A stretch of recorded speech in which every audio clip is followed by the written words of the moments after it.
Testing. Oh. Good morning, everybody. Oh. It's not on yet. Testing. Okay. Good morning, everybody. Is it on? Is that good? Oh. All right. Good morning, everybody. We're going to give it a couple minutes. We're past the 9 o'clock. So if you could start finding your seats, we'll get started here in about 2 minutes or so.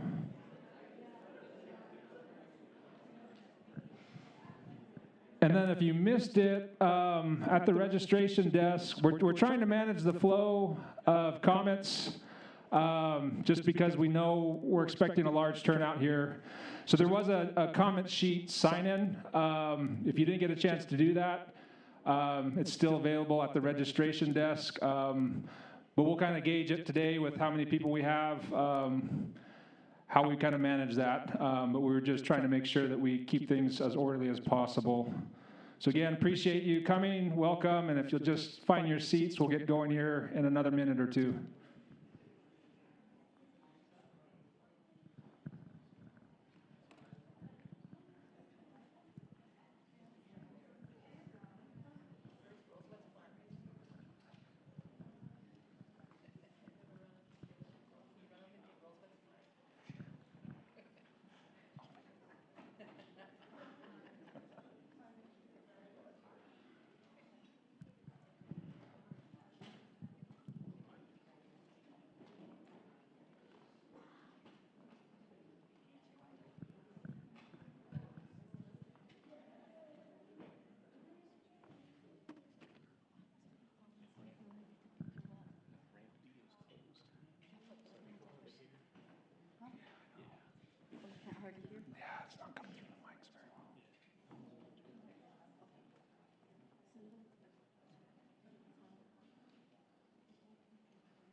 Hello, everybody.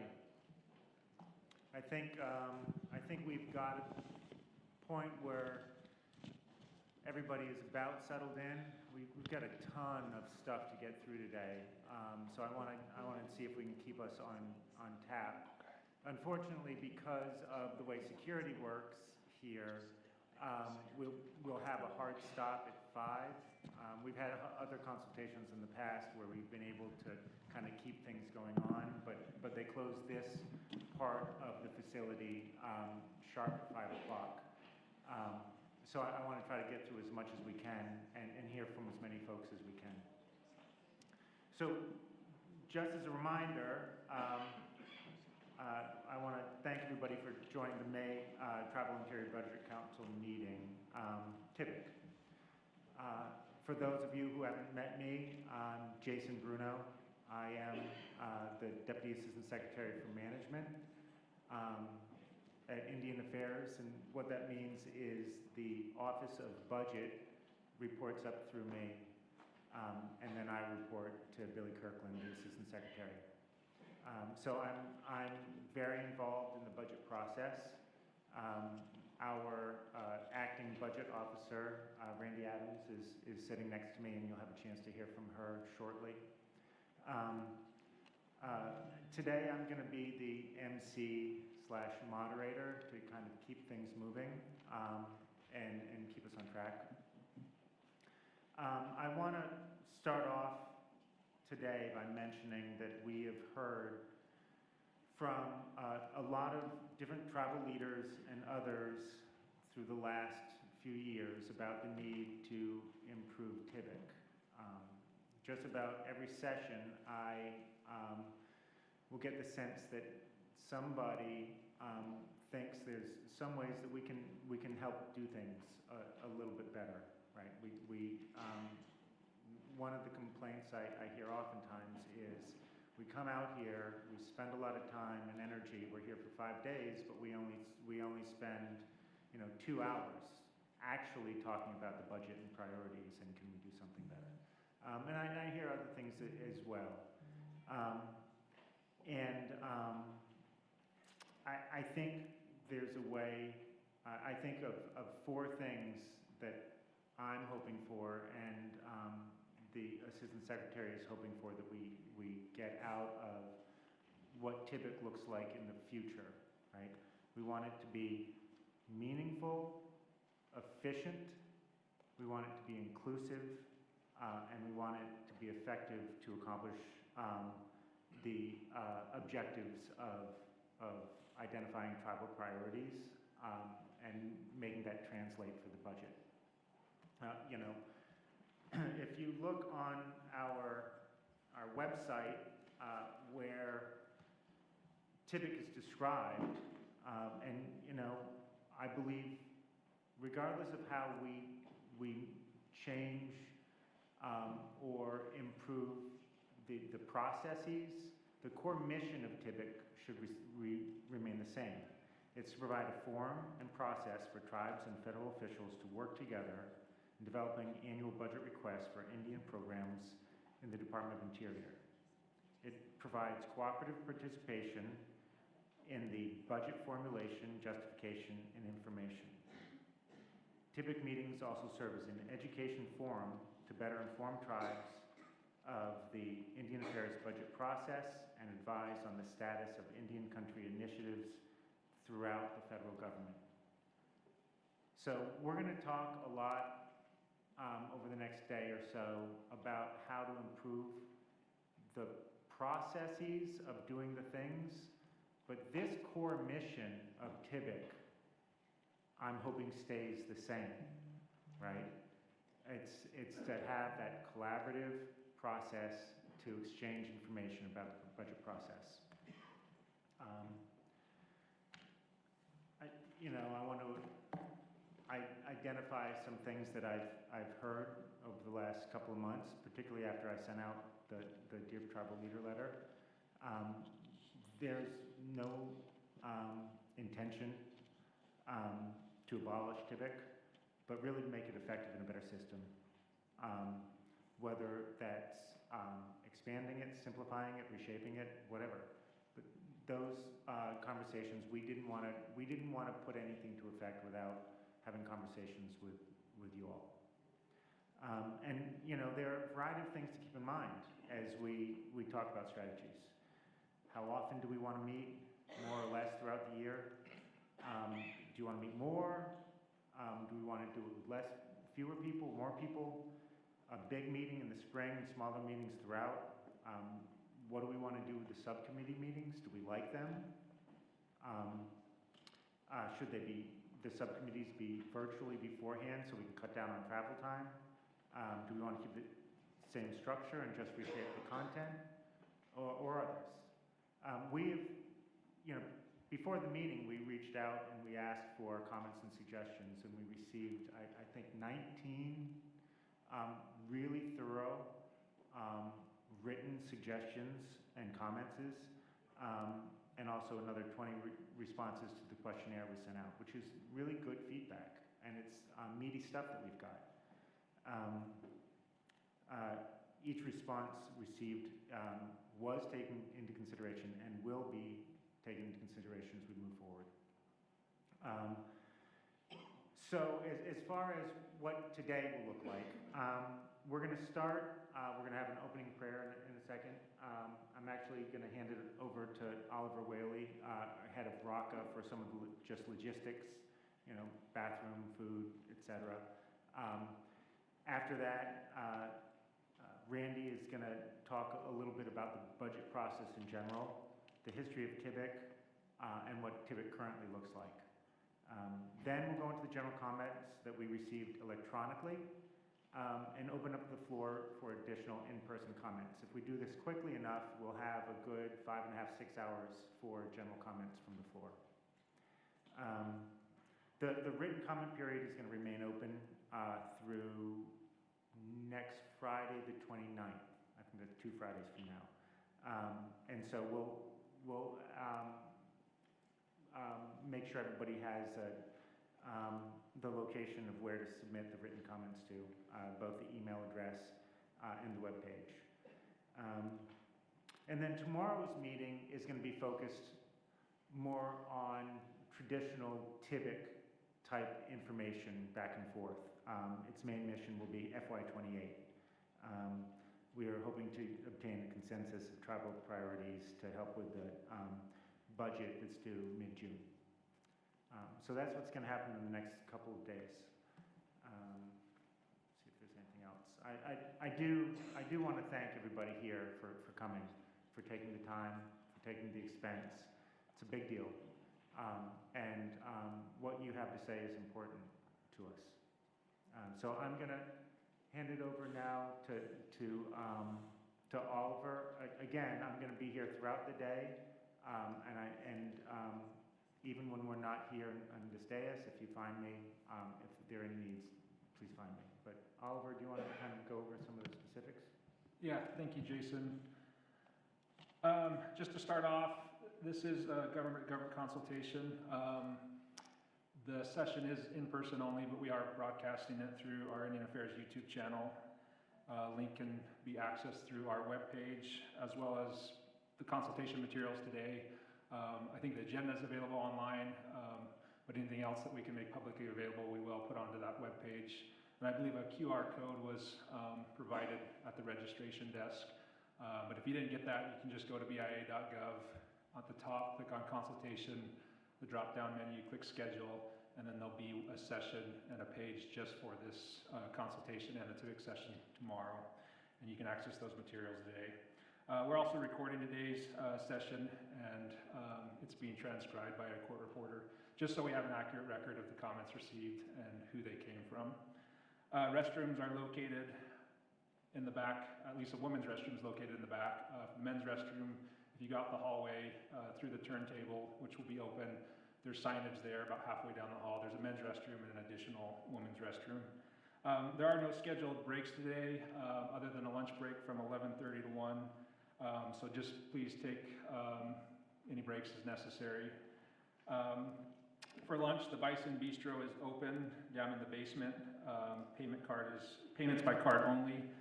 It's open till 1:30. There's also a snack shop located on the 4th floor where you can purchase various snacks. That also is payment by card only, but that is open all day. There are no scheduled press engagements associated with this event, but if there are any members of the media in attendance, whether they're here in person or viewing online, you can submit any follow-up inquiries to newsmedia@bia.gov, and then you can also connect with Josh Barnett, who's around, and I think he left some business cards at the registration desk. I don't know, Josh, are you here? I don't think he's here yet, but he will be around today. For Wi-Fi, you can access Wi-Fi through tomorrow. At the entrance, there were a few signages with instructions, but basically if you go to your Wi-Fi, click the little box where it shows what's available, click DOI events, it'll bring you to a registration form, fill that out, and you'll be able to get Wi-Fi access through the next couple days. Unfortunately, we're not allowed to have food and drinks in the building. Apologize for that, well, in this part of the building.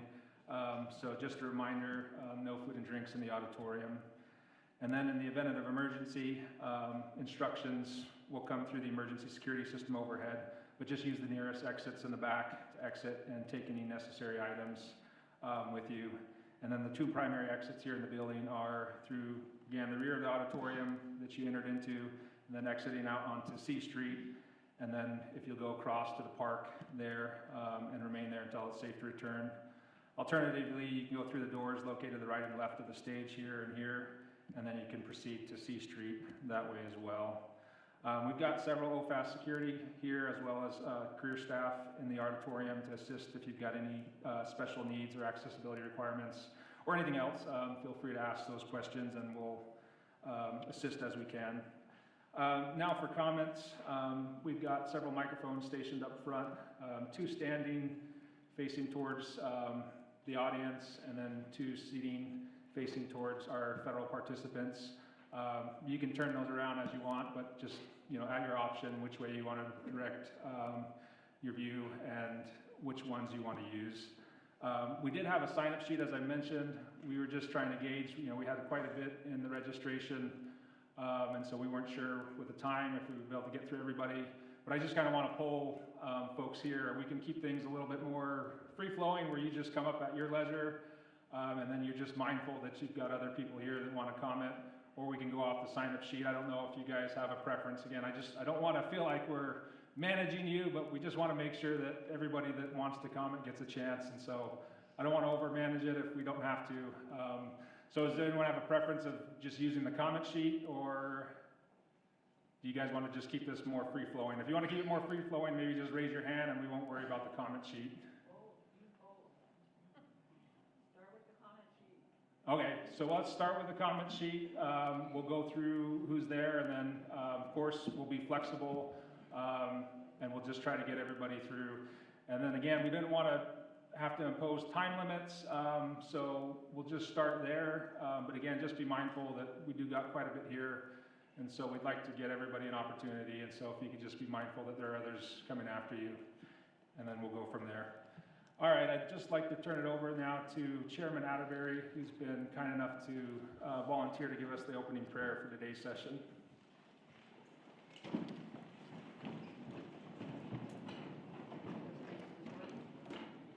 I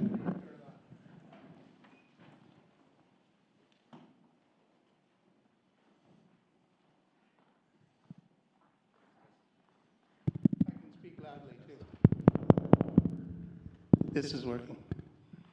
Yootwa, thank you.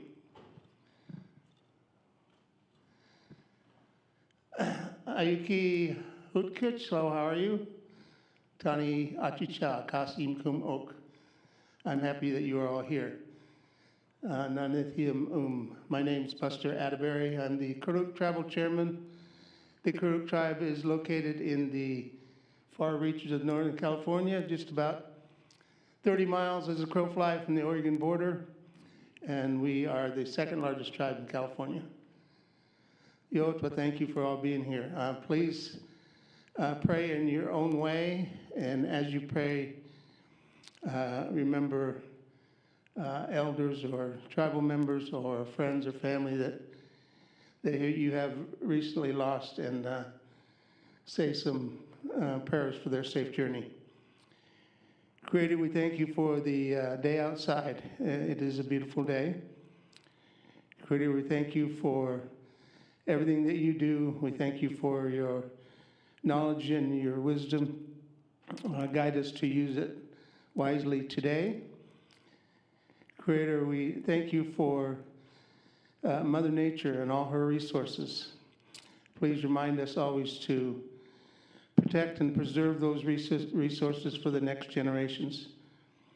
Creator, we thank you for our elders. Remind us always to do all we can to protect our elders as they hold the knowledge for our children. Creator, again, we thank you for everything that you do. Please help us and guide us today to think well, to speak well, and therefore do well. Yootwa. Thank you, Chairman.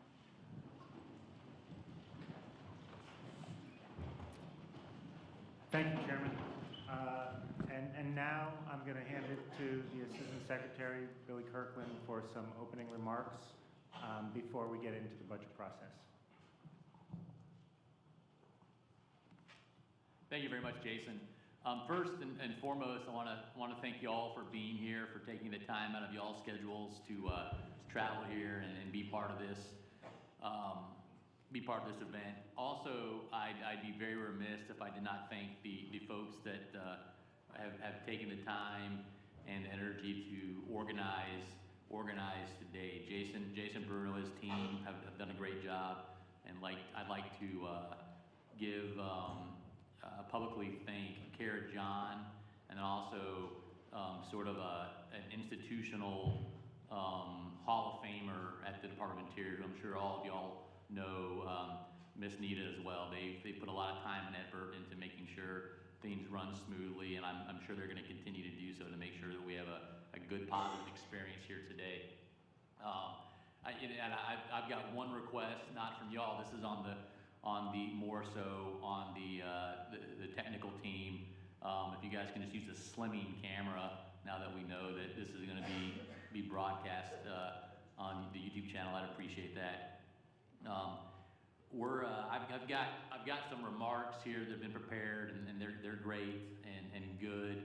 The reality is we're not here to hear from us up on the panel. We're here to hear from y'all. As Jason mentioned, he has heard from tribal leaders for years on improvements to be made. I've heard from tribal leaders during my short time in Indian Affairs on what we could do better, how we could improve TIBIC, and that's what we're here to do. I know there's sort of been a lot of misinformation out there on where and what TIBIC is gonna look like, or if we're getting rid of TIBIC. Obviously, that's not the case. We're here today to talk about how we can improve TIBIC. We've heard directly from y'all that you want to see improvements made, so that's what we're here to do today. I know a lot of those sort of misdirection comments or things out there in the rumor mill. I get it. You know, they're coming from organizations that have something that maybe aren't happy with or want changes made for one reason or another. Maybe they were the ones running these programs, these operations, and they're no longer doing so. But we want this to be a meeting that is in partnership not with any outside organization, but with the Department of Interior and tribal leaders throughout the country. So that's what we're here to do today. We're here to talk about how we can improve the relationship and improve the efficiencies and improve the outcomes of the TIBIC process overall. So we'd like to get that started. I know that there's going to be general comments made throughout. We kind of already went back and forth on what that process is going to be like, if it's going to be through a comment card or folks coming up, and we saw a lot of hands that wanted to be more free-flowing than we had. I don't know how many hands came up for comment cards, but someone spoke up courageously, and I think we're doing a little bit of both now. So that's I think a good process and a good start. But as we comment, I understand there are going to be a lot of comments, and sometimes those comments are more statement in nature, or telling maybe telling us like it is. I understand emotions are going to run high, and we can do that. And we're gonna be up here and we're gonna listen. But I hope at that same time, after the statements are made or the comments are made or whatever we feel like we need to get off our chest, I hope those comments can divulge into strategies and into solutions that we can all take home and take away from here today to better improve the process. That being said, I'm going to be around as well for the next 2 days and the remainder of the week. So I'm not sure what all y'all's travel schedules are, but I'm going to be in and out. But feel free to find me and flag me down the hallway. Timing has worked out. Interestingly, that we've got our Indian Affairs budget hearings tomorrow, so I'll be on the Hill for that. And I've also got to say that I've heard that these can get kind of ruckus. So we've got security right outside. If we need to get Jason or Brian settled down or walk them out if they get out of line. But with that said, we'd like to, Jason. We're not here to hear from me. We're here to hear from the members of TIBIC. So let's turn the time back over. Thank you. Thanks a lot, Billy. So we're going to start with just a quick kind of set the table where we are and how we got here. So Randy's going to walk us through very quickly the budget process and also kind of the TIBIC process through the years, and then we'll get started on comments. All right, thank you, Jason. I just also wanted to quickly introduce, I have the Division Chief budget formulation. Her name is Sherry Knobs, sitting off to my left, and then over to my right I have the Acting Deputy Director of OBPM, Peter Probst, and he's over kind of hiding. So we'll go ahead and get started. My name is Randy Adams. I am the Acting Budget Director of the Office of Budget and Performance Management. I've been acting in this position for nearly a year.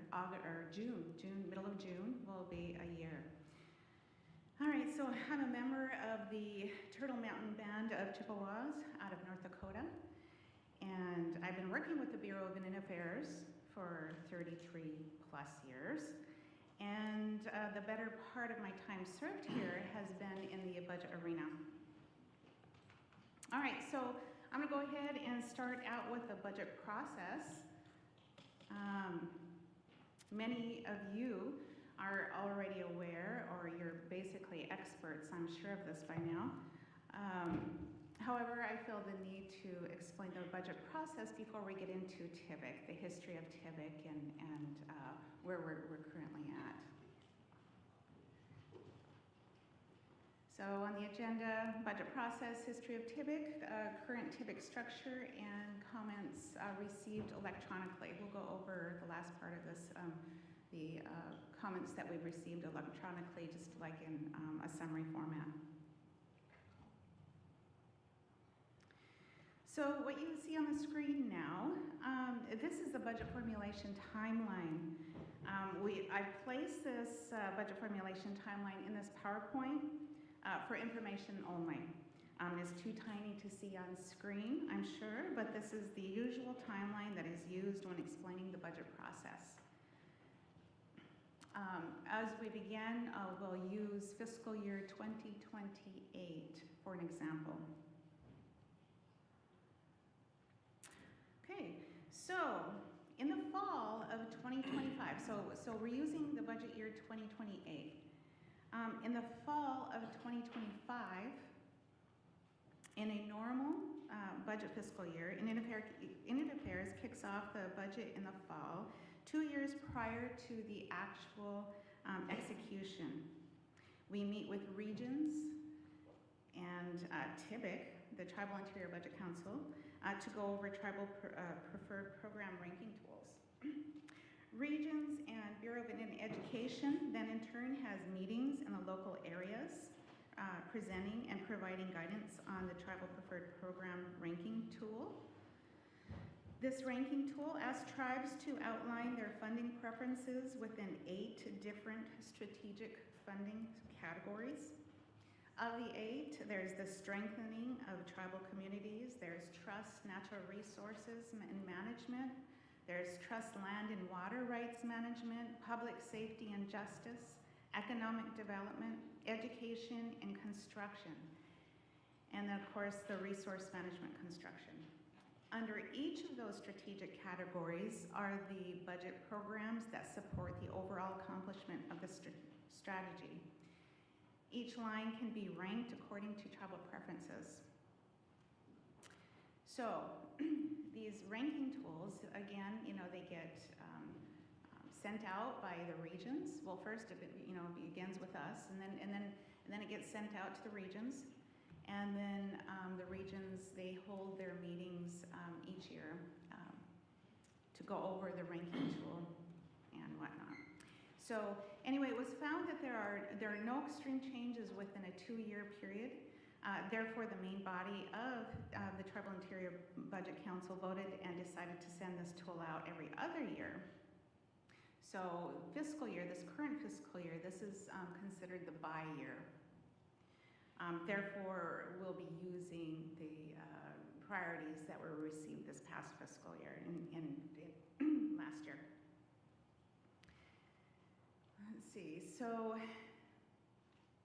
then my office, OBPM, Office of Budget Performance and Management, we also solicit region and agency priorities.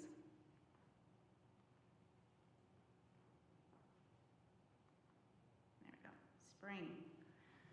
Then we get into spring, where we're at right now. Spring, OBPM, or OMB, the Office of Management and Budget, and also the President's Budget Office, they provide guidance to the departments, bureaus across government.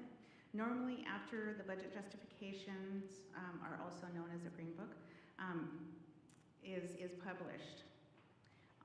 All priorities are then collected. This is when we're gathering the information now. All the priorities are collected. My office collects tribal and school priorities via the Tribal Preferred Program Ranking Tool. And again, it's a buy year this year. So we use the prior year. However, we still do accept tribal and school priorities if there are significant changes. These priorities are then consolidated. TIBIC, they then meet, or we all meet, after the consolidation occurs and there's a consensus on tribal priorities. Just after the spring TIBIC meeting, the TIBIC submits a budget annually, which is presented to the Assistant Secretary. This budget captures actual need. In the meantime, we're reaching out to the regions, collecting the regions and agency priorities. These responses are consolidated, ranked at the agency level, regional level, and then at the national level. The Assistant Secretary and senior leaders, they start discussing the budget priorities and strategies. And then the central office programs, what they do is they take all of this information and provide recommendations to deciding officials. So it's all consolidated. Our office does all the consolidation. The central office programs, they provide their input. And then anyway, then there's internal deliberations. They begin, and a budget proposal is drafted. Once that budget proposal is drafted, then it is considered embargoed.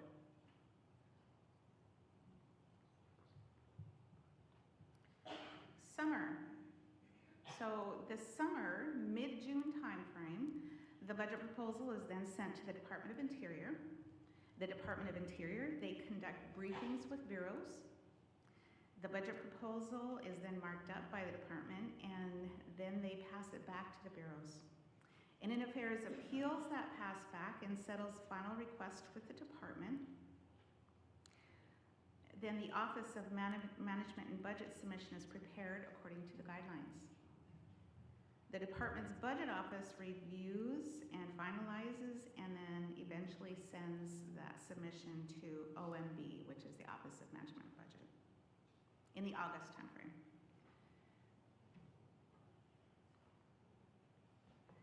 So then, now we're sitting here in the fall 2026 timeframe.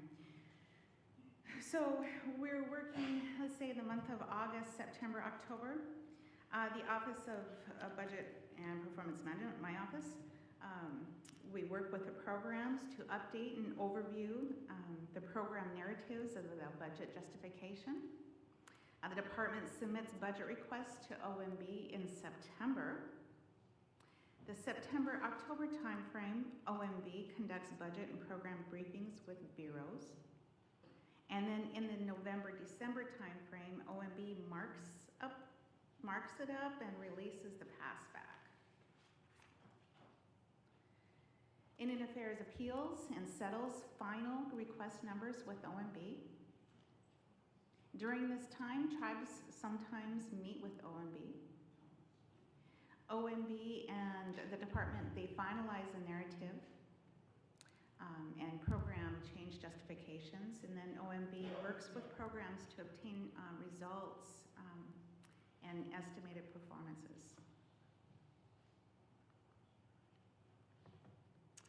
All right, so now we're in the fall. The Green Book is published.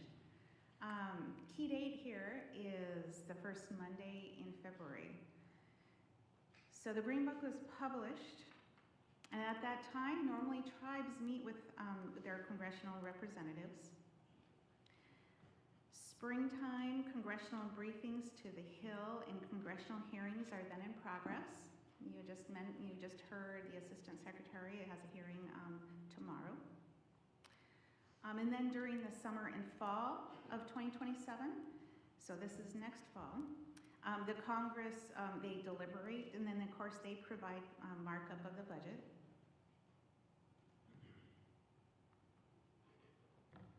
Then we're sitting here at October 1, 2027. This is fiscal year 2028. This is the fiscal year 2028 budget.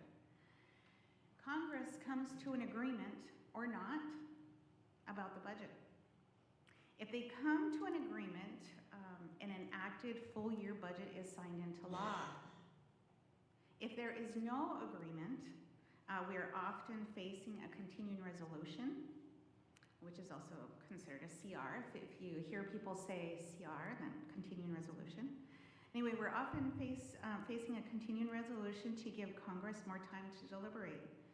A continuing resolution represents a percentage of funding from the prior year enacted budget. In a long-term CR, say if a couple months, 3 months, 4 months, 5 months, Indian Affairs will request what is called an exception apportionment for tribal-based funding. This is where the fiscal year tribes and calendar year tribes receive full year-based funding from the prior year appropriation. All right, now we're in fall of 2028, anywhere between October 1, December 31st. So first of all, let me also tell you that we can receive one or more CRs, continuing resolutions. But once a budget is settled or we have an enacted budget, it can come in several forms. So an omnibus bill, that is when there's the 12 regular appropriations into one spending bill. There's a minibus, and a minibus is when there's a bill with more than one, but less than 12 regular appropriations rolled up into one. This year, FY 2026, just for an example, this was a minibus year. There's also a standalone, and that's when a bill with a single regular appropriation bill, and then also we have sometimes occurs as a year-long CR. That's when funds come in the same balance as the prior year. So, for example, in fiscal year 2025, that was a year-long CR. Once there is a budget signed into law or a continuing resolution presenting a percentage of funding from the prior year, Indian Affairs receives the appropriation and a Treasury warrant is issued. Once that occurs, my office then distributes the funding.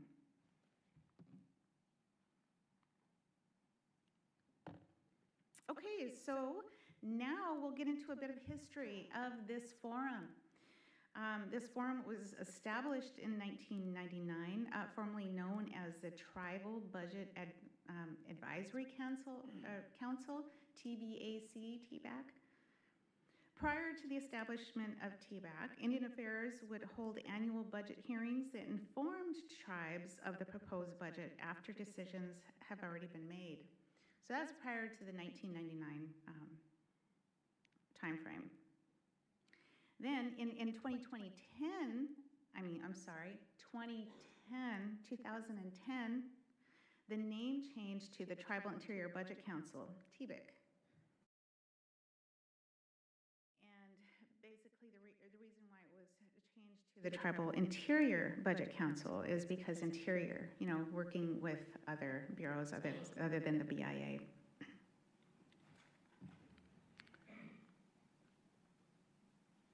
Okay, now we're going to talk about the purpose. Jason, he had mentioned a few items on this, but the purpose of TBIC, it provides a forum and process for tribes and federal officials to work together in developing annual budget requests for Indian programs in the Department of Interior. It provides cooperative participation in Indian Affairs budget formulation, justification, and information, and also serves as an education forum to better inform tribes of the budget, also an education forum for Interior as well, the feds. But anyway, it informs tribes of the budget process and advises on status of Indian country initiatives throughout the federal government. Okay, now we're going to talk about the structure of TBIC. The structure, there is a TBIC protocol out there, and the structure, it was approved by the body, and it was signed by the tribal and federal co-chairs. This protocol gets reviewed every 6 years. It also outlines the purpose, the membership, length of service, responsibilities, meeting structure, quorum and voting and subcommittees, conflict of interest, meeting records, communications, dissemination of TBIC documents, responsibilities and timelines, and also the protocol duration and other information. Okay, The TIBIC body, it consists of the TIBIC leads, who are the co-chairs. There's 3 tribal co-chairs representing the direct service tribes, PL 638 contracted tribes, and also the self-governance compact tribes. There's also a federal co-chair, and that is the Assistant Secretary, Indian Affairs, or his designee. There are also 24 elected appointed tribal representatives, 2 from each region and 1 alternate. And these 24 individuals, they advocate on behalf of the tribes in their region.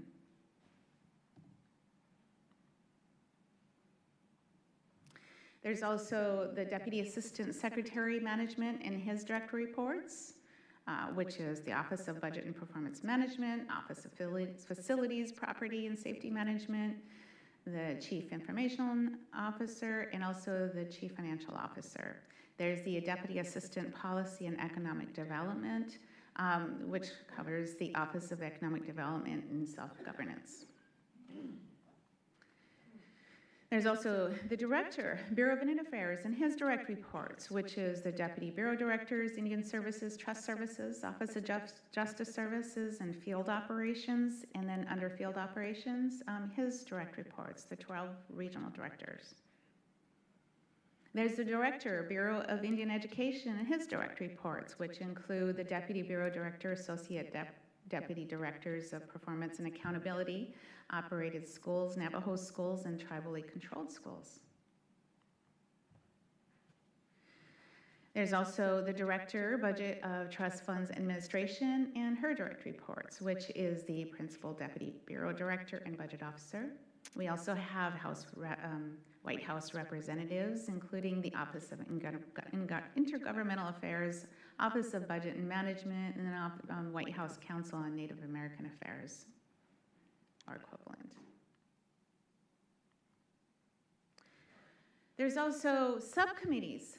So the subcommittees are formed by TIBIC, and they are tasked with searching or working through particular issues relating to budgets for the given area. There are tribal and federal leads to each of these subcommittee meetings, or subcommittees, and there's also 7 subcommittees currently, which include the budget, data management, education, public and safety, but transportation, land, water, and natural resources, and also economic development. All right, so how often does TIBIC convene? How often do we meet? We meet 3 times per year. There is a spring meeting in Washington, D.C. area. There's a summer meeting, which is normally at a tribal location. There's also the winter meeting, which is located in Washington, D.C. There's normally 5 full days of meeting. There's 3 days with the subcommittees, and then 2 days, which is the main session. And those normally begin on a Thursday and end on a Friday. All right, so now we're going to get into comments that we received electronically. So there was two ways folks could to send in their comments. One way was to just provide a written comment to the TIBIC improvement at BIA.gov, and the other option was to take this questionnaire and just answer the questions. But anyway, so there was, we received 19 written comments as well as 20 responses to the questionnaire. And they were very good. I read every one of them. And some of the commonalities, they strongly oppose of the elimination of TIBIC. Instead calls for strengthening, modernizing, and expanding its role. Insufficient timelines of budget materials and data. There's capacity barriers for small or undersourced tribes.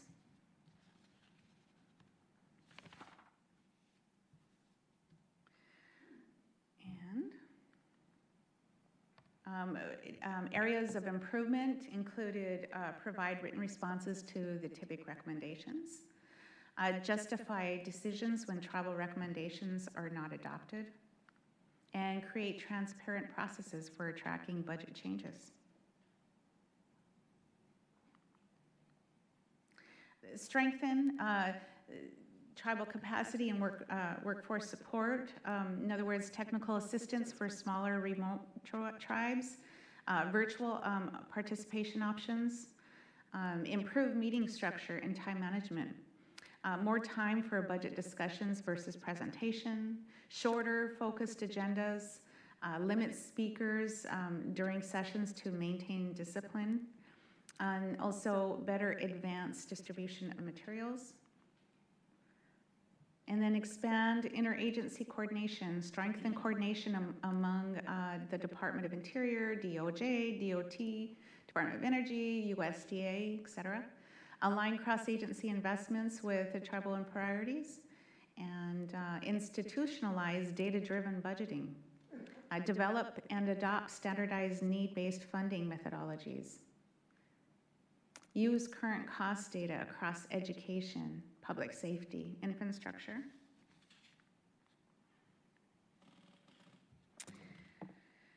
Okay, so as mentioned, when we first began this session, we are asking for your ideas, your suggested strategies to help us improve TIBIC, making it more efficient, outcome-driven, more inclusive, and effective with the objective of identifying tribal priorities and securing tribal funding. Also, I wanted to mention, again, but just for a reminder, we're going to keep the comment period open for about another week and a half after this session. So that comment period will close on May 29th, and that's on a Friday.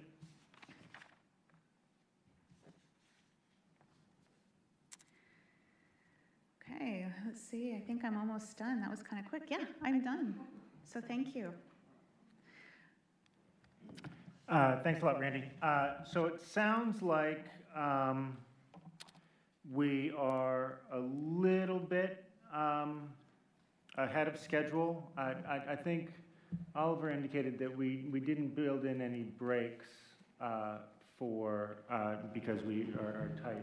Do we need a break, or do we want to just keep going into it? And also.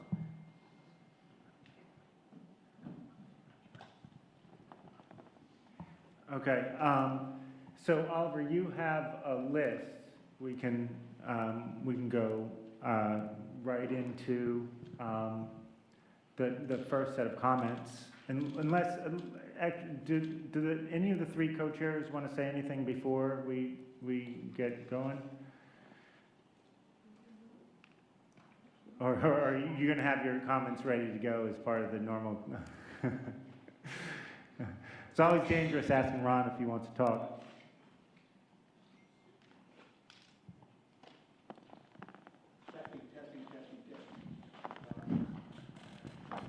Hey, Ron, I wonder if these mics seem to be better than those handheld mics? Yeah, this one's on, it's just not working. Testing. All right. Nice job, Randy, walking through TBIC. It's a critical process. It's a complicated process. So I'm one of the ones that wrote in and basically say, don't dissolve the TBIC because you don't have an alternative. The bottom line is the role and the responsibility of the relationship between the department and the tribes basically is nation to nation. And it's complicated. 575 tribes. That's a hard thing to do, to try to get all those priorities narrowed down into a budget with 130 plus line items. And so I appreciate that you're having this, and it's a little awkward, and we're out of sync a bit, and I hope that we can get back into sync with regard to reaching out to the tribes. I will say that it's critically important that there's going to be a number of recommendations to improve it. One of them clearly is making sure that the regions do a better job of reaching out to the tribes, to engage the tribes. And Navajo has the easiest time, quite frankly. You got to coordinate one tribe. But, the rest of us, 109 tribes in California, 229 in Alaska, it just keeps getting complicated. So I would just say that I'm looking forward to the comments and recommendations today. The end of the day is that we want to make sure that you're continuing to document what the need really is. One of the things that we've changed over time is that the need, and we've been asking them for the last 3-4 years, is north of 30 billion. BIA is a central organization to lift up the tribes so that we can become more self-reliant and self-governing to be able to manage affairs for our tribes. And it is complicated from every tribe. There's commonalities, no question about it. You're going to see those. So I'm one of the few guys that, because I was there in 1999. I've been on this advisory committee since the beginning, and it has continued to evolve. There are things we can improve, but it requires resources to make it work better. And so resources on your end and resources on our end. And one of the things I think is going to be critically important is when we meet, there has to be a better system to report back to the tribes who don't show up. They can't show up for different reasons. And Randy already articulated it, or Jason, you did too, in terms of they just don't have the resources to come, or they don't have the time to come. And some don't come because they don't think it's worth it. They think they come here every time, make the case about a 30 billion need, and that all we get is 2.5 billion. So I remember the days when it was less than 2 billion. So we have increased, but then we always raise the issue about inflation factors, et cetera, et cetera. So I know that the three of us, Rick and Lisa and I, we do the best we can to help manage. But I will tell you that I saw a comment up there about more control. I can tell you right now, my experience, if a tribal leader starts talking, I'm not going to cut him or her off. That's the worst thing you can do, because that'll double the amount of time they're going to have, because they're browbeating me about how far they came to come and make a case for their tribe or their tribes from a region. So I'm looking forward to it. I hope that we can identify what the ways to improve the process, to have better accountability, better credibility, better transparency. I think those things are going to be really important. And, we do the best we can. And so the issue, I'm very proud of the people who keep showing up, because they do keep showing up and they help understand it. But I will tell you, I remember going through with Randy and her predecessors, walking through every one of the 130 some odd line items, and the program directors who explained to us what's in them, who benefits from them. Because not everybody benefits from every one of those line items. But it's important for the system to understand what's in every one of those, including settlement monies and so forth.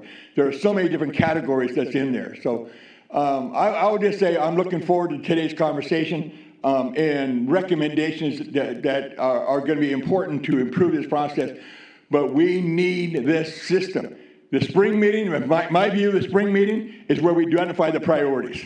That's when we talk to the assistant secretary and his boss, the secretary, and make our case, and then engage when they say no, it's not. It's coming back from the department on the 6th floor.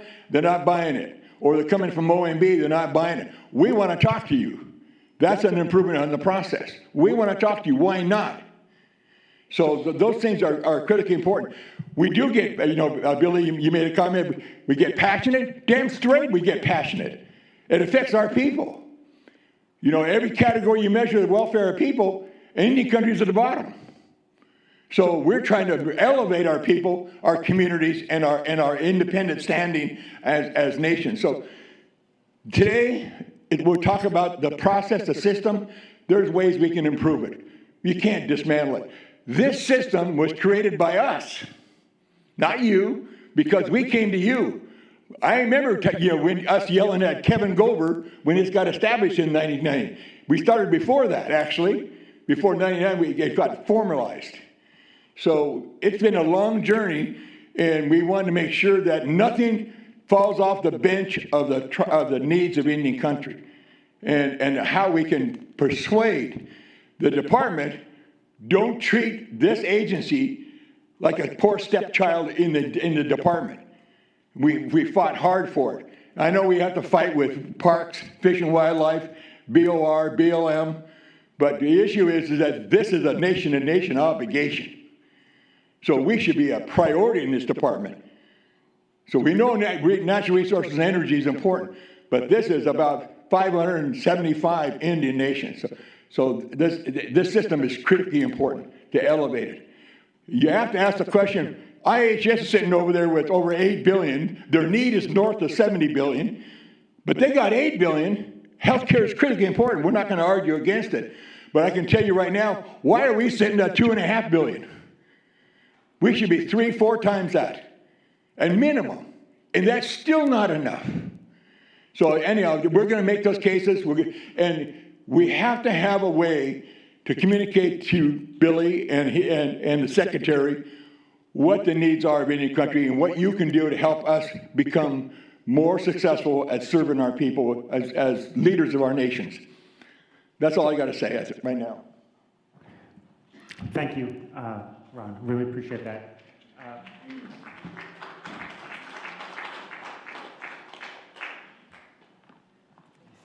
Lisa?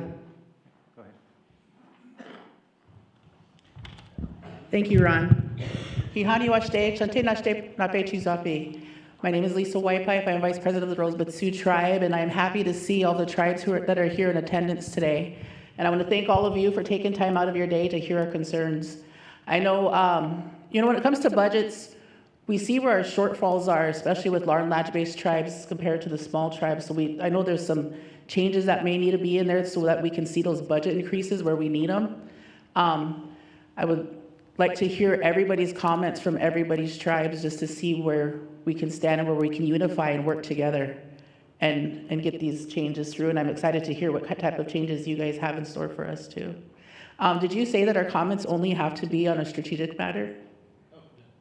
Okay, I thought I heard that.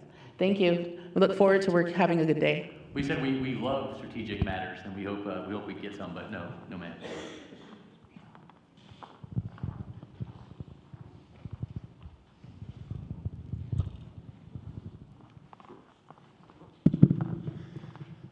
Good afternoon, or good morning. I agree with Lisa here. Thank you all for being here today. It's very important that they hear what we have to say. I just have a little bit to say about this process. I think the tribal leaders that have been involved for a little while, we went through a process 6-8 years ago to reform how we did. We looked at how we spent the money, how many meetings we had, the time we spent, what was important. We revamped the system to make it more transparent when we made a proposed budget. So I think we take all those things into concern. I don't think the tribal leaders across the country and in this room necessarily have a problem with TIBIC and its priorities. It's what the outcome is and what our budgets look like that after we propose something. And we're not seeing the correlation between what the work we're doing and what the need we're demonstrating and what the budgets actually turn out to be. Currently, a lot of things that are in our budget that are very important across the Indian country are being zeroed out or trying to be eliminated, and that's in direct conflict with what we put forward. So I think that's where the frustration comes from Indian tribes and from tribal leaders across the country, and that's what needs to be addressed. It's not necessarily how we're going about doing our work. I mean, I agree we can always find some efficiencies. We can always work towards a better process. But that's not the real issue here. The issue is the funding and the correlation with all the work that we're doing to put forward what the need is across the Indian country and what the obligation is. Thank you. Thanks a lot, Greg. Really appreciate it. Okay, Oliver, I think we're ready to either start calling people or getting volunteers. All right.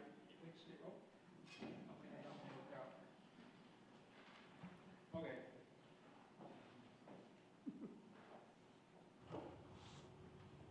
Oliver, I think, We had the mics working. yeah, I think we should go with these handhelds. These are working much better.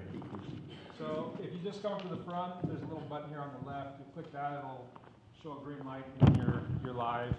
So we told everybody, we decided we'll just start with the comment sheets. So we've got 19 on the comment sheets. I'll just give out kind of who's coming up, who's on deck. And then if we get through those, of course, we'll open it up to anybody else. And then there was a little bit commingled. We've got some on the federal tribal leader side that signed up on the non-tribal leader side. So I'm just going to kind of pick through the tribal leaders that signed up on the other sheet. So forgive me, I don't want to miss anybody, but we're just going to do the best we can. So first we've got Councilwoman Eugenia Charles Newen with Navajo Nation, and then on deck President Frank Starr comes out with the Oglala Sioux Tribe.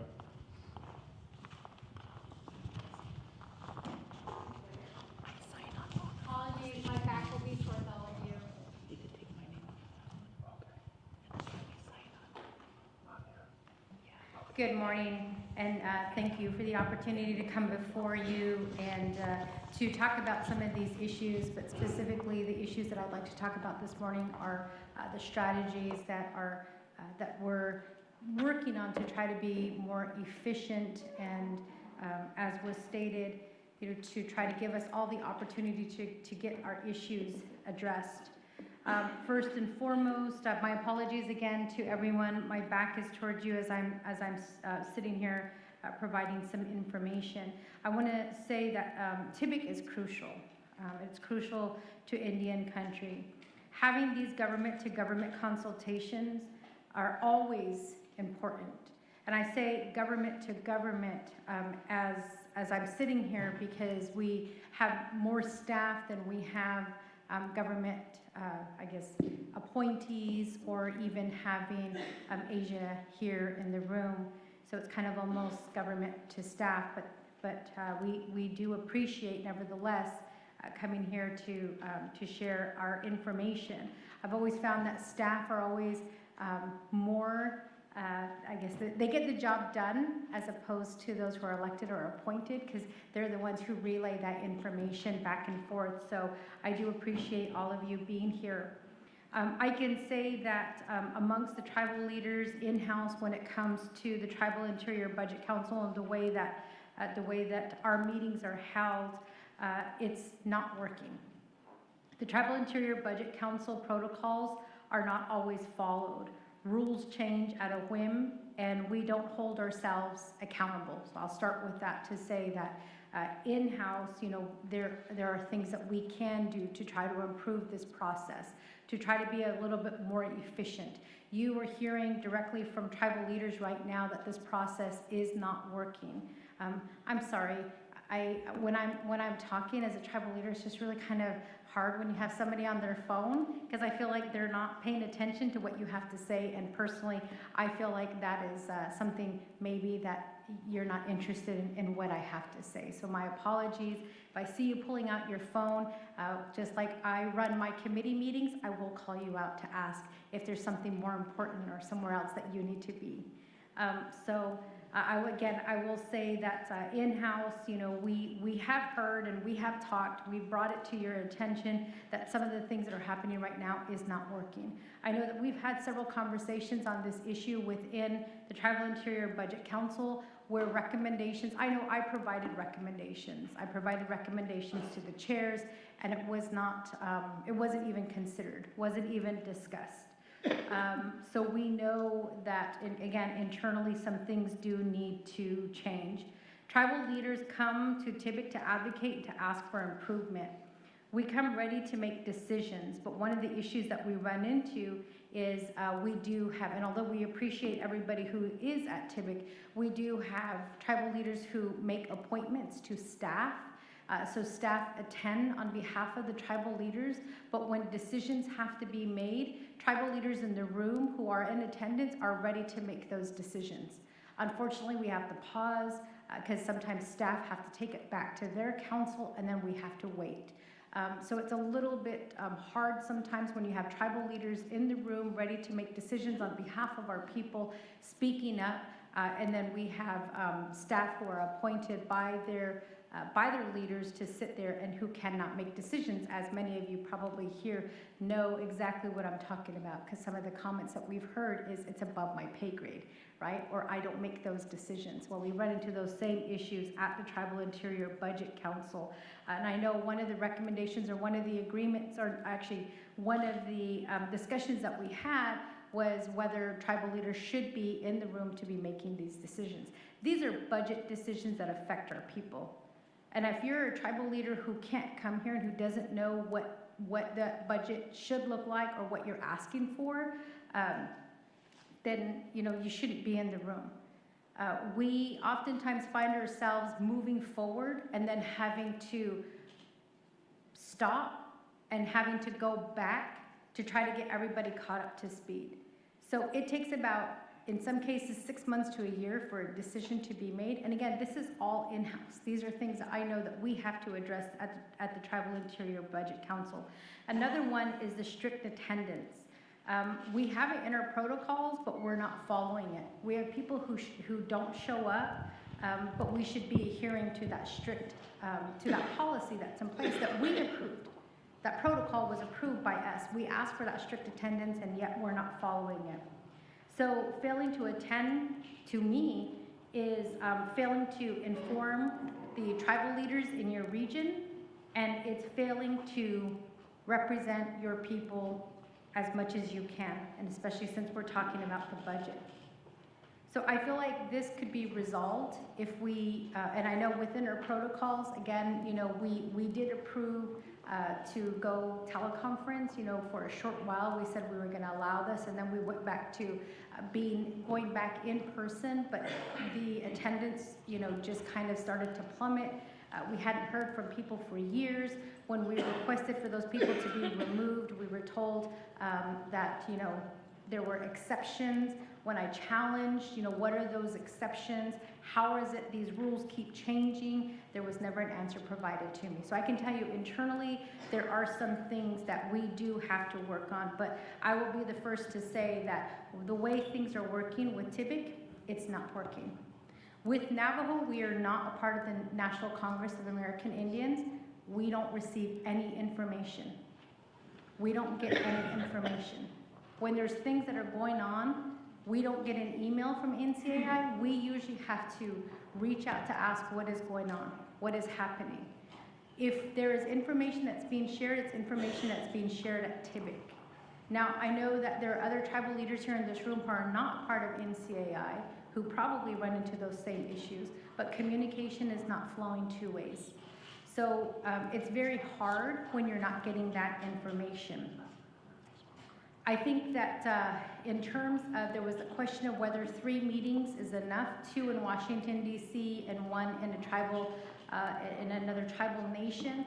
I like the idea of meeting 3 times a year. I wish, in fact, we could meet 4 times a year because that's how important our budget is.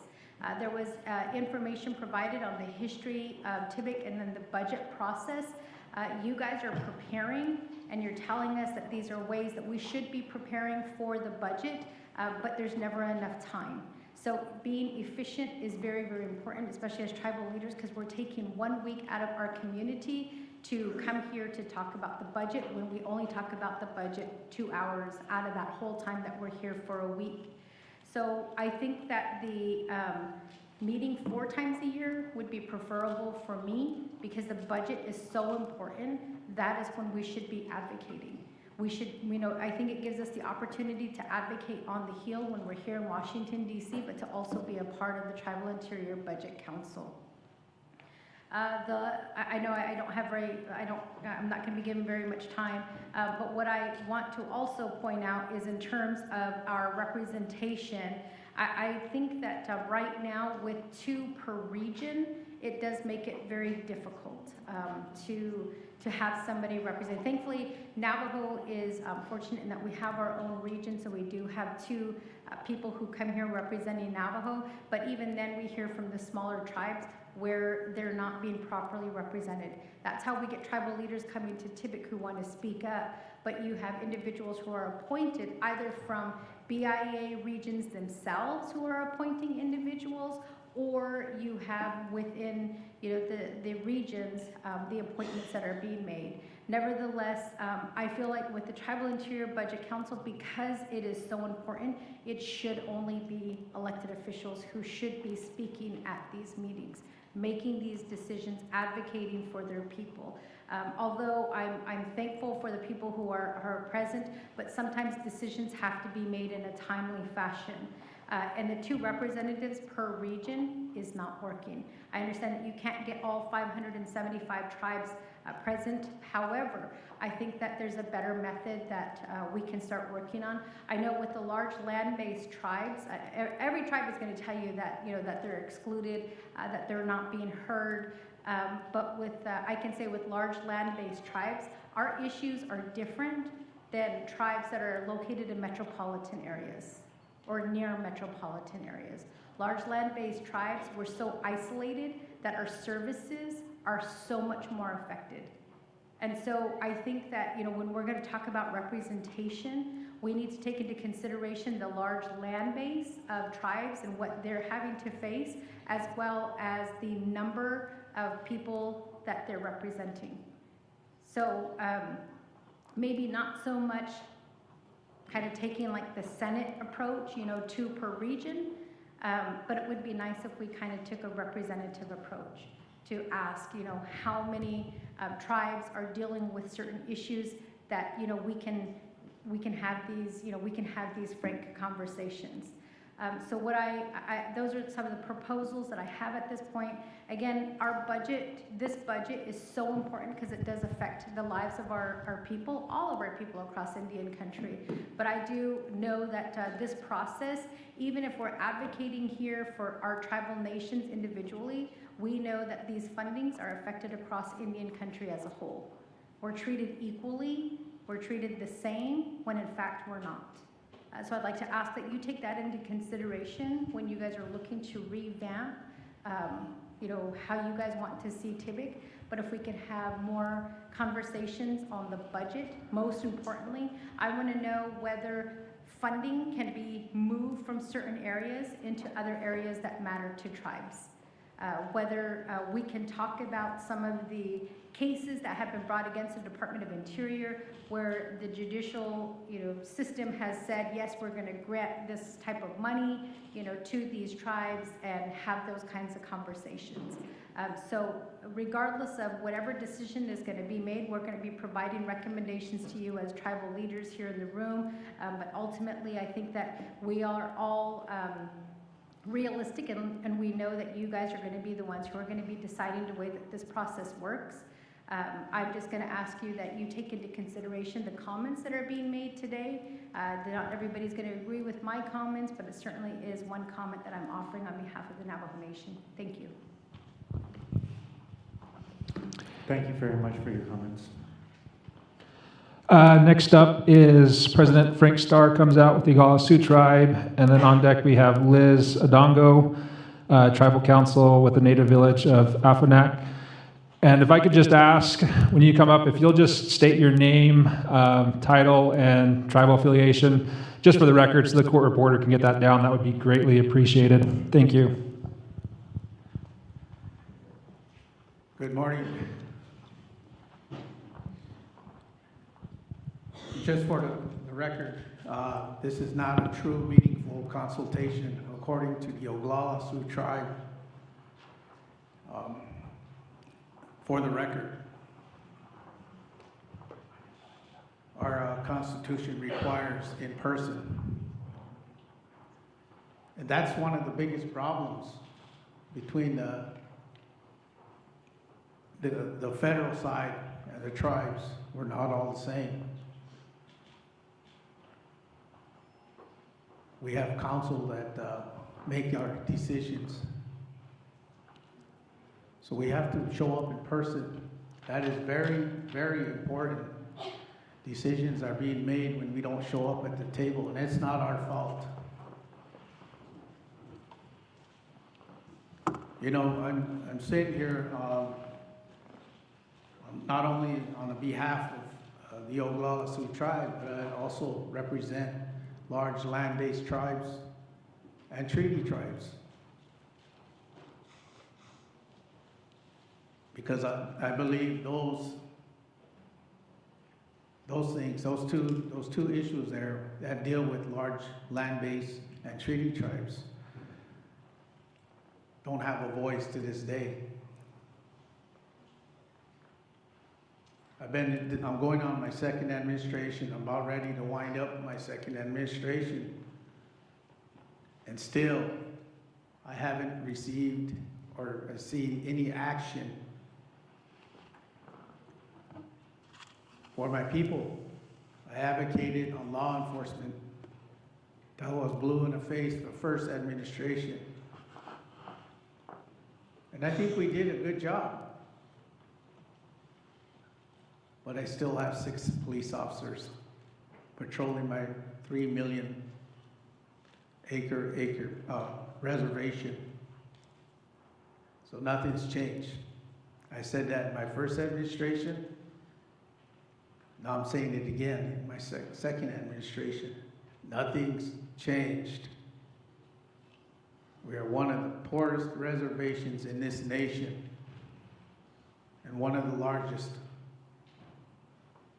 And today, I speak on behalf of large land-based and treaty tribes, and you have a treaty obligation to uphold.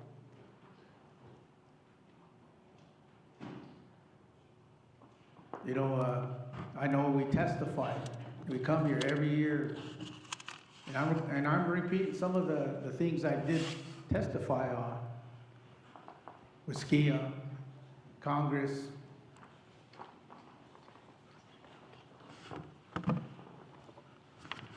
You know,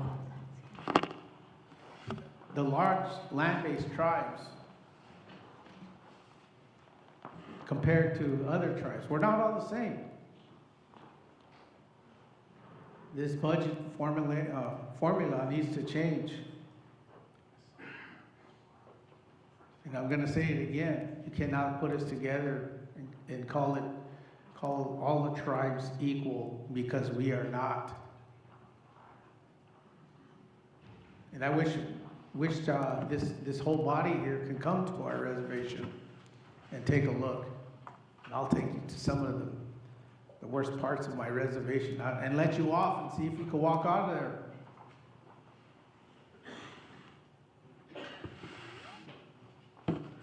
Because I don't see a change. And I advocated and advocated and advocated. My people are tired of no justice within our law enforcement, our missing and murdered indigenous women. Our education is being eliminated. And I missed the last TVEC meeting, but I hear some lady was saying our budgets were bloated. I wish I was here.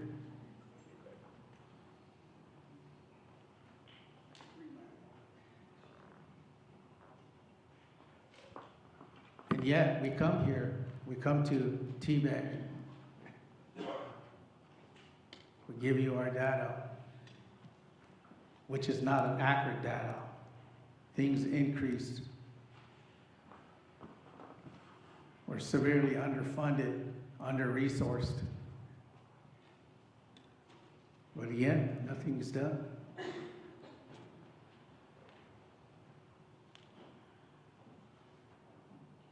I didn't want to comment until later on during the day.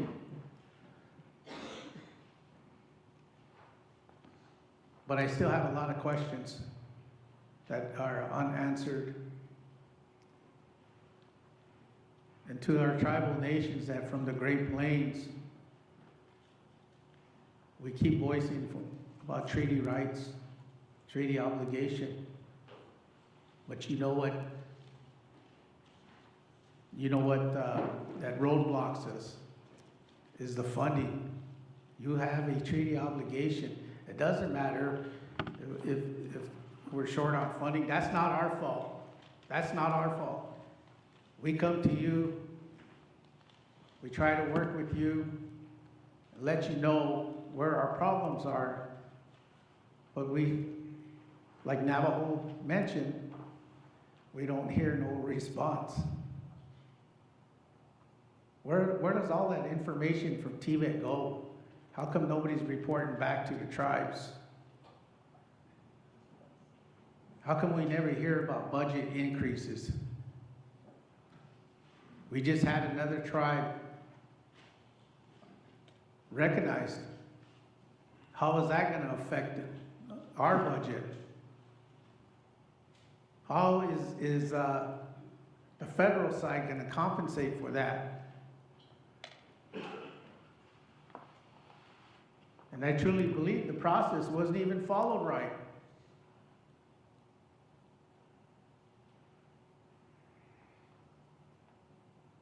But it's going to affect us. And we have to deal with it. But you know what? Every time things like this happen, it's not the federal side that suffers. It's the tribes that suffer. People die because of lack of resources. I think we all know this.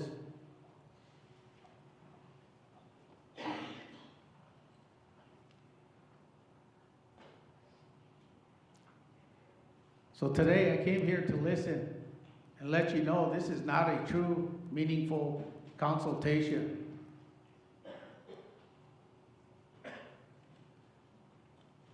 And I really do hope you listen to the concerns of what we have to say here. This is one of the reasons why we pulled out of the two largest organizations, because I felt that our voice wasn't being heard. We decided to stand alone and voice for ourselves because we have issues as large land base and a treaty tribe.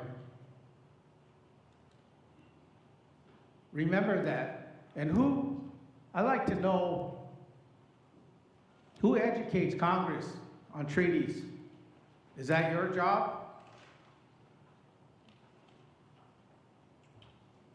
Because we come here all the time throwing data left and right, and you know our data.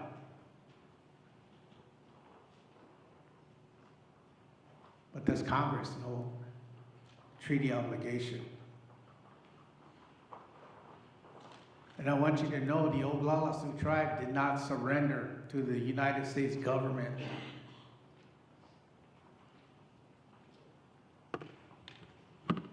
And I don't agree us following all these guidelines. We follow all these guidelines, tribes.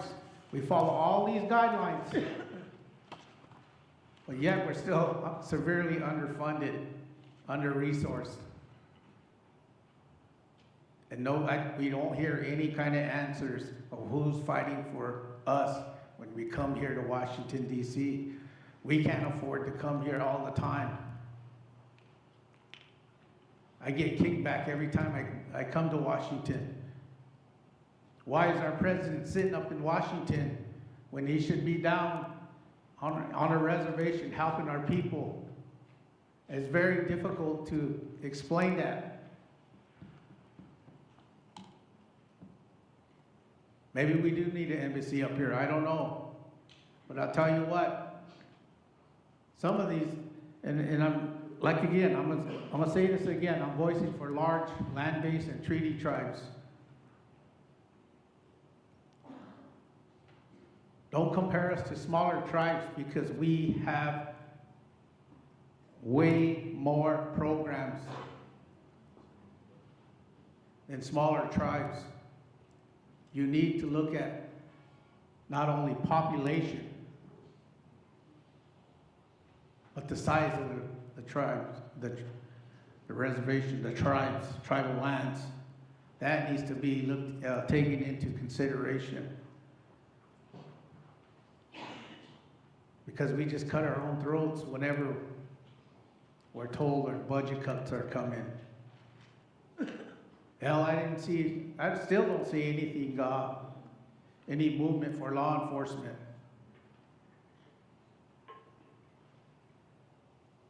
So I need to see some change here. You saying that you're here for us? Well, we've been here. I've been here for my second term, and I haven't seen anything. So with that, that's all I'm gonna say for now, but I'll be back. Thank you. Thank you very much. Next up, we've got Liz Adongo, again, Tribal Council with the Native Village of Afanak.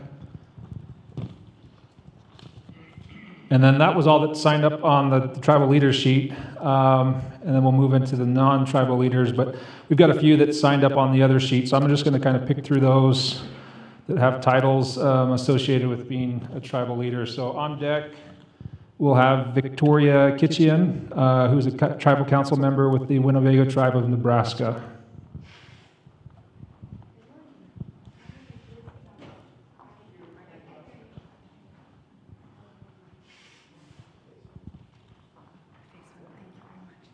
Good morning. My name is Liz Odongo. I'm here representing the native village of Afognik on Kodiak Island in Alaska, and currently serve as tribal council representative. I'm going to read the words of my council members as I'm still in my first year of service and want to reflect accurately our experience with TIBIC. Today I'd like to talk about our experience with TIBIC and both the value and concerns we have.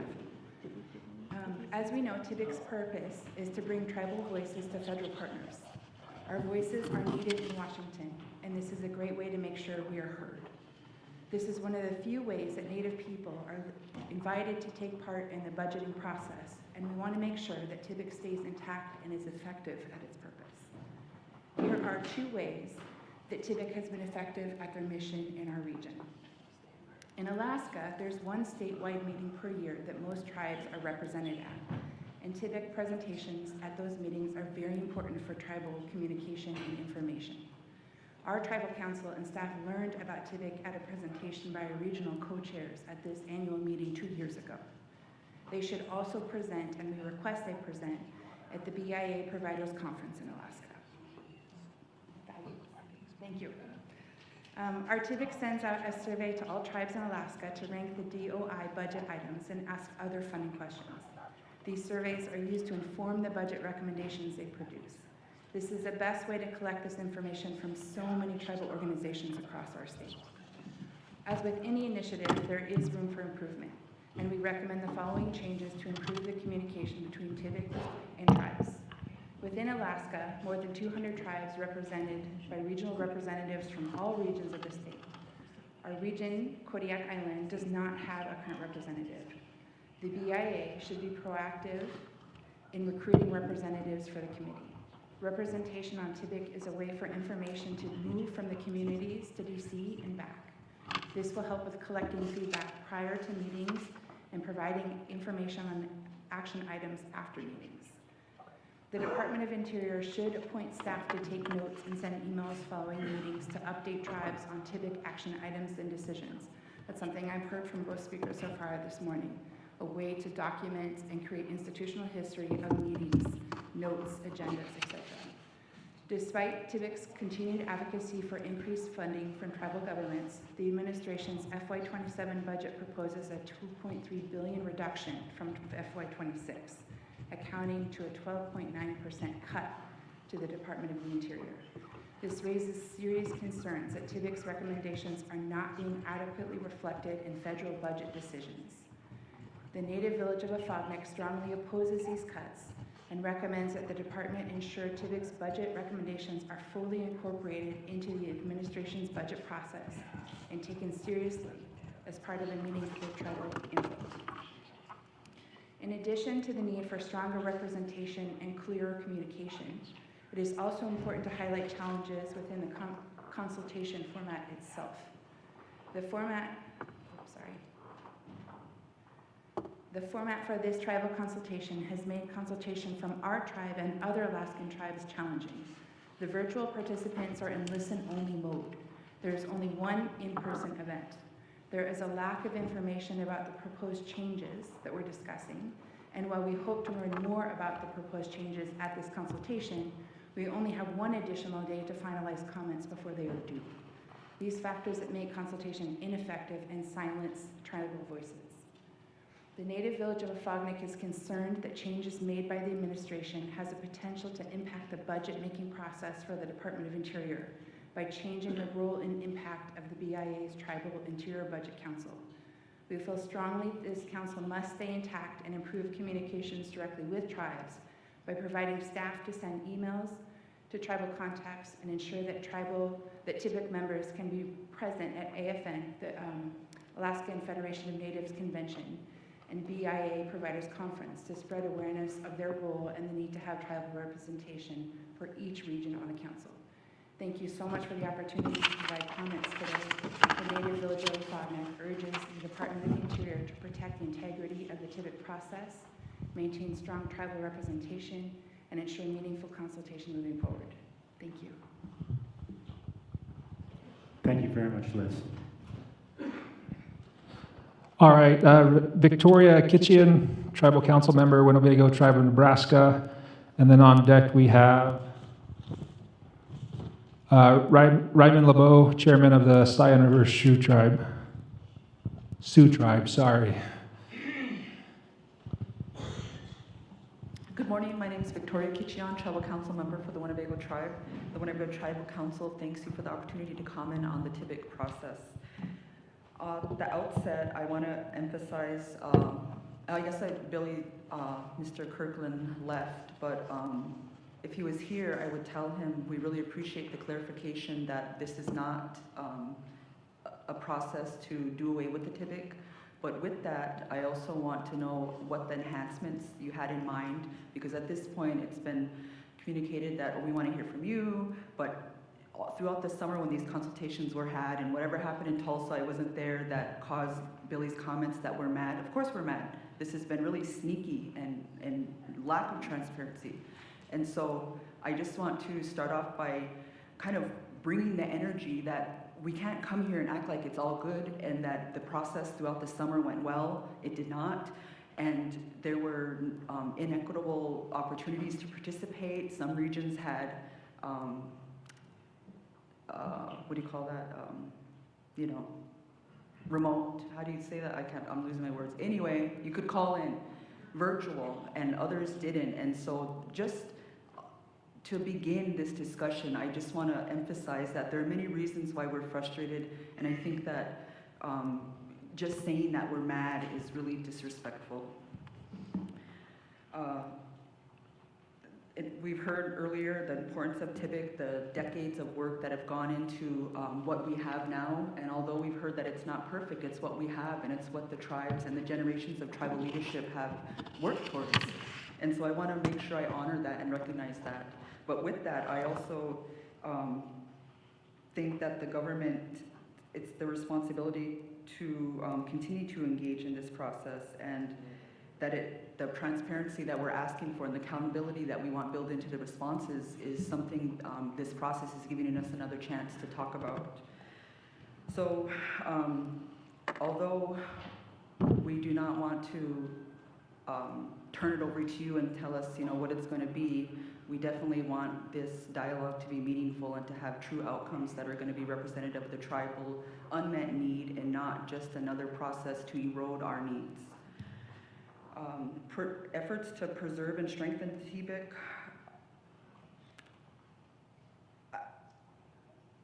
Changes should be made transparently without a full understanding of TIBIC. I'm just going to skip right to the recommendations because you guys have heard time and time again on the importance of this, and we're going to hear throughout the day. But the Winnebago Tribes offers the following: formalized tribal code development. DOI should formalize a code development framework with tribal nations through TIBIC. DOI should provide written responses to TIBIC recommendations, including explanations when recommendations are not adopted. And I think that's one of the strongest things that that I want to share today, is that it has to be that government to government, and that dialogue has to go back and forth. We submit our comments, and I'm really glad that Randy read some of those this morning and emphasized some of the themes that came across. But there has to be responses to the tribes. There has to be not this form letter that goes out thanking you for your comment. Increased transparency and accountability. DOI should clearly demonstrate how TIBIC input is incorporated into annual budget. Tribes need to see the recommendations how they influence the final budget priorities. And so maybe there's a report card or something that comes out on how the TIBIC and which line items that directly impacted, or something that just shows that this is meaningful. And to President Starr comes out comment that when we leave our tribal communities, it's just for a short time, and it's very important, and we have to go back with something that took place, something that was productive for the people. We don't come out here just to be fabulous and eat at nice restaurants. And I just want to tell you that really hurts my feelings when I come out here and everyone's just fabulous. And then we go home and it's the true unmet need of our people. It's heartbreaking. Improve cross-agency coordination. DOI should strengthen and coordinate between the TIBIC and other federal agencies serving tribal communities.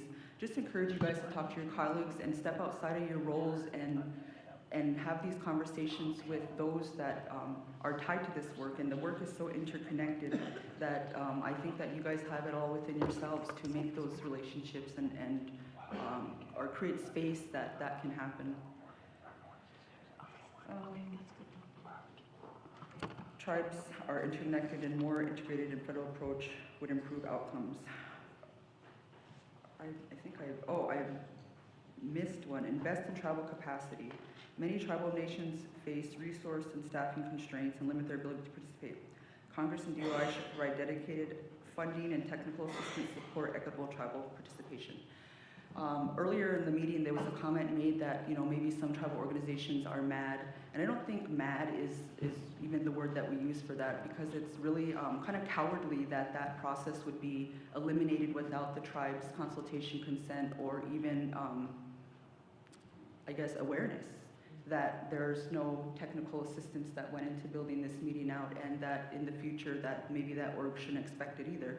But what is the enhancement, or what is the trade-off where we would have that resource to build that, and that there would be a entity or forum that tribes organize themselves on the federal government's dime. So looking for capacity building, Congress and DOI should provide dedicated funding and technical assistance to support equitable tribal participation. I think in closing, I just want to thank you guys for the opportunity, and Winnebago wants to reiterate that any changes to TIBIC should be made transparently and collaboratively with tribal nations. Some of the comments I heard were that folks want to continue on, or they build capacity internally or for their tribe, but there has to be a way to build that capacity across all 575 tribes so that we don't have dominant voices dominating this process or what is comes of it.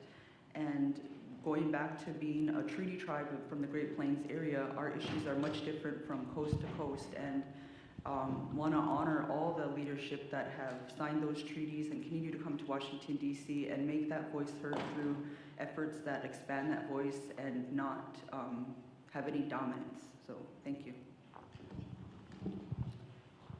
Thanks a lot, Victoria. I also want to, real briefly before we have our next commenter, Billy did step out for a moment, but we did have a couple new people sit up on the podium. I want to just introduce who they are, so you might be wondering. We have our Deputy Assistant Secretary for Policy and Economic Development, Kenneth Belmar, to my right, and Principal Deputy Assistant Secretary Janelle Broderick to my left. And so I want to acknowledge them. And Ken might even have some comments later on. But next, Oliver, who do we have? Next, we've got Chairman Reitman LeBeau, Cheyenne River Sioux Tribe, and then on deck, Buster Reberry, Chairman with the Karuk Tribe. I apologize if I mispronounced anybody's name. Some of you guys have A+ penmanship, some of you not so much, so I'll do the best I can.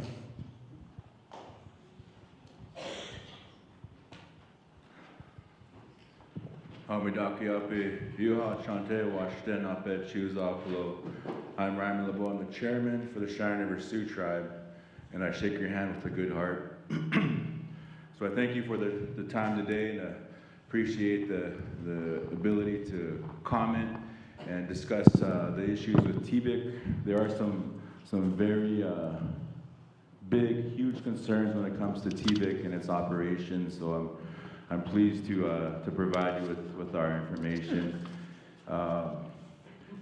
First of all, we are a large land-based treaty tribe where our forefathers had signed the 1868 Treaty of Fort Laramie, which there are several benefits in that treaty, and a lot of our people throughout Sioux Nation, we hold the 1868 Treaty as a great decision. And it just so happens that my forefather, Chief Forebear, he signed this 1868 treaty on behalf of his people. So I'm proud to say that, and as his descendant, and as the chairman of the Cheyenne River Sioux Tribe, I'm happy to report that. And in this treaty, there are several provisions that secure schools, healthcare, roads, law enforcement, and that is very important to note, you know. And on top of that, you know, that it's the land base. We have a huge land base in the 1868 treaty, and it just so happens today we have, you know, 3 million acre reservation, the 4th largest in the Indian country. So that should set the table for TBIC. That should set the table for the funding that we get for our tribe. And it's just not there. And it's not fair that other people, other smaller tribes, have an influence on the amount of dollars or the priorities that get prioritized for us and on behalf of us.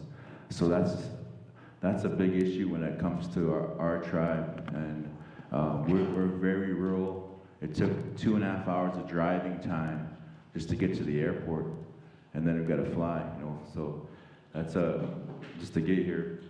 That's how rural we are. But and we have to provide everything for our people. We have to provide everything for our people because there is no metropolitan city close to us. There's no next door neighbor town that is providing all this economic development, providing all the housing, providing all the roads, and the infrastructure is just not there. It's all on us. The biggest housing development in our reservation is our own Cheyenne River Housing Authority, which is NAHASDA funded, as you may know. And that's the reality of all this. The reality is we're not seeing the dollars to fix everything we face as a tribe. And there is poverty, and where there is houselessness, there is infrastructural needs that go unaddressed, and the number of the dollar amounts that are allocated to our local BIA, our local roads, our local schools, it's just not enough to be adequate.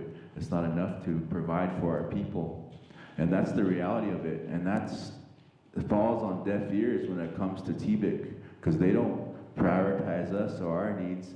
And some of these tribes, they don't even have treaties. As my understanding, there's only 200 some tribes that have treaties with the United States government. So where are we falling short, and why are we getting left behind? And there's so much greener grass on the other side of the fence, but yet we have a treaty with the United States, with yourselves, that you shall uphold. And where is our prioritization in all of this? Why is that not discussed? Why is there not a treaty provision within TBIC? So why is that left out? And you know, who signed us up for TBIC in the first place? Who said create TBIC and we're just automatically a part of it, or we're automatically part of this organization that somehow represents who we are as Lakota people? And I don't ever remember, was there a consultation that you all did? Was there a resolution passed saying, hey, Cheyenne River's in this now? There should be an opt-out option, or there should be a treaty option for for when it comes to funding these priorities for our people, because that's what sovereignty is about. So that's what needs to happen here. We need a better representation, and we should not be outvoted, out-prioritized for other tribes that have different needs, because we are not the same. We're all different. We're all sovereign nations, and that needs to be respected, and that needs to be upheld when it comes to allocating dollar amounts for our treaty rights. So that's what I come here to say, and I appreciate that you provide us this time and the ability to make these discussions happen. So, Huapulatanka Chichaplo Plamea. Thank you very much, Chairman. Before we get to the next one, I've got some comments from folks watching online that about the audio, and where are the audio folks? They might be Oliver. What I'm getting is that your mic actually might be better. Someone said, watching on YouTube, the table mic the tribal leaders are speaking into seems to be quieter than the mic Oliver's using. They're asking if, at the very least, can we adjust the table mic to be louder? We might have folks working on that. Okay. We'll work on that. Okay. Just, I guess, a reminder to speak into the mic a little bit closer on the table. And these ones should be working, the standing mics now. Next up, Buster Reberry, Chairman with the Karuk Tribe. And then on deck, we've got TJ Green, Chairman with the Maka Tribe. Testing. Yeah, this one works, so Great. I'll use this one. Yotua, thank you for the time. And thanks again for everybody for being here. Appreciate your listening. So real quick, I just want to, some ways, I definitely think that we need TBIC. We need to stay pretty much the same. We might move the winter session to Southern California or something like that. But yeah, we need to provide better tribal capacity so that all tribes can participate. You know, we have a lot of, you've heard it mentioned before, we have a lot of tribes that for whatever reason don't get to participate, and I know it's responsibility for the regional representatives to reach out to that. But again, there's some things that you all could provide that could make that better. Improve coordination across agencies, maybe collaborate with IHS, HHS, different agencies like that, so we can, the importance of consultation, I can't stress enough the importance of consultation. I know this is not consultation, but if we could make that somewhat a part, you know, to be able to go out to tribes and visit them and have true government-to-government consultation is very important. And I'll use the Karuk tribe as an example. And we've heard President Trump say, we need to get in there and clean up these forests.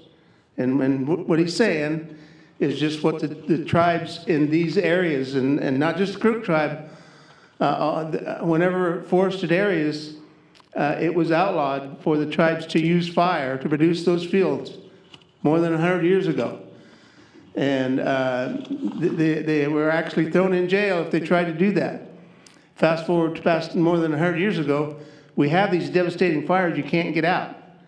So what the tribes did in their tribal ecological knowledge was instrumental in managing these forests so we don't have these devastating fires.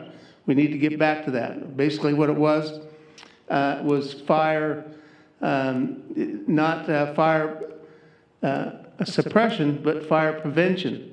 So we prevent the fires in the first place, then you have to spend on fire suppression. So to be able to visit the tribes. Also, individual needs of tribes. I know when I said in my comments, I talked about the individual needs of tribes. 574 tribes across the nation. Obviously, there's going to be different needs. In using the Kuruk tribe, we're a reservationless tribe. We have to take land into trust for our housing. Right now, we have over 400 people on our housing waiting list because it's a different process for us. We have to take the land into trust before we can put any kind of housing on there. So looking into,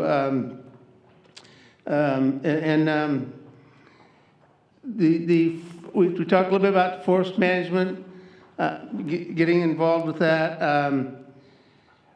The tribes always used ecology first, and then the economy follows. So there's an economy in our forests out there that we've lost. We've lost due to environmental reasons, the cost, but there's a sustainable economy out there if we can visit those tribes that live in those areas and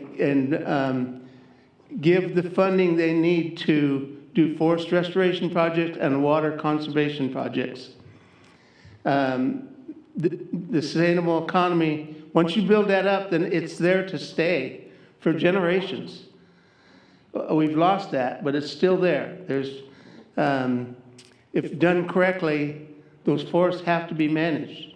Now, we believe there was an endless supply of water also. There's not.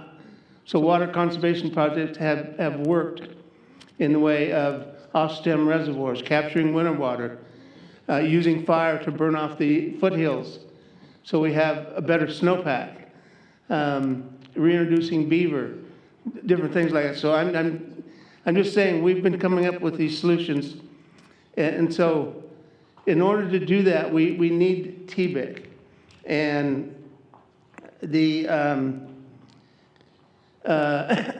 again, the economy, I think we all know the contributions that tribes have made. Some tribes have huge economic development over the past with our casinos and what have you, but they've made huge contributions to the communities that surround them. And that's important. That's important for America. And we do that in that place. And we can still do that even with tribes without large casinos in places where they have an economy where if you say, we're going to go do ecology first and the economy will follow, then that's the best practices because you can't do anything if you don't have a healthy ecology. So we do need it. And one of the things is and I've been on, this is my 15th year coming to TBIC, and I get the same thing. Is it really doing any good? Yes, it does, but it could be better in the way of funding to be able to live up to the trust responsibilities that the federal government made to the tribes in regards to education, health care, housing, those initial top priorities, water, land, natural resources. The funding has not been there, and we've been hearing we don't have the funding, but we know you do. At one report we heard when the Ukraine war started, and the Ukraine war, hey, we're all for humanitarian efforts.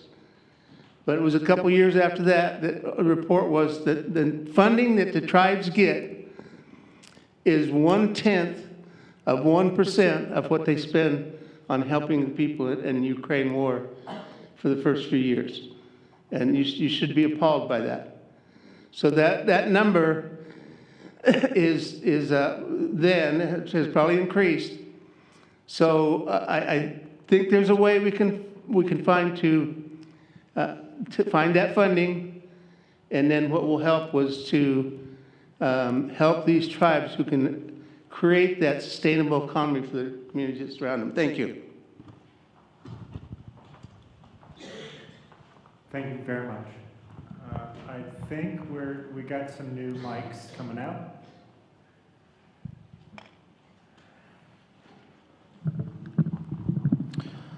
All right, next up, TJ Green, Chairman with the Maka Tribe, and then on deck we've got Chairman Ron Allen with the Jamestown Squamish Tribe. My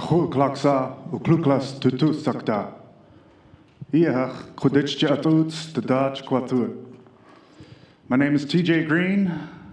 I'm the chairman for the Makah Tribal Council in the Pacific Northwest, tribal representative for the Northwest on the Tivic Committee. And I want to offer up some comments. Some of them are, in response to what I've heard here today. As Chairman Allen mentioned in some of his, it gets complex, okay? So that's what I'm going to address. And I do it with the utmost respect to all the tribal leaders that went before me. And these are some of the difficulties that we're talking about that this committee has worked through for years, and they still exist. But I represent over 50 tribes in the Northwest, and we're not large land-based tribes out there, but our needs are just the same. We have over 10,000 square miles of waters and ocean territory, federally adjudicated legal rights to those ocean areas that cause just as much complexity and the needs for our people to access those treaty resources. A lot of treaty tribes in the Northwest. We got the Stevens treaties that were done, and those stand just as tall. Right behind, right there in the center, that's my flag, Makah Tribe. One tribe, one treaty. When I speak on behalf of my nation, I speak on behalf of the Treaty of Neah Bay. I don't need to go to any other tribe to ask if what I'm saying is okay. That's the authority I come here with as a chairman. But as a designated tribal representative of the Northwest tribes at Tivic, I'd be remiss if I didn't speak up for them. We have a lot of small tribes that some of them don't have the resources that were mentioned to attend this. They don't have the technical expertise, and they depend on our organizations in the Northwest, like Affiliated Tribes of Northwest Indians. They depend on people that have those resources, like the Makah Tribe, Jamestown, and others that do commit their time and expertise to be a part of this and help represent those voices. But their voices matter just as much. They might not have a big land base, they might not have a big population, but their needs are important. And their territory is vast, even if their reservation isn't. Hundreds and hundreds of thousand acres of ceded land that they manage for hunting, for gathering, for medicinal purposes. All of those things are just the same.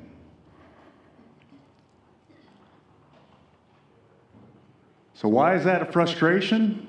For the large land-based tribes that spoke, once again, those are great leaders. I respect those leaders. I'm in meetings with them. And they do a great job. They do a great job for Tivic. They do a great job for the people they're representing, and I need to do the same. But what we're facing is scarcity of resources from our federal government. Our trustee, who you guys are here representing, 575 tribes, federally recognized. All of them have their own sovereign identity. And they have different methods, whether it's treaty, whether it's executive order, or otherwise. We got, I don't know the number up in Alaska, but there's a lot of tribes up in Alaska, right? And those are rural places. I'm a pretty rural place, but I always remember my brothers and sisters from Alaska when they come to these meetings. They go a lot farther than me. My drive's just as long as my flight to get here, but just the way it is.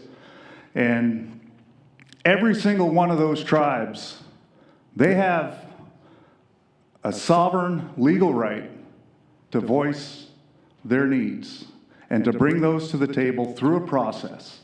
And, I feel really strongly about that as a tribal leader, being in the position I have for over a decade now, maybe a decade and a half, roughly, somewhere in that time period. And what I've seen in that time and being part of this committee, yes, there can be some improvements. There can be some efficiencies that can be done better. Okay? And, Eugenia, she runs a tight ship in her meetings. I think she does a great job. And that's you heard from her. Those things, they are real. They're tough for us when we get together as tribal leaders and we can't get into what some of us feel are the nuts and bolts of the budget. So a lot of the tribal leaders will understand this. Some of that analogy that I'm going to give, it's like me having a general council meeting.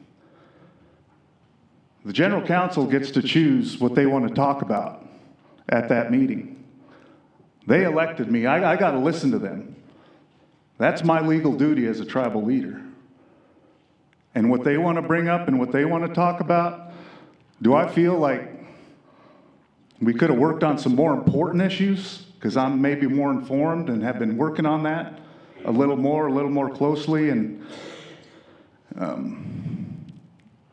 But I don't interrupt them. I let them finish. I just had a general council meeting the other week. We talked about 2 issues the whole time. And it was a bit frustrating, but that's their time. So when a tribal leader takes time out of their day and their schedule, they travel from Alaska and all the parts of this great United States that we're a part of, original inhabitants, I take that into consideration when they come and talk at TIPIC. I think their time's important. I think the real frustration is that we're not seeing things on the back end. As I mentioned, that scarcity of resources, tragedy in our communities, lack of economic opportunity for our people, those are the things that are really driving us as tribal leaders. I do think, some of the things that were said in regards to improvements of the process, I do believe we need to meet multiple times a year. I agree with those statements that were made. The 3 to 4 times a year is very valuable in my opinion. And that transparency in how that final budget formulation happens, that report out back from you guys, from your agency to the tribes on how and why those final decisions were made. We'd like to hear that back. We're owed that. We're owed that. And so that's something that hasn't been happening. It seemed to be going on a lot longer than I've been on the committee, but I think that's something we can definitely improve on. I think I'll just wrap up by saying I appreciate the people that are here in person, that were able to be here, those that aren't, and those tribes back in the Northwest that I'm representing. I hope I've represented you well. I'll probably have more comments as we go on and listen to some of the dialogue, but I appreciate the time. I appreciate Assistant Secretary being here and designating each one of you to be a part of this. So, Clerko, shoot. Thank you very much, Chairman Green. Really appreciate your comments. So we've got Chairman Allen, and then maybe we'll do just a time check, Jason, and if we've got time for one more, we'll do one more. If not, we can go to lunch. Yeah, I think the break is at 10:30. 11:30. 11:30, but Chairman Allen is known for his brevity, so I'm sure it'll... You want to take a break now? Well, you want me to go, you take a break, or you want me to? Yeah, no, we'll go. We have until 11:30. It's about All right. 5 after, so, Well, let me, it's working, yeah? Yeah. I think it's working. Besides that, I got my longhouse voice. I don't usually need a mic. A lot of great comments this morning. And when it comes to, do we keep TBIC or not, the answer is yes.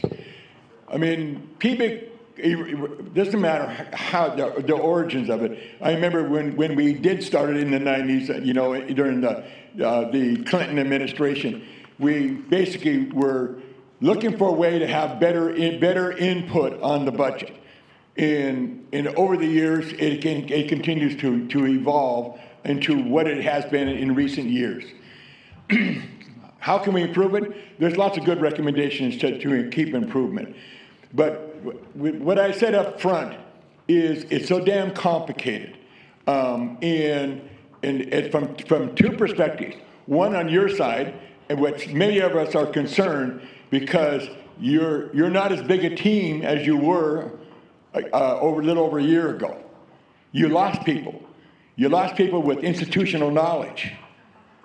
And so you got less people to do more. So do we. Quite frankly, we have less people to do more. But what is the alternative? We don't have an alternative. I don't think you have an alternative to how we can find out what are the priorities throughout Indian country and bring them to you and urge you to do the right thing. So the recommendations, you know, get the right people in the room. Exercise patience because you're going to listen to a lot of arguments or advocacies for programs. It doesn't matter whether it's the schools or public safety programs, justice programs, natural resource programs, education, why HIP is so important, why GW, the General Welfare Program is so important, natural resources like TJ was talking about, on and on and on. The list is long. Frank Comstar's out. He's right. A big tribe like Pine Ridge or Navajo, you know, they're big tribes.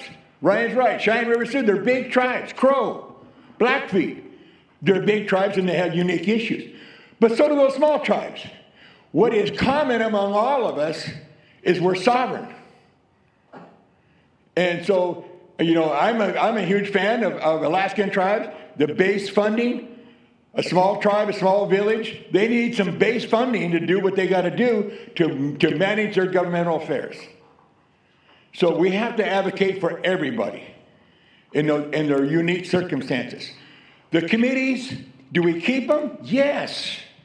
The 7 committees, there probably could be more. Every time we turn around, we have another issue, let's form another committee.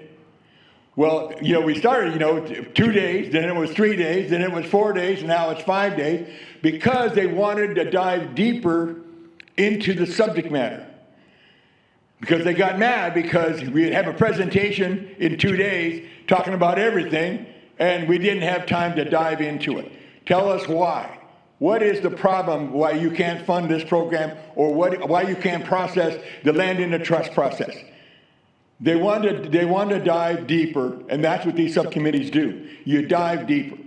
Now, the meetings out in the regions, you have to keep them because that's where they dive in deeper. Because what's unique to Navajo is not unique. It's not the same as Northwest tribes, or not the same as the USET tribe, or the Great Lakes tribes, Great Plains tribes, on and on, right?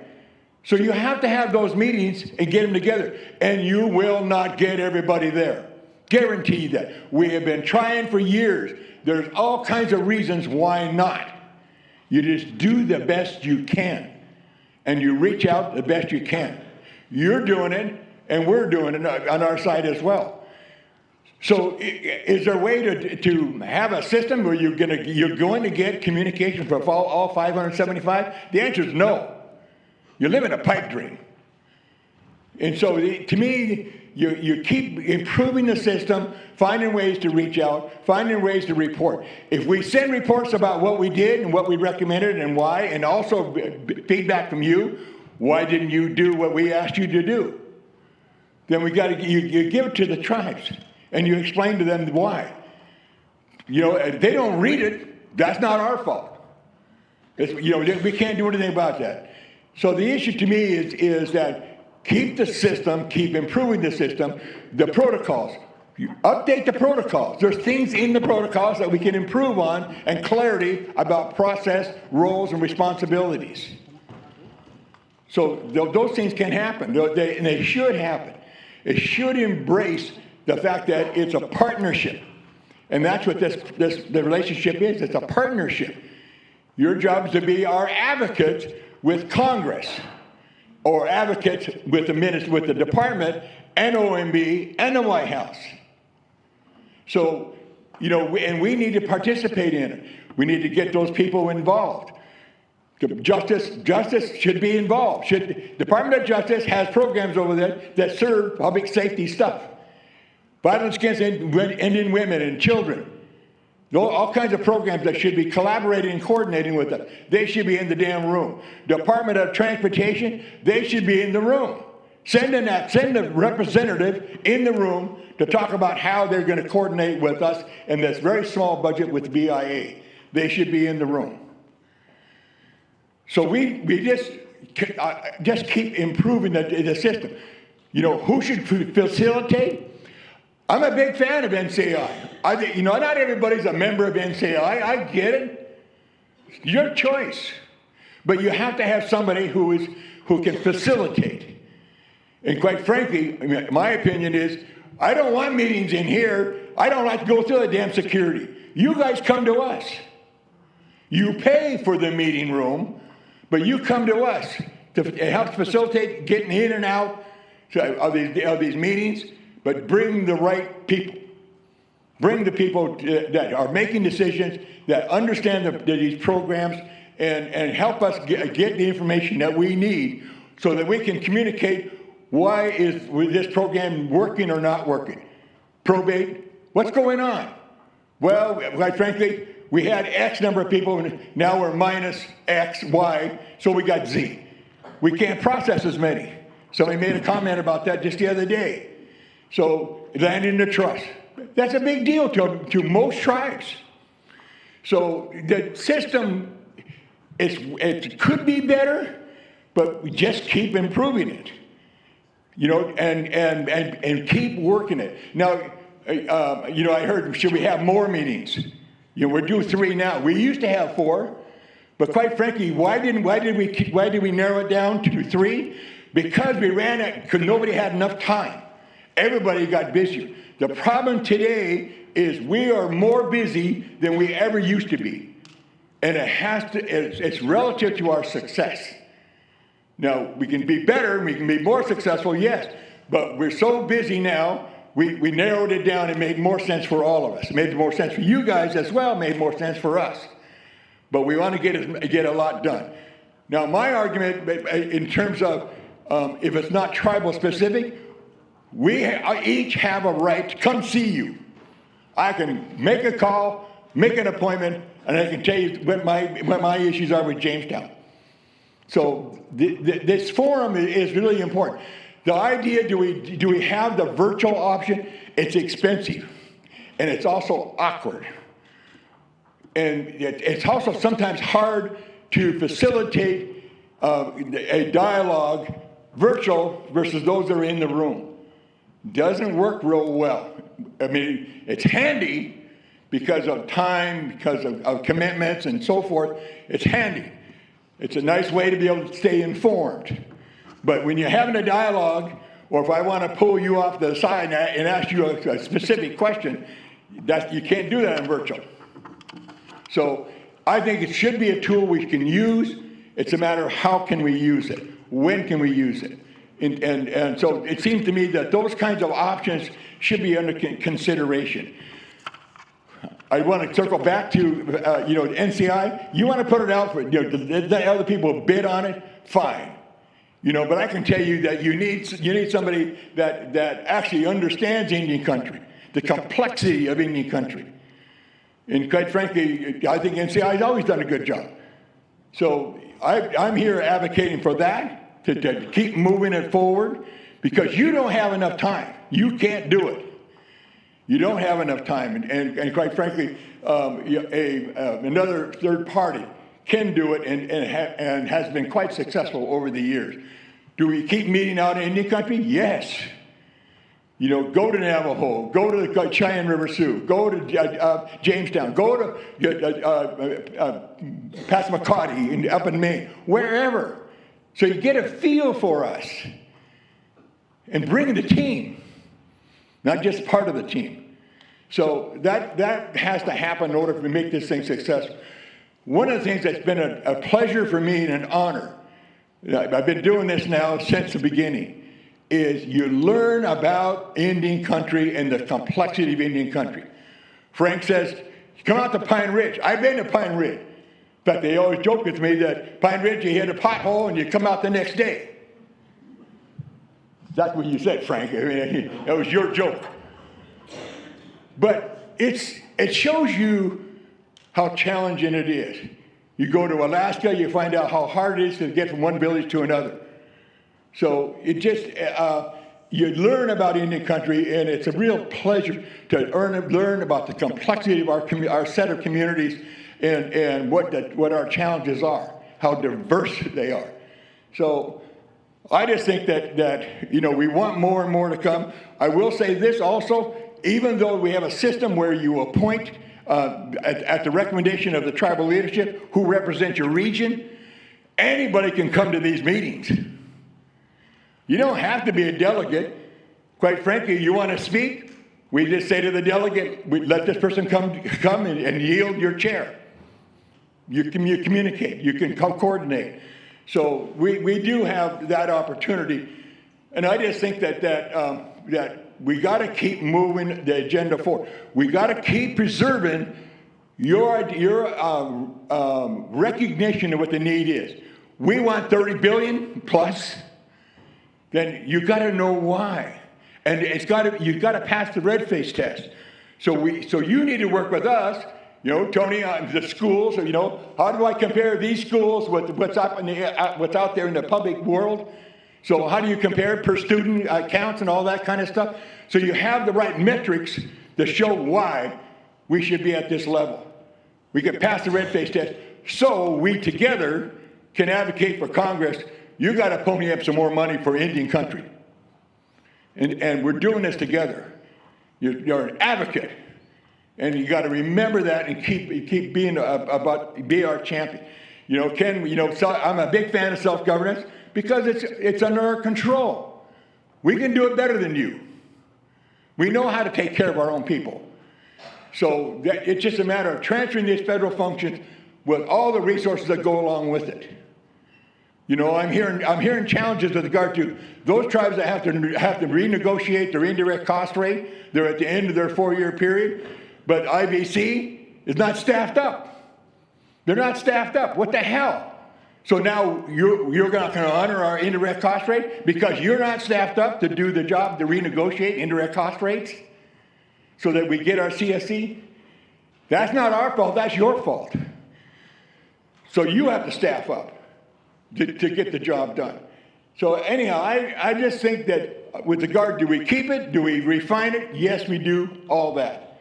And keep coming to the game where we're advocates for the Indian country's needs. Those are my thoughts, guys. Thank you very much, Chairman Allen. I was going to do some quick, did you have something you wanted to say real quick? Okay, good.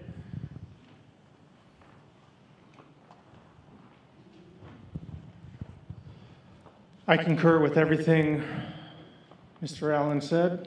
I wanted to talk about something, one, for tribal leaders that are in the room and online that haven't been to TIBIC and don't know what we've been doing the last few years. And I want to first give a shout out to the tribal leaders, the tribal orgs, and the federal staff that have helped with this.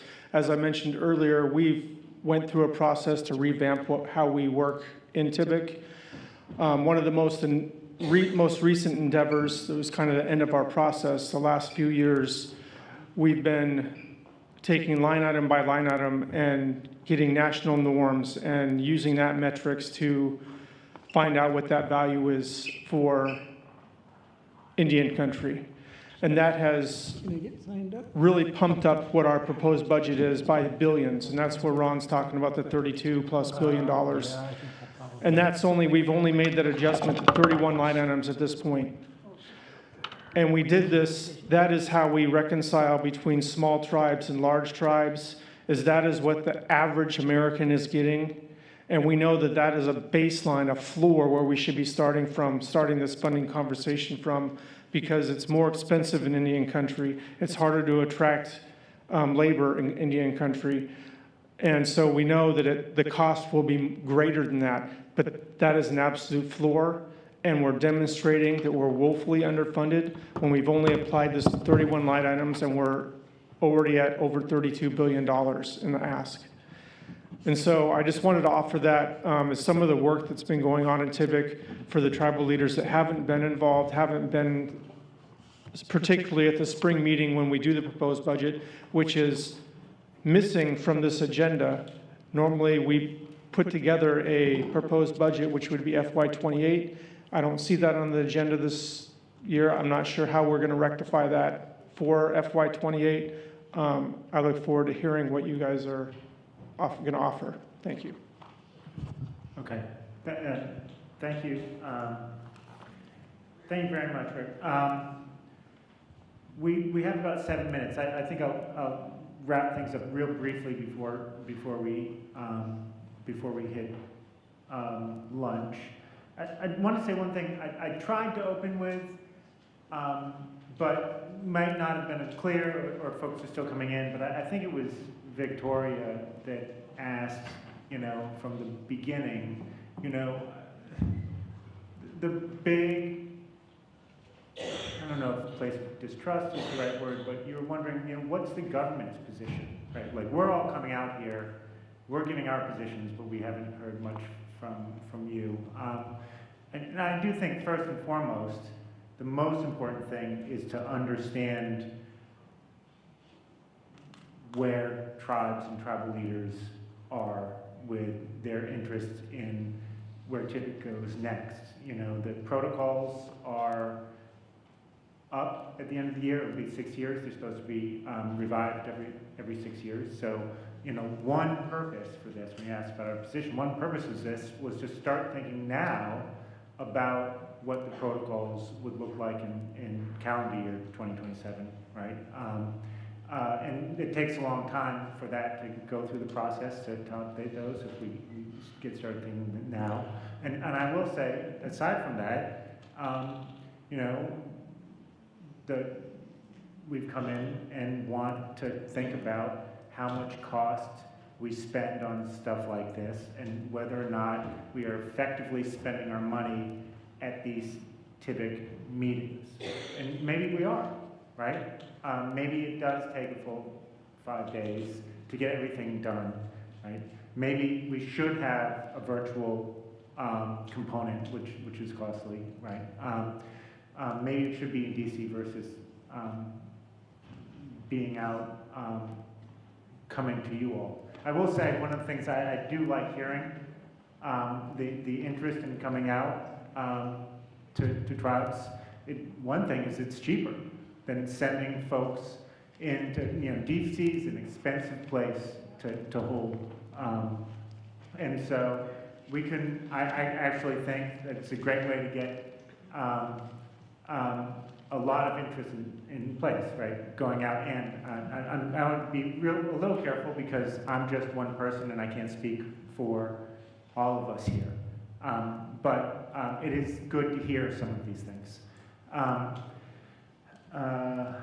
I liked hearing about updating protocols. And one of the things I started with was we want these processes to be efficient and effective, and hopefully you heard me when I said inclusive, right? And what does that mean, right? It's real tough, right? When you have 575 tribes, what is inclusive? Because we can't have everybody, and how do we make it inclusive? And so those are the things that we're looking to hear about. And from there, we'll make some decisions, hopefully together. Right. Last thing I want to talk about before we break is there's also a lot of comments about facilitation. And I got to tell you, my staff has been doing it internally, And it's a lot of work. It is a lot of work. But it's important work. You know, the money gets spent on facilitators either way, right? Are we gonna pay an outside facilitator, or are we gonna pay our federal staff to do it? Either way, someone needs to be paid to do it. Right. But I do want to acknowledge that the facilitation is tough, and that's another thing that we absolutely want to have conversations about. You know, how we're going to facilitate going forward. And we have not made that decision on our side, right? That's, again, what part of this is for. So it's right about 11:30 now. I think we want to come back at 1. Oliver talked about this earlier, but downstairs, there is an option for food. It's fairly new. We've reopened the cafeteria. It's kind of a salad bar type stuff with some hot food options that they weigh. So that is the easiest. There are volunteers around here if folks want to leave the building. There are some nearby places within, say, a 2-block or so walk. So find one of the volunteers if that's what you're interested in. I know myself and most of the federal staff will probably go downstairs to the bistro that's on the basement. Anything else, feel free to find one of us, and we'll see everybody back here at 1 o'clock.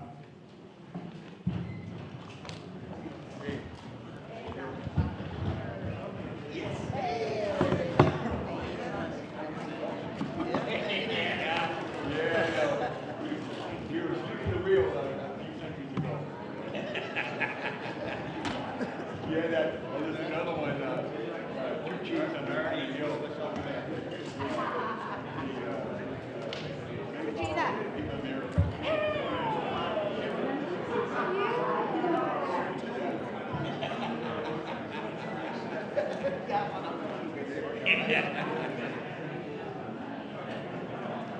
Great.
It's like negotiated rulemaking, Regina.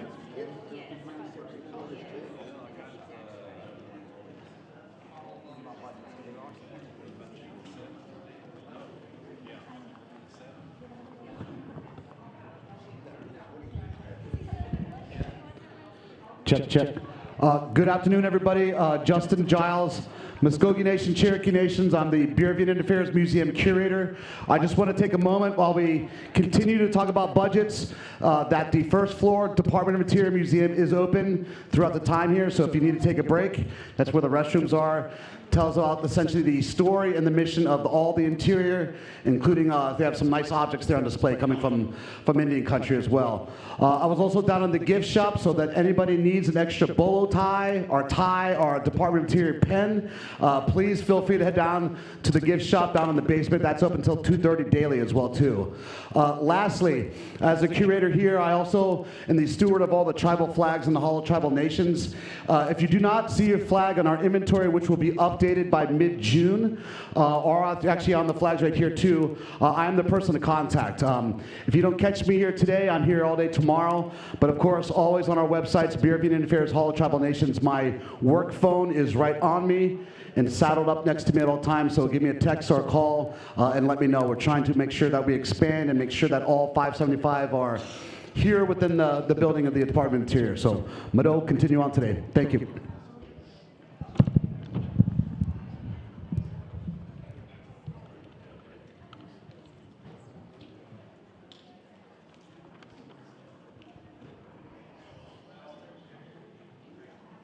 We're about ready to... Yeah, I think we're ready to get going here. So we've got about 16 people still in our queue on our list. So about 4 hours left. I think we should get through everybody just fine. But again, just a reminder, just to be mindful with time so everybody can get a chance to comment. And again, we are trying to prioritize elected tribal leaders. That's feedback that we've gotten back. And so chairmans, presidents, vice presidents, tribal council members. But once we get through those, we'll get to all the other tribal representatives that are here as well. So we've got a few more on the list in that category, and then we'll move to everybody else. Next up, we've got Boyd Gorno with the Lower Brule Sioux Tribe chairman. And then on deck, William Lytle, chairman with the Cowlitz. While we're waiting on Boyd, I just want to say one thing. I think I got some feedback from the morning session. We're going to build in a break for 10 minutes or so before 5 o'clock. It's a 4-hour block is a long time. So maybe around 2:30 or 3 o'clock or so, depending on, I'll call a break. I just wanted to let folks know now. And Boyd. All right. Good afternoon. Thank you for having me. First of all, I'd like to introduce myself. I'm Boyd Gorno, chairman of Lower Brule Sioux Tribe. First got elected in '87, and I've been in and out of office ever since.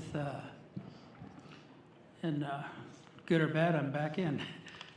So anyway, as chairman of the Lower Brule Sioux Tribe, with respect, I call upon Secretary Borgum to come to meet with us directly on a nation-to-nation basis. Congress has directed the Secretary of Interior to meet with Indian tribes and consult with us prior to submission of the Indian budget to Congress. In 1851, the President sent a treaty commission to secure the right of passage across the Great Sioux Nation and the Great Plains for the wagon trains and Oregon Trail in California. America promised peace and then went to war over a lost Mormon cow in violation of our treaty.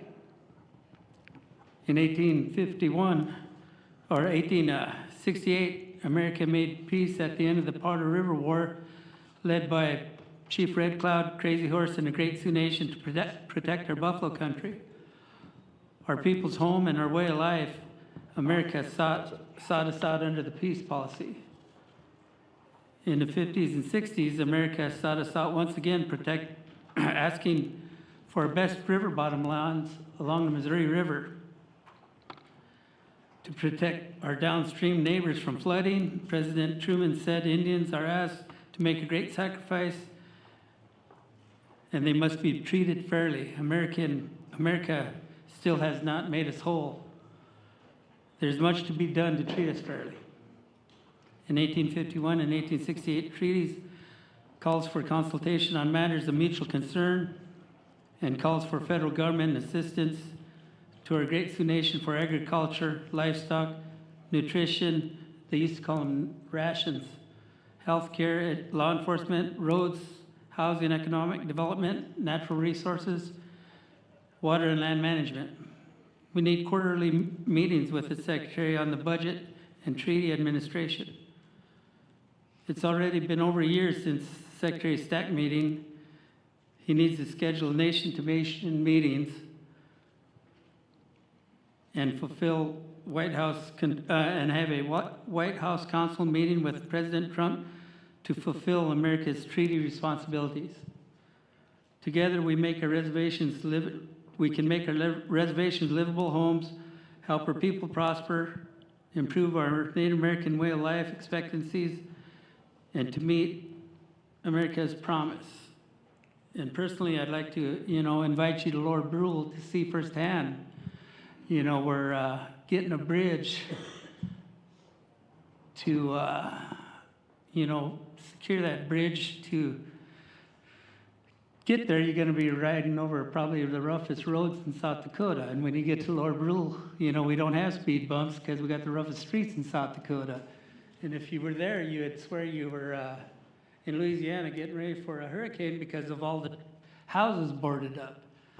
But I'd like to personally invite you there, and you could see how it is on the reservation. A lot of the chairmen have expressed that already. And we need Secretary Borgum here, and we need in-person consultation. Thank you for your time. Thank you, Mr.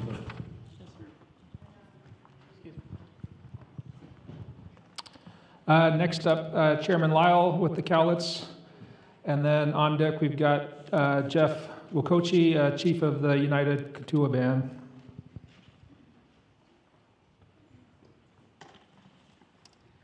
Yes, thank you. My name is Bill Isle. I'm Chairman of the Cowlitz Tribe in Southwest Washington, and I appreciate your time today. I'm going to go through just a brief listing of some of the priorities we put together, but for the process first, the TIBC should formally create a framework that requires the department to provide written responses to the input from the recommendations. That's, I guess that's basically the way we were taught, is that makes that input a part of the decision. So our input becomes integrated in the decision going forward, and I think the term is called decisional. So I appreciate that approach. Then the department should demonstrate how TIBC input is incorporated into the annual budget submission to Congress, and that is in the expression of transparency. We need to fully participate in the development of this process, as the funding requests go to Congress, and so provide dedicated funding and technical assistance to tribes and to support tribal government participation.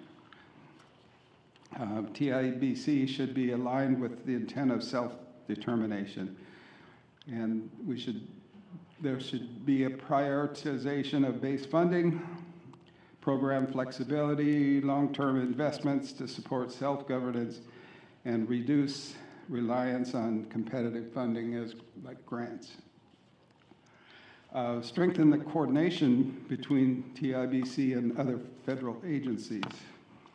I look back a couple of prior administrations, not naming any names, but Interior had a primary role in doing that in past administrations. So I think it's important that Interior be a part of the discussion with the other agencies on behalf of the tribes as a part of the trust responsibility. I think that you could express a lot of the needs that you're hearing here, but carry those to the other agencies. And then emphasize outcomes and impacts. And largely it's measurable improvements in the service delivery from these, or whether it's infrastructure and community well-being, so that we can see the results, the given results. And I'll talk about a few priorities, though. Public safety and law enforcement, I think we're about 1/4 of the need for based on the budget estimates that BIA did, I think, 2 years ago now. So we're less than $1 billion. We'd like to see additional funding for reservation roads, fish hatcheries, and tribal energy development. The Kalas tribe is on the verge of developing our own tribal utility to serve our reservation. We were landless for 160 years. We got our reservation 10 years ago, and now we're building our nation off of what was once a 152-acre reservation. It's growing rapidly, and we have impact up and down the I-5 corridor from Portland all the way to Chehalis near Puget Sound. So that's the last issue, though, is the region cutbacks and staffing. I know that's been very impactful, but we appreciate all the effort that is put forward by the reduced numbers, because we do see results, but we have to continually be in contact to make sure that there's a follow-through. So I thank you for your time today. Thank you very much, sir. Oliver, before we go to the next one, I just want to mention that we have the Department of Interior's Associate Deputy Secretary, Mike Olson, with us today on the panel. Some of you might have seen him speak at the Self-Governance Conference that if you went. But we really appreciate your time to come and listen today, Mike. Hey, thank y'all. My name is Jeff Wakachi. I'm the chief of the United Cotulla Band of Cherokee Indians in Oklahoma, and I'm also the alternate for the Eastern Oklahoma region. I've been taking part on the TBIC for 5 years now, and we're here today to see about improving TBIC. And right now, from what I could see, and my take is our subcommittees, our members of our subcommittees, they're not showing up. I mean, the attendance is very, very poor. So if we could look at the possibility of increasing their attendance somehow, let's figure out how we can entice them to be there, or even, the possibility of doing virtual. And then also I've been here for 5 years, and I think the Assistant Secretary or the Secretary of Interior has only been present once or twice in that whole 5 years. And so, that's why we're here. I mean, you see all these tribal leaders that we're here to, we've taken the time to travel, spending the resources of the tribe to be here and convey our messages from our tribal members. And I appreciate all of y'all that are here taking the time. And, there's usually the same folks are usually there. Tony's always there. We always have Bart is always there. We have a few folks that, have been there every meeting, and we appreciate that. But, it's the attendance, we have to have, I think we have to have better attendance on both our side and on the government side as well. And so, I think that's one of the main things is, and then also, I think we need to look at the possibility of providing funding, or allocate some funding for training even, because, financial management, we're not all professional financial management team advisors. I'm a nurse by trade.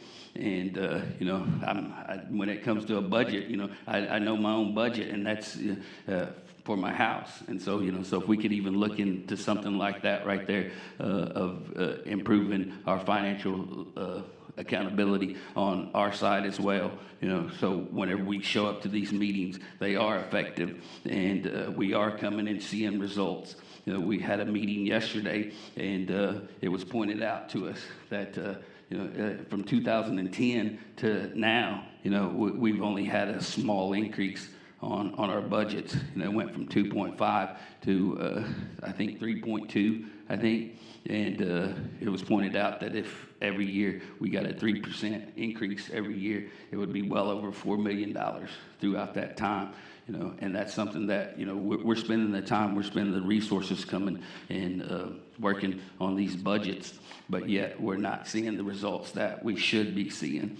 And so, you know, and some of us don't understand that, you know, and I'm one of them when I say that, so I'm not talking bad about anybody. I'm just saying that, you know, financially, you know, when it comes to that knowledge, you know, we need that, and we need to make all the leaders equally, you know, strong when it comes to doing this and working on these budgets. And so, yeah, so that's my take on it. And so just wanted to add that, and appreciate y'all, appreciate the opportunity for, you know, coming in, relaying these comments to you, and actually trying to improve what we're doing here, and try to make sure that, you know, each time we submit these budgets, you know, we see results.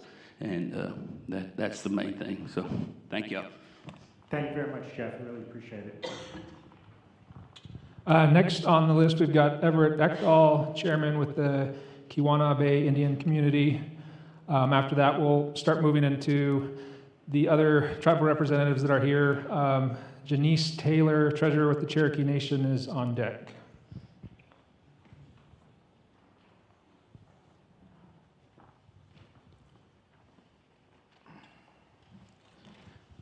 Buju, Makwa de Indigenous Cause, Keweenaw Bay, Indodem.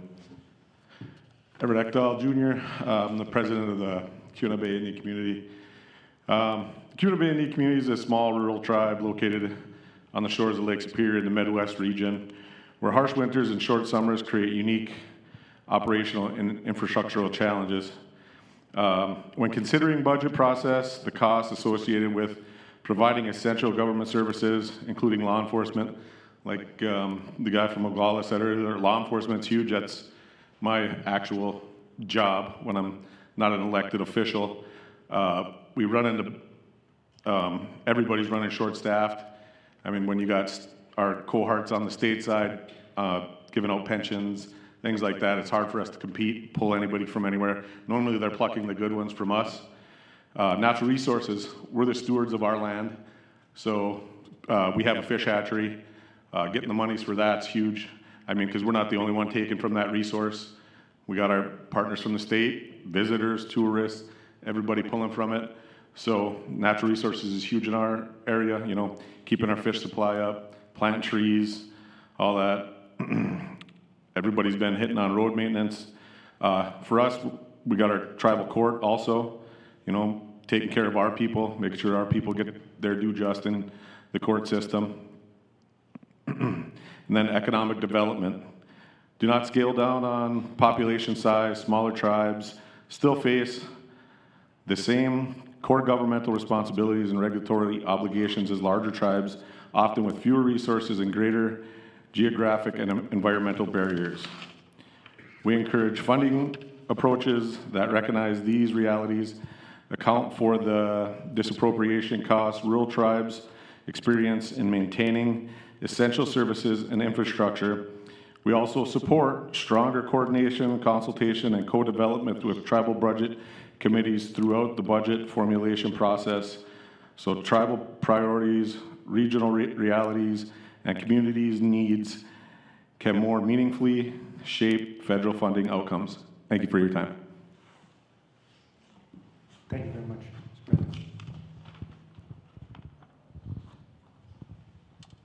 Janice Taylor, and then on deck we have Karen Linnell, who is the Tibic, Alaska rep. Good afternoon. I'm Janice Taylor. I'm the treasurer of Cherokee Nation. Our reservation spans 7,000 square miles in northeast Oklahoma. I am one of 2 Eastern Oklahoma reps on the Tibic committee, and I appreciate the opportunity to meet with our federal partners 3 times a year, as we have enjoyed for the last 20 years. It is imperative that we continue to meet at this frequency. Our meetings are timed strategically with the budget process so that we have an opportunity to bring the data that we have collected from our tribes, hard data that expresses the needs in Indian country. We bring it, we show what the need is, try and work out a budget where we can take care of our people. And as we do that back and forth with the Department of Interior, we have the opportunity to express what's going on back home. The 24 representatives that sit on that committee bring what the needs are from their various committees. We are disheartened at the lack of feedback after those meetings that comes out of Interior. We bring the need, we show you that it's there, and we don't get any justification for why these needs remain unmet year after year after year. We would also like to have more advanced meeting notification. We had a schedule where we knew when the meetings were going to be, but the last meeting that we had, I think we had 2 weeks' notice for that meeting, and so we would appreciate being on a schedule so that we can come and represent our tribes. Some work on the other side for the TBIC members to accumulate the data, to accumulate our plan going into the meetings certainly could be effective and make our time together more useful. So I appreciate you. Thank you. Thanks a lot, Denise. Karen Linnell, again, is the TBIC rep for Alaska. And then on deck, we have Lisa Whitepipe from the Rosebud Sioux Tribe, who's the vice president and co-chair of TBIC.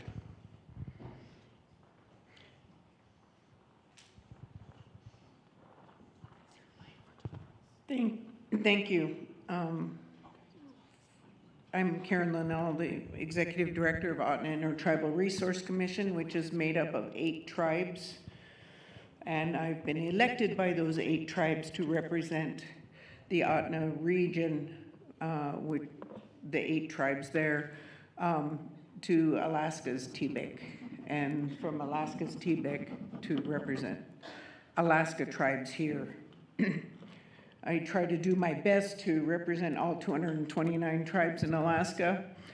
I attend meetings across the state, trying to better understand the issues that they're presented with, and bring those concerns and issues here to the Tribal Interior Budget Committee. Alaska tribes are not treaty tribes, and we have many other tribes that their treaties were not ratified, or we have other settlements and things like that get them recognized as tribes, but it does not negate the federal trust responsibility held by you folks. I'm sorry that the Assistant Secretary couldn't stay for the entire day since he scheduled this meeting. It's disappointing. That he couldn't make this time a priority, as it's his budget, working with us as tribal leaders to move forward. And then he's going to represent us tomorrow with the Senate Committee on Indian Affairs and not have a full and complete understanding of all of the 575 tribes that he's tasked with supporting in his role as the Assistant Secretary. One of the things that concerns me when we talk about Indian country, it often leaves out Alaska, and Indian country is a legal term that came out of some documents, and so as the tribes aren't the one that own the land in Alaska, it's the Alaska Native corporations that own it. I think it makes it difficult because we're not eligible for a lot of the funding that the large land-based tribes are. And so, fine, that's how it works. But we are eligible for some things. We're not eligible for the BIE stuff. So in Alaska, we don't have BIE schools. what I want to say is that the settlements that are in the budget shouldn't be part of the BIA budget. Those are settlements with other agencies that were at fault and should either come from those agencies' budgets or they should come from the Treasury and not be a part of the BIA budget at all. It wasn't Indian Affairs that did the wrong.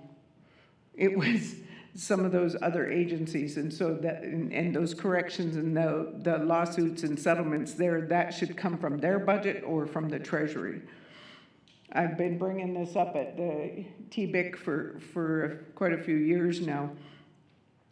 The small tribes supplemental, a majority of Alaska tribes and the California tribes, several others, they're small tribes. And I have a tribe that doesn't even get $100,000 a year. We've been working to get this up to a minimum of $200,000 and $170,000, and that was years ago, and trying to get that increased to at least $300,000 per tribe across the board, without ICWA and without roads, just a base tribal government's page or funding. And I think about how many years. It's been at least 20-something years that the my native village of Cantwell has been getting that $90-some thousand. No cost of living increases, no anything. And so when they're in most of our communities, and our tribes are the largest employer. And it's hard to do it with so little. They're dependent on the BIA funding. I just heard that the BIA Providers Conference for Alaska is on hold for 2026. Last year it was canceled. It's essential for our Alaska tribes to get together. This is where I get to hear a lot of the issues. I attend most of the sessions, try to get around and look at roads, listen to the ICWA, concerns, and listen to all the other concerns. And then part of my funding, I have to present on what we've done with that funding.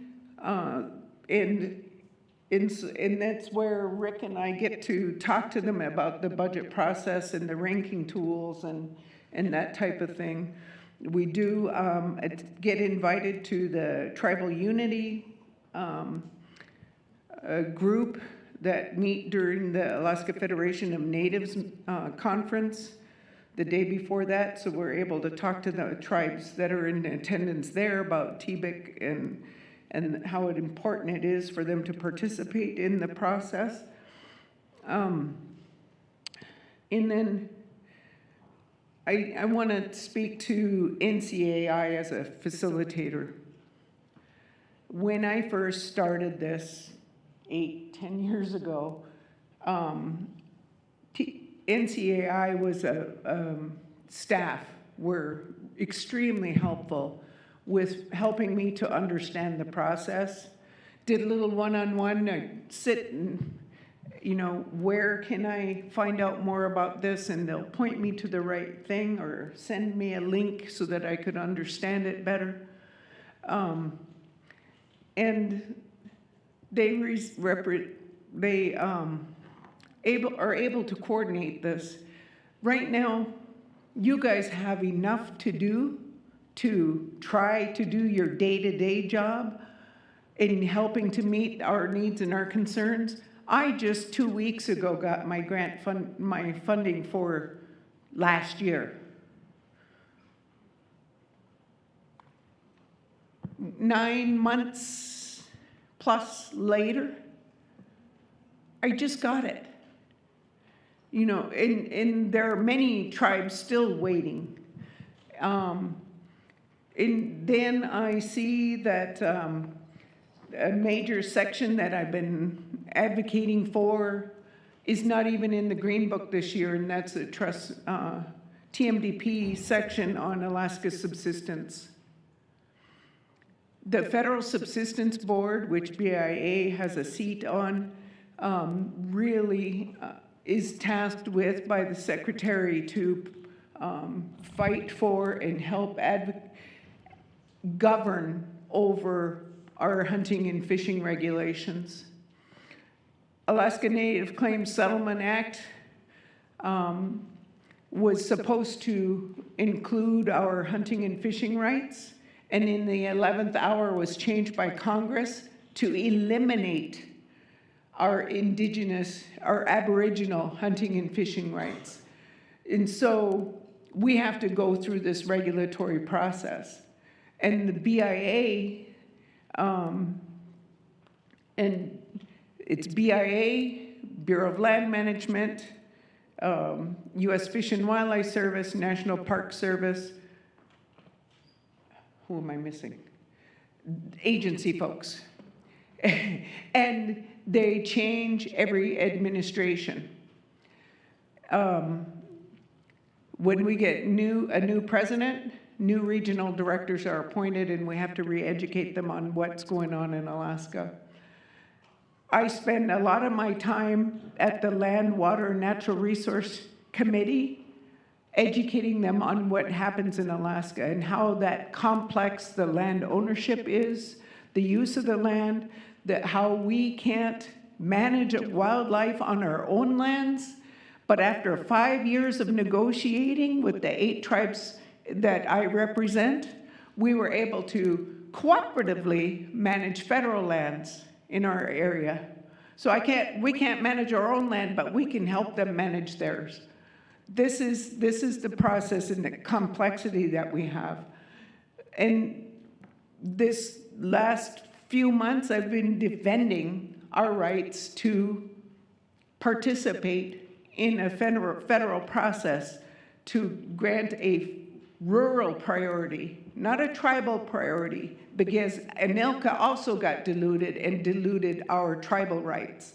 So BIA is an integral part to that, and being able to attend the BIA Providers Conference and hear my tribals, the other tribes' needs and concerns, and bring those forward here to this body is important.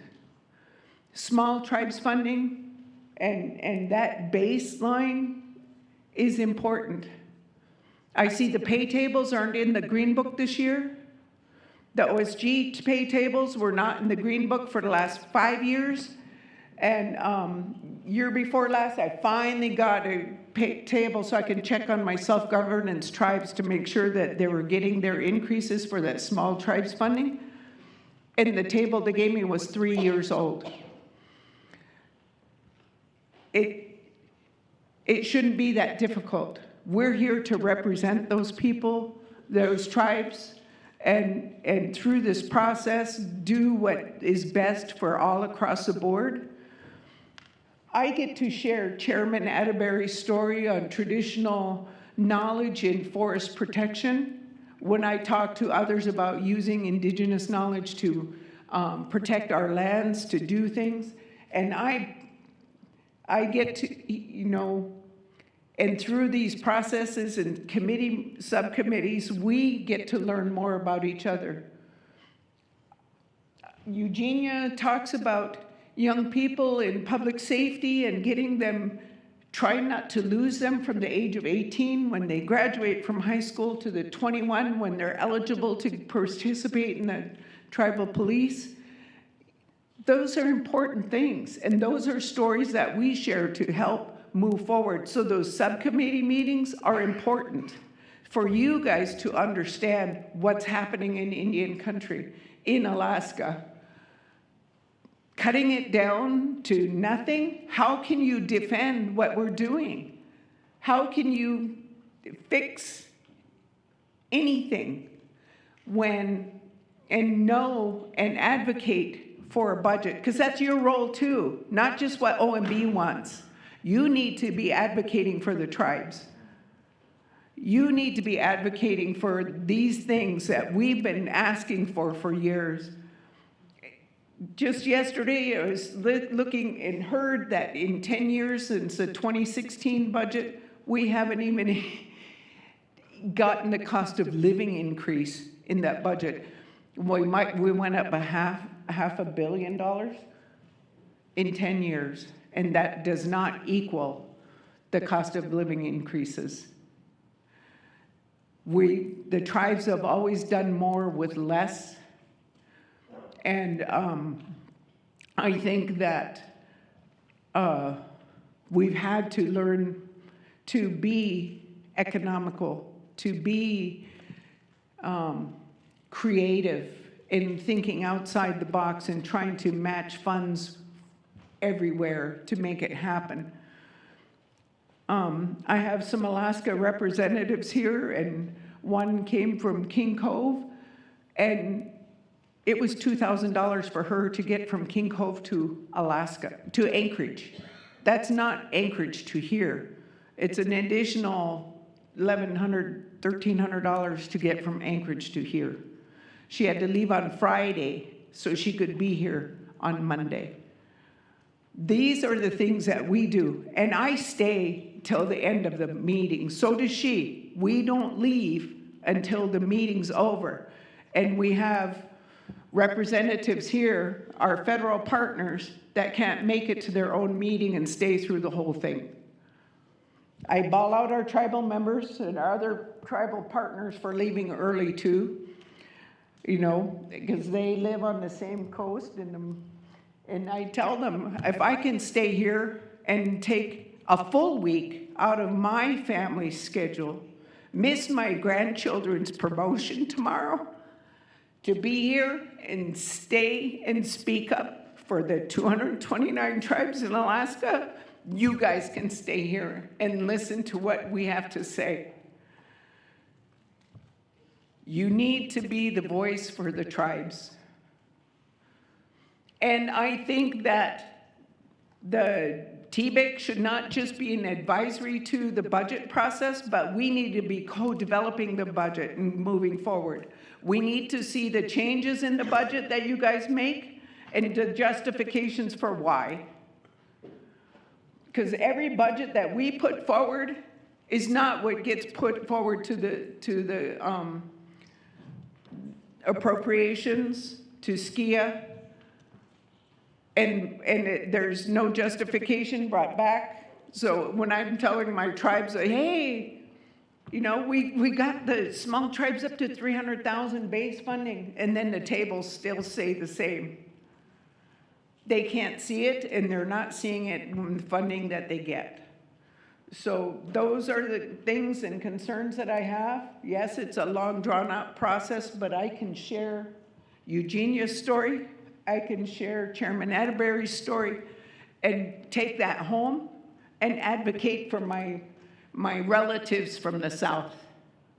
Just like I advocate for the tribes from Utqiagvik to Attu to Prince of Wales Island in Alaska. And like I said, that's like looking at the Alaska on the map of the United States, North Dakota to California to Georgia.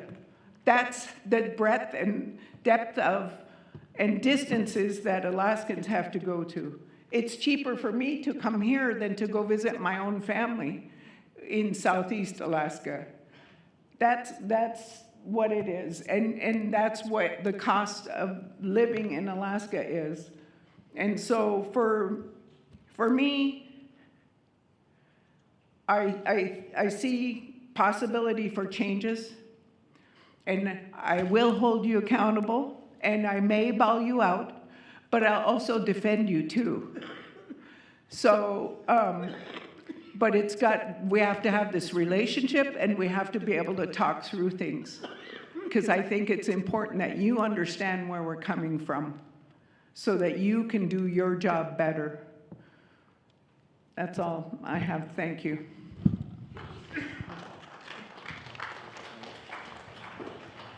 Thank you very much, Karen. And Karen, I just want to, I apologize for being late, and I don't mind you bowing me out or calling me out for being late. But in my defense, I was meeting with the Association of Village Council Presidents about the response to Typhoon Halong, so it was a very important meeting for me, because in the Yukon, Kuskokwim Delta, you know the impacts there in those villages, and so we're trying to respond. I also, just because you seem to ask a question about providers being held this year, and I'm pretty sure, Jolene, confirming that we are moving forward with providers in November, December, right? I think we're working on that. It's being held up somewhere. Is that what you're saying? Okay. Because I had approved it. So I will look into shaking that loose and find out what's happening with it. All right, so we've got 12 in the queue. We added a few more, but I think we're moving good in terms of time, and everybody should have time to provide their comments. Ms. Whitepipe is going to reserve her time for the TIVIC session tomorrow. So next up, we have Courtney Tulance, who is a director with the Oglala Sioux Tribe and also representing the Great Plains Tribal Chairman Association. And then on deck, Harold Fraser, also representing the Great Plains Tribal Chairman Association.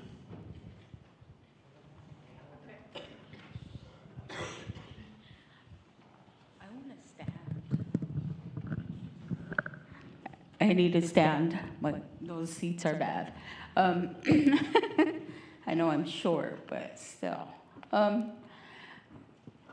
name is Courtney Tulance, and I'm the Great Plains Tribal Chairman Association representative. I also sit on 5 of the TBEC subcommittees, and I do co-chair 1 with Kit Key, Economic Development, brand new. So when they talk about attendance, we only had 2 meetings, and we had quorum both meetings, so that's a plus for us. I've been involved with TBEC since 2006, when John Yellowbird Still was the first tribal president. That brought me to the TBEC meeting. And after that, I did go to the Great Plains Tribal Chairman's meeting, and I did get a vote of confidence to represent Great Plains region here since 2007. And so I've been involved with every aspect of it as much as possible.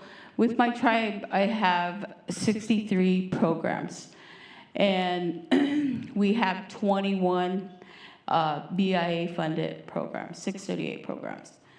And the one thing that I come here with is when we do the budgets or when we talk about our programs in those subcommittees, I'm always asking, 1, where's the data? 2, that department, where's your management plan? That is specific to tribes. And that could be with any other agency because we deal with other agencies at our tribal level. So I do ask for their management plans. And I want to know how much money is allocated for tribes within their management plans. I was always under the impression that anybody or any agency that is under the federal or the DOI is subject to tribal consultation as well as contracting or compacting. But we need to know how much money is involved with that before we take on that responsibility. And when I talk about I had a bunch of stuff written down. The one thing, we had a road maintenance symposium 2 weeks ago in Rapid City. And I'm really big on road maintenance because I have grandsons that are now in school. And I'm worried about their safety, and I'm worried about how terrible our roads are. And why isn't there more money in road maintenance for not only roads, but bridge maintenance and culverts? We had a storm, that just kind of wiped out 3 roads on our reservation. And one of the roads, a car got swept away. We had no lives lost, but after we saved everybody, we got everything done, our road is compromised a mile up and a mile down. There's no money to address that. And when you talk about tribal transportation, that's our construction, but when we have a TIP, which is a 5-year, 10-year, 20-year planning session, if we have to supplement road maintenance with tribal transportation, we're not able to finish something that was on our TIP. So therefore, some of our roads are not being addressed. And with the drought that is happening now in every region, those compromised roads are getting worse. We're gonna start having sinkholes. Do you have it in, I'm just gonna throw it out there, because I threw it out there 2 weeks ago. How does road maintenance help the tribes get more money to maintain our roads? And what is their distribution formula? I just did not get an answer to that. And so it's very upsetting when I'm just gonna use Brian, you guys as an example. You're in Pine Ridge, the hospital is south, and then you have an accident here, somebody else, and somebody else. And you're gonna say, okay, who do you want me to say first? Because I only have one ambulance. Who do you prioritize? Do I say Brian? Do I say you, Jason? Who do I say first? That's what you're asking the tribe with the little bit of money that you give us, to prioritize things like that. That's not realistic, and everybody's important to us. Everything is important to us. And when it comes to the formulas, I've been trying to ask and explain it to me, make me understand, or how do we as TBEC representatives, when we come to our subcommittees, how are we gonna fix that so everybody can get something that addresses at least one need? And every region is very different. Every tribe is very different. When they talked about the setting of TBEC, I always said, okay, let's listen region by region, which does happen. And a lot of the tribes, I'm sorry, they don't come, but they can't afford it sometimes. I've always wanted to have these TBEC meetings more out in the region so we can see each other's issues, reality, and then have our main budget, when we're gonna submit our proposal here. I do not appreciate it when we travel this far and somebody does not attend that needs to hear what we have to say. Or they'll send somebody that doesn't have the authority to give us any dialect or anything. They can't say anything. I can understand. They're afraid.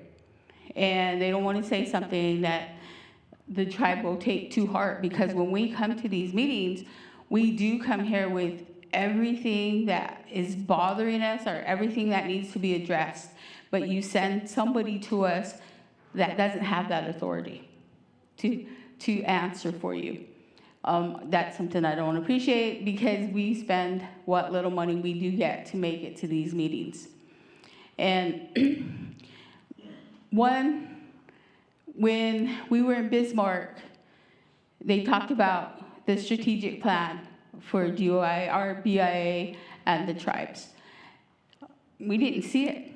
There was 96 pages given to us, and they were all redacted. And I didn't appreciate that at all, because we did not get to see what your plans were to work with us. It has to be working together. It can't be, it's a done deal, this is how it's gonna happen, and tribes, you didn't get your input. I don't like that, and I will always bring something up about it if I don't understand it. And I guess from the tribal level, we have to work with the congressional people and tell them some of these issues. We're not getting the information that we need to make really good decisions. Or if there is a need somewhere and we produce the unmet need or the data to show that unmet need, are you fighting for that when we present you the supporting documentation? Or do you need our help in fighting for that?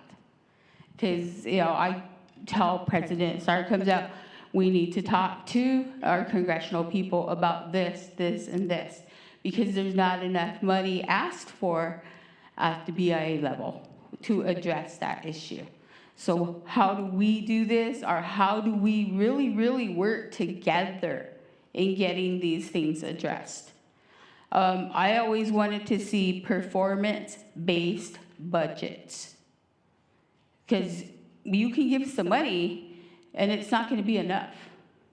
But if you really look at performance-based, then you're going to see that unmet need. You're going to see that unfunded mandate.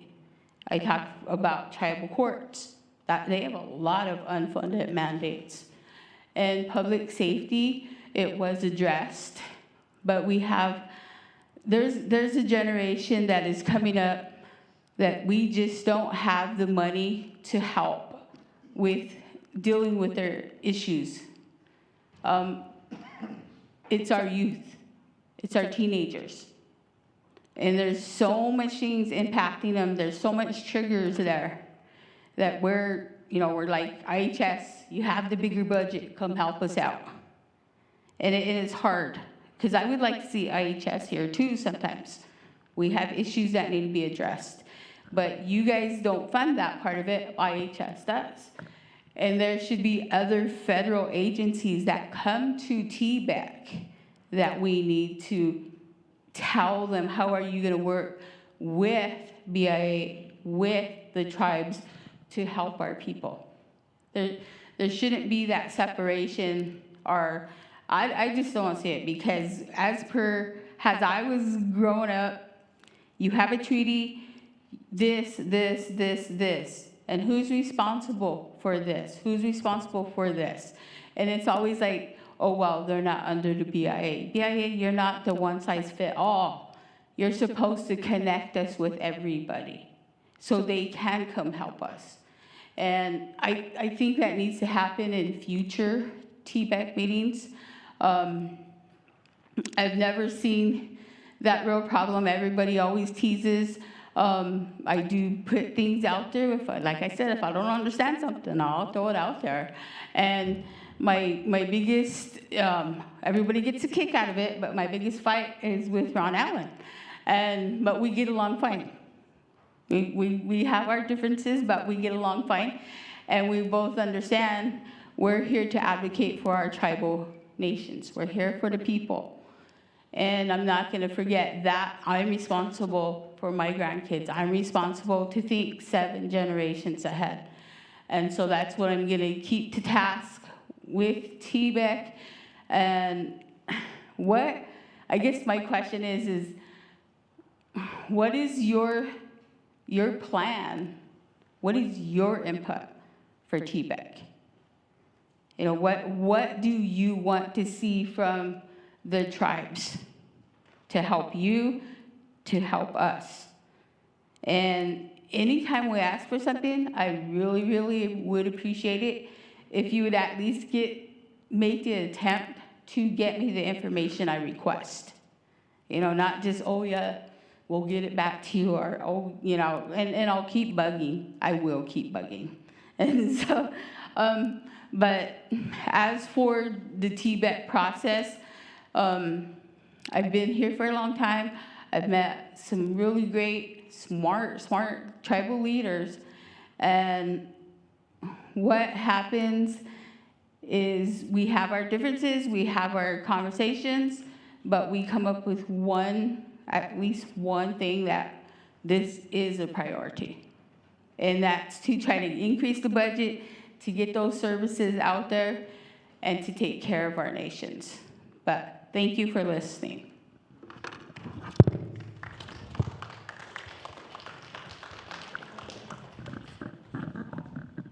Thanks a lot, Courtney. Harold Frazier, representing the Great Plains Tribal Chairman Association. And then on deck, we've got Purcell Sespooch, who is a councilwoman with the Utah Indian Tribe, or the Ute Indian Tribe, my apologies.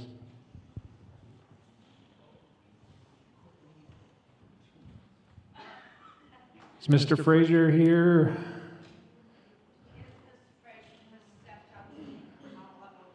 Okay, we'll come back to him. Ms. Sespuch, are you here? We'll just swap the order.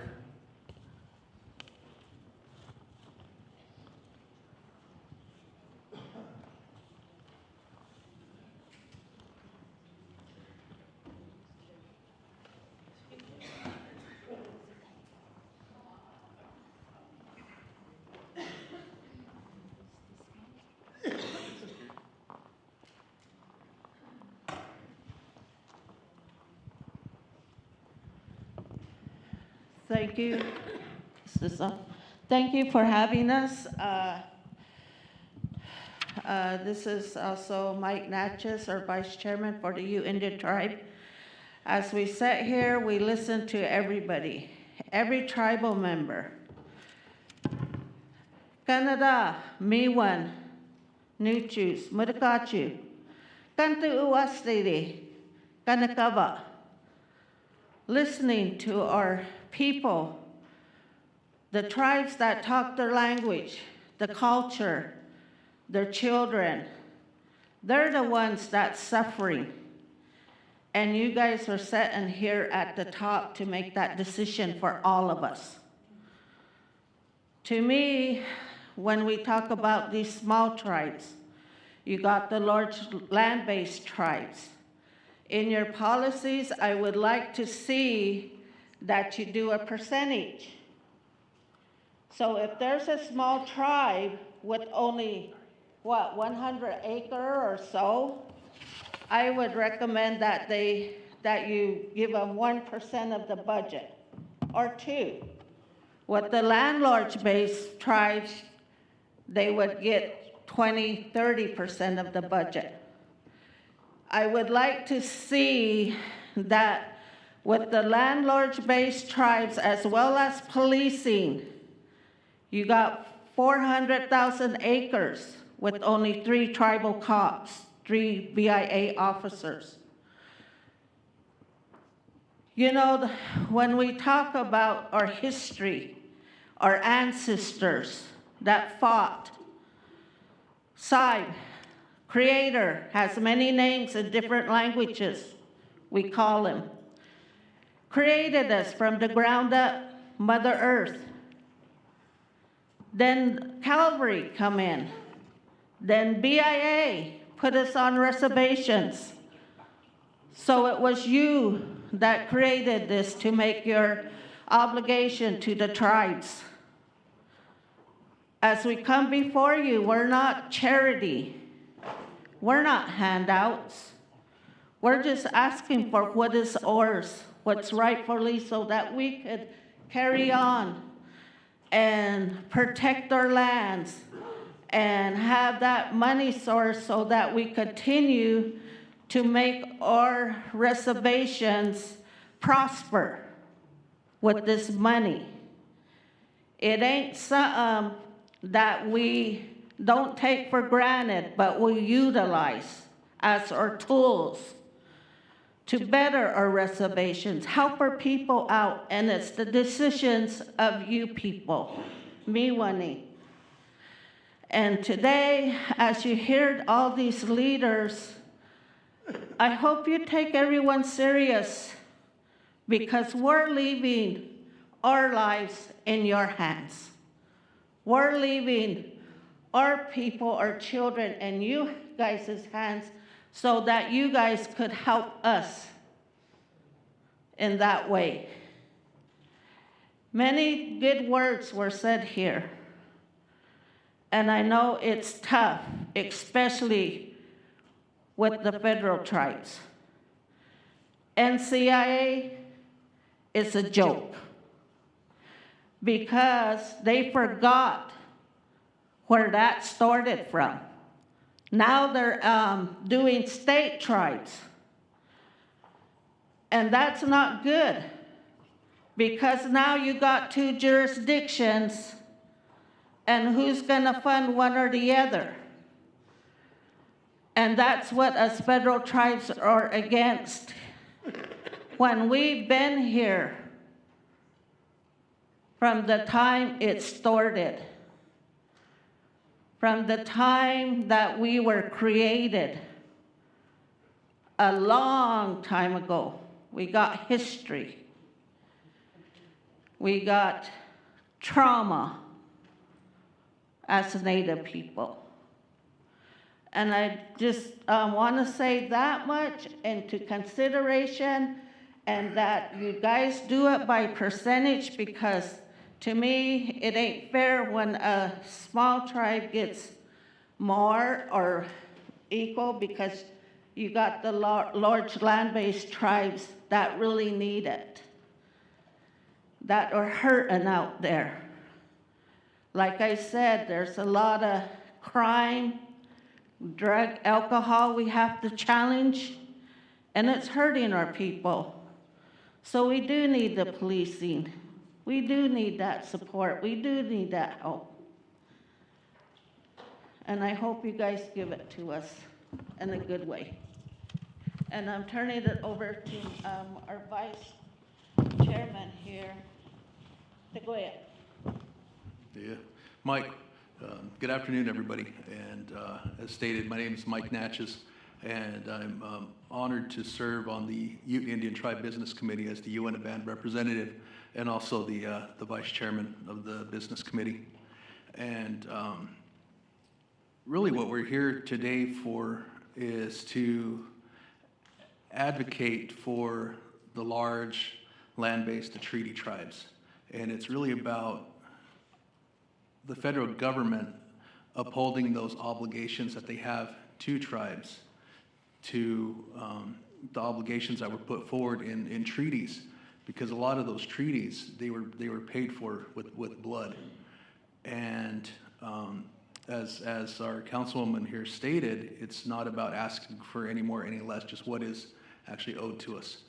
And our reservation there in northeastern Utah, the Uinta-Ouray reservation, it's the second largest reservation in the U.S., about 4.5 million acres. And out of that, our law enforcement, we have 2 to 3 officers at any given time to patrol all of that. Our communities are pretty spread out, and it's ridiculous when you have a land base that size and there's no law enforcement there. And so the tribe, using our own resources, we have to supplement some of those up to 40% of the budget there. And the other alternative is to begin chipping away at our jurisdiction and our sovereignty by allowing the state or the counties to come in and police, and that's unacceptable as well. And it's really about finding some way to make things, I guess, proportionate to what the tribe's true needs are. And our roads are in really bad shape. And again, it's about just getting what is rightfully owed to the tribes. But again, I thank you guys for your time today, and thank all of the tribal leaders that spoke before us as well. So thank you. Thank you very much, both of you. Is Harold Fraser back? Okay. I will keep checking in to see when he gets back. Next on the list, we've got Melanie McFalls, chairwoman with the Walker River Paiute Tribe. And then on deck, we will go to Dakota Longbreak, who is the Transportation Subcommittee co-chair with the Cheyenne River Sioux Tribe.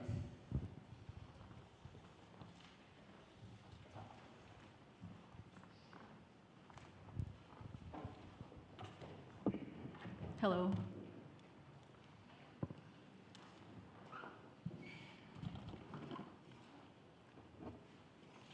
Melanie McFalls, Tribal Chairman for the Walker River Paiute Tribe, Schurz, Nevada. I want to thank you for allowing us to address you as tribal leaders, and thank you for listening and letting us speak to you today. And I want to thank you for not doing away with TBIC and confirming that. I just got elected, so I don't want to be fired so quickly, so thank you.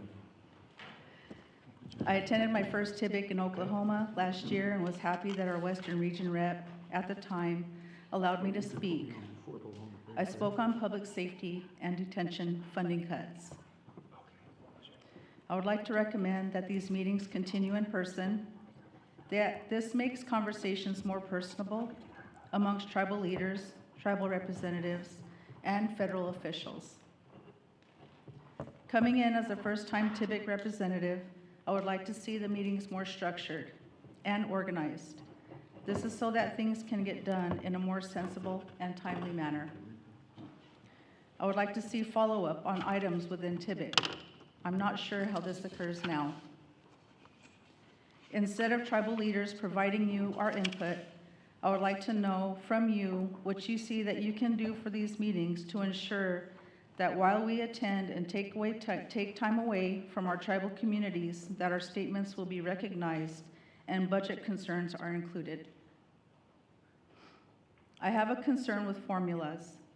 Formulas that are used. How are they determined, and are they accurate? What can you do to help to ensure that correct data is being used, especially for public safety? We recently learned that a BIA OJS representative was working against our tribal police departments, which is affecting funding. We can talk about that at another time. Our police chief and our officers work so hard, and to hear something like this is disheartening. I heard you say that you would like to make TIBIC more efficient and effective. I would like you to make sure that correct and accurate stats are used when determining funding. Please understand that all tribes are different. How well does Indian Affairs work with the BIA agencies? I will go back to communications across all agencies to help in determining funding needs. BIA agencies work closely with their tribes at times, and they know the tribes in their regions. Requests for additional funding. How are those incorporated in the need of increased funding? Communication is priority. If you expect to hear from us, we expect to hear from you. Thank you for working to improve TIBIC, and I can't wait to sit amongst all TIBIC representatives to represent the needs of our regions. Thank you for your time. Thank you very much. Dakota Longbreak, are you here?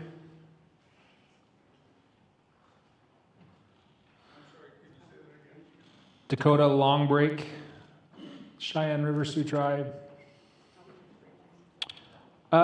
We will move then to Dolores Cachutin with the native village of Belkovsky.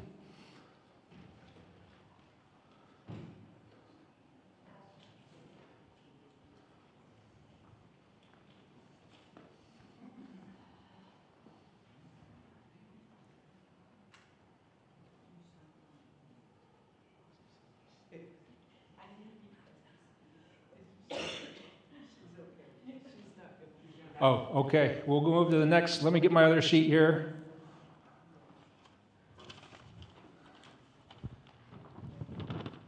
Michelle Bowden, the Secretary Treasurer with Lacord O'Reilly's.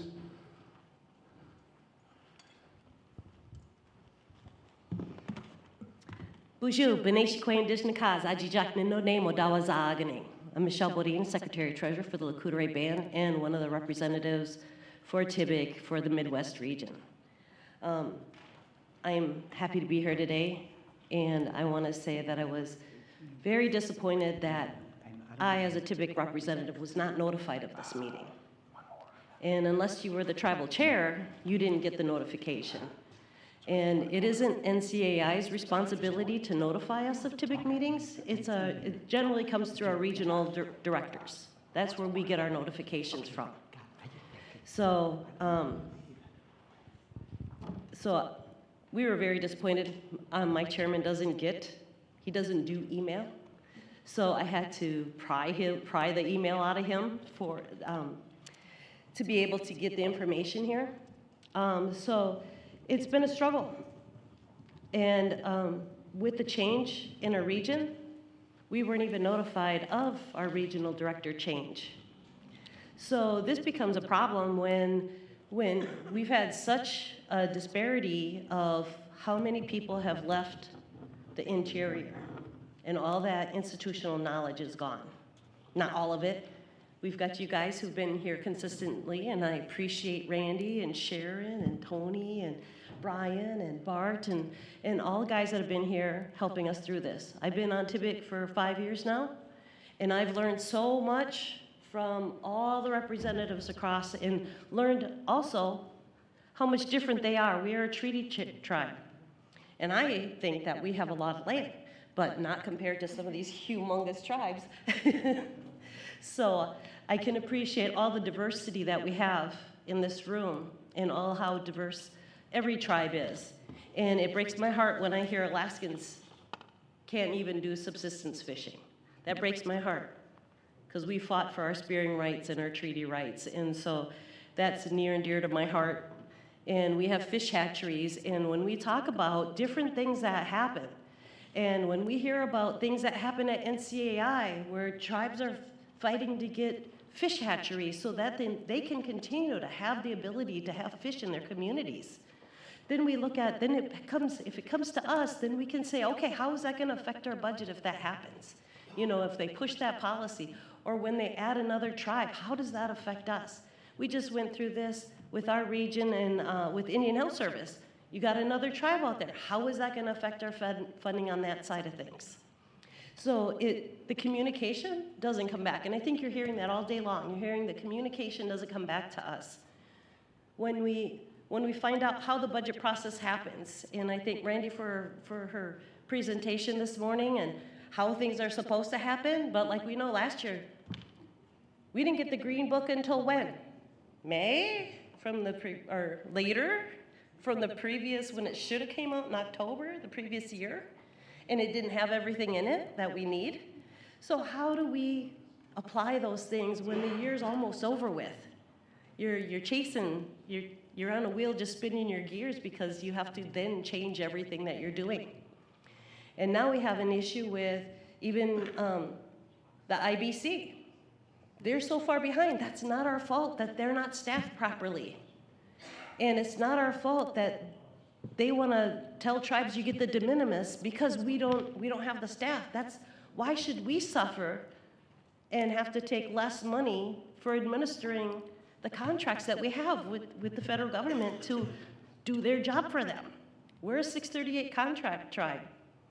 In our region, we've got both self-governance and 638 contracts. So trying to mold your brain about how they differ and how they're the same, it is, I'm sure you guys have to deal with so many all the time and try to figure out how they fit all these puzzles pieces. But I appreciate the work that you do, but there's got to be a better way. And when we talk about TIBIC and improving, why don't we talk about the process? You've heard the formula issues. Like we've talked about in the past, roads. Why is it so hard for roads? There's other formulas out there what the states use for determining what the cost of road repair, road replacement, bridges, those are out there. The schools, we talk about the schools. Like what do the public schools get? What does the military schools get compared to what we get? And how do we compete with local schools for teachers when we get half the funding they get? You know, and Tony's team has been great trying to get us more funding or trying to work with us on those things and listening to us. And that's what we appreciate at TIBIC. That's what I appreciate. I guess I can't speak for everybody. But I appreciate that the team is here and they're listening to us.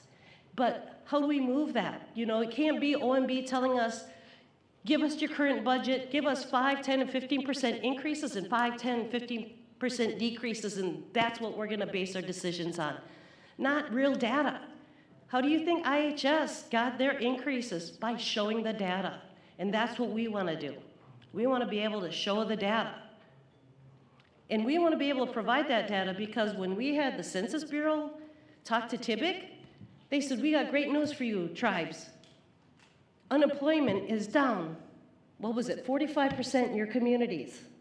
And your violence in your communities is down 49%. And everybody looked around. That's not true. How did you come to those numbers? Oh, well, if we called someone and they said they were tribal and if they said they had a job, and if they said they didn't have violence in their home, we counted that.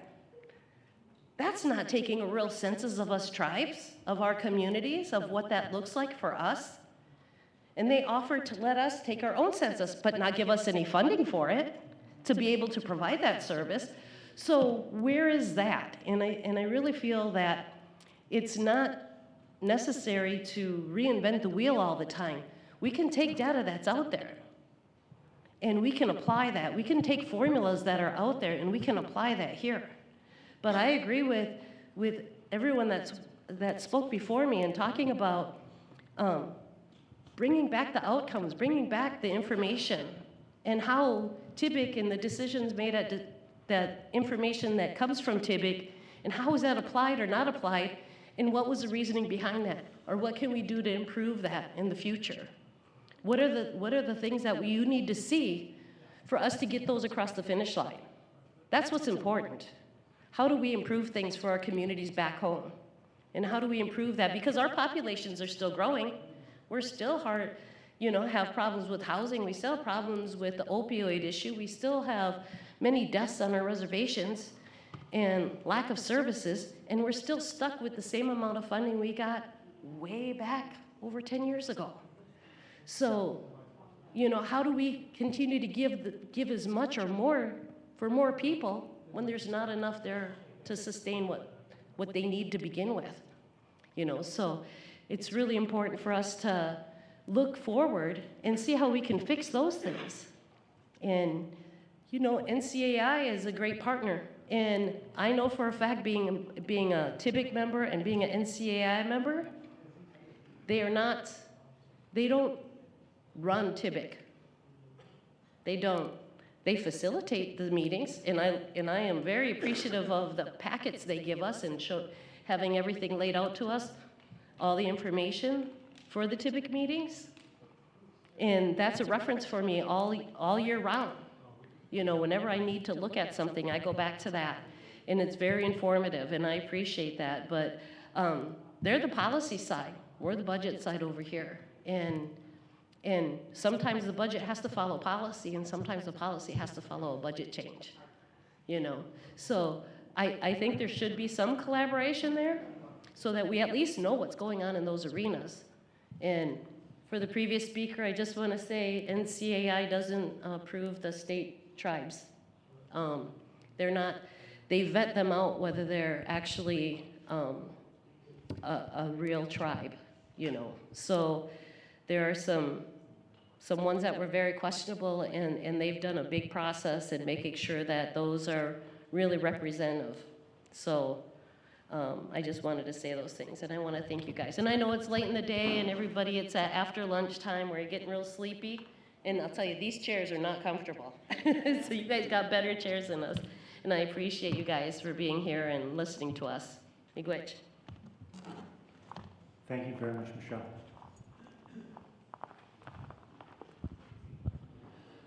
Okay, next up, we've got Kiki Carroll, the Executive Director for USET, United South and Eastern Tribes. I know he's here. On deck, Cecilia Fire Thunder, who is the President of the Igala Lakota Nation Education Coalition.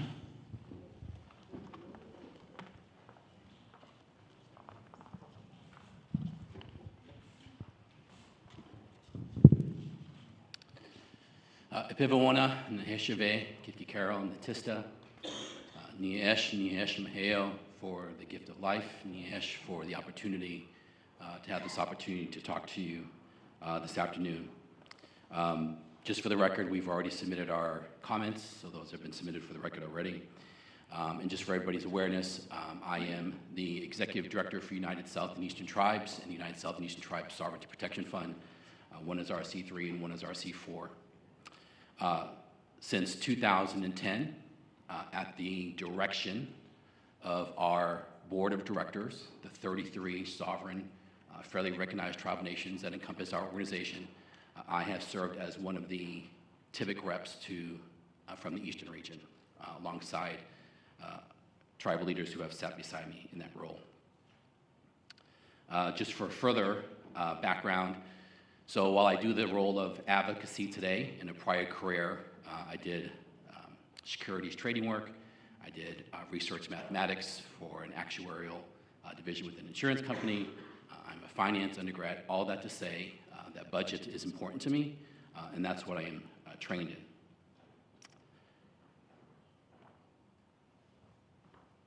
The easy part of this conversation, which I'm glad to hear has already been stated numerous times, is we are glad to hear that dissolution of TIBIC is not on the table, and that the spirit and intent of this gathering is to strengthen it and to improve it. So we applaud that. I will say, though, the reason that rumors exist is when communication is insufficient, rumors take over. So there is definite space for improvement in the communication arena. I'm going to try not to repeat much of what was already said today, but I do want to have a personal conversation with all of you. It's interesting that we're sitting here having this discussion now as this nation in which we are dual citizens of sets forth to commemorate its 250th anniversary. And I understand that this administration is making many strides to take steps to acknowledge and to commemorate. However, what I will say, though, is that this is also an opportunity for all of us, whether you're a native or not, but if you are an American, to really reflect on what we have done over the first 250 years. And when it comes to the work that we do here in this space together, I don't think there's a person in this room that would dispute that there hasn't been a single moment through the course of the entirety of that history. So this isn't just a this administration comment, this is the entirety of our existence in terms of the United States comment, has never adequately honored, fulfilled its trust and treaty obligations. Never. I think if we're going to have a conversation about history, then it's time to bring some facts forward in a conversation about history. So whether by force or coercion, the very assets and natural resources that this nation now counts as its own are a direct consequence of this complicated story and this complicated relationship.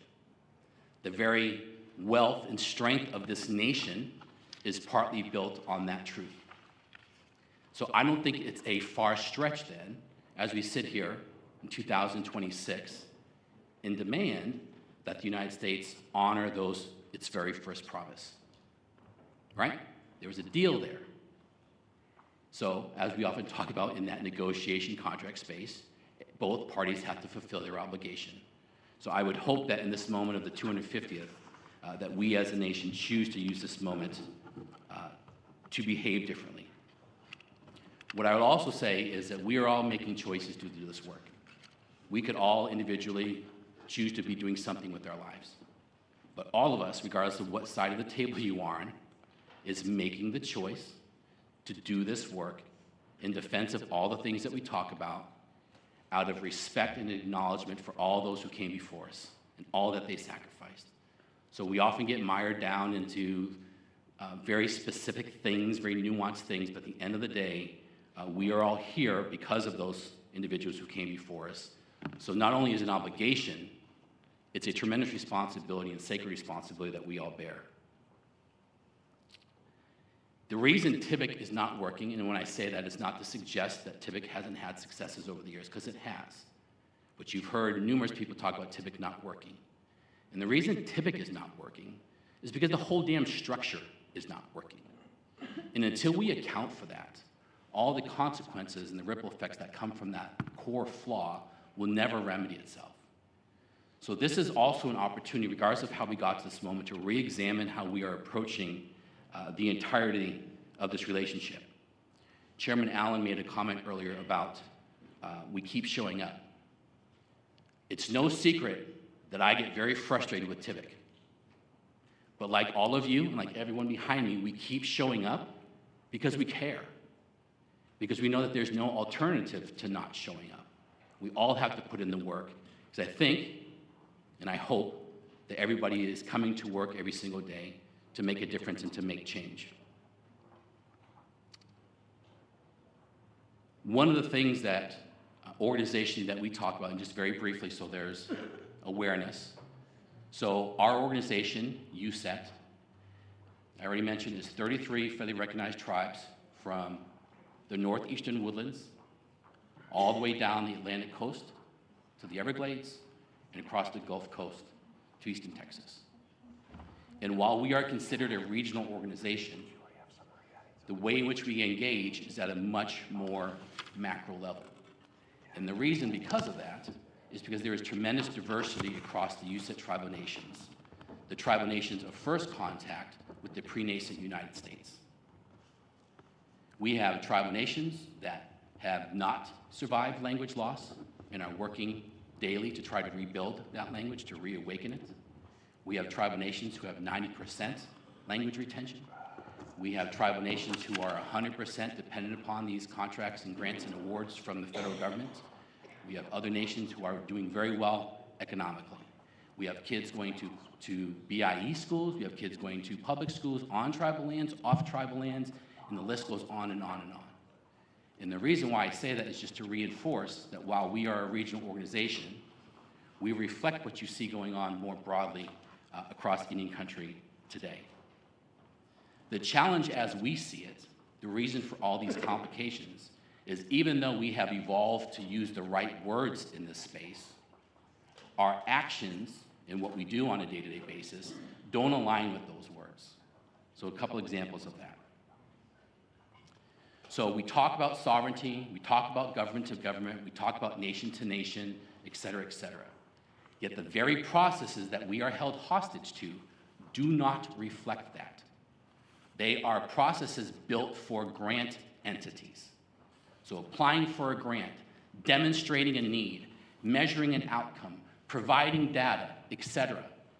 Show me one other model globally where that exists in the diplomatic space. It doesn't. Because in those spaces, diplomacy is treated by definition of what diplomacy is and what it means. When I hear comments about we're having to assess whether or not we have the funds to come to TIBIC. Today, we have over 275 diplomatic offices globally around the world. On average, about $25 million each for those diplomatic offices. And you want to make an argument about not sufficient funds to move about domestically, to engage diplomatically with 575 nations here who you should have a much greater vested interest in, especially in this administration? So we have to rethink how we approach this whole thing. In many ways, we've all been indoctrinated, right? I mean, that has happened as part of this process. We've been conditioned to think that there's a certain way in which this relationship has to work. In conversations with all of you, or some of you I should say, we understand that there is a prioritization of self-governance, which we fully celebrate. And I will remind everybody in this room that there isn't a single tribal nation that contracts or compacts for everything. So when we get into these little spats about direct service, contracting, compacting, we all better pause for a minute and recognize that all of us partake in some form or fashion of that. So the importance of that and relevance to our organization is our tribal nations span the myriad of all of those options. But if we're going to have a conversation about pushing more tribal nations to self-governance, which is ultimately their sovereign decision about whether they choose to do that, then the question that I have a hard time understanding, or the answer that we get, is if we're going to talk about adequate funding, and again, not needs, obligations, why isn't then there a proactive, concerted effort to prioritize identifying what that obligation is?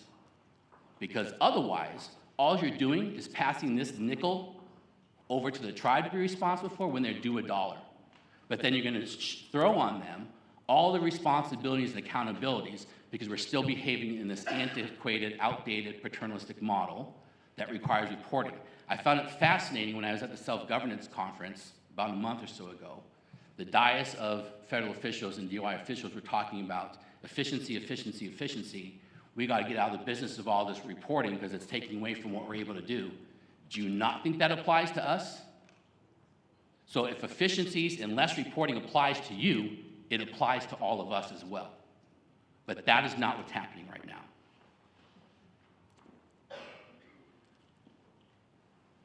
One of the things that we tried to do in Trump 1 along those lines was the new budget process that you heard Mr. Harrison articulate earlier and outline earlier had two components to it. The second component we're only now more gradually getting into. So even though you're hearing this $30 billion figure, that is only for a fraction of the total line items of which the United States holds an obligation to. So we don't even know what that true number is. There are guesstimates of what that is, but that number is far greater than what it stands to be right now.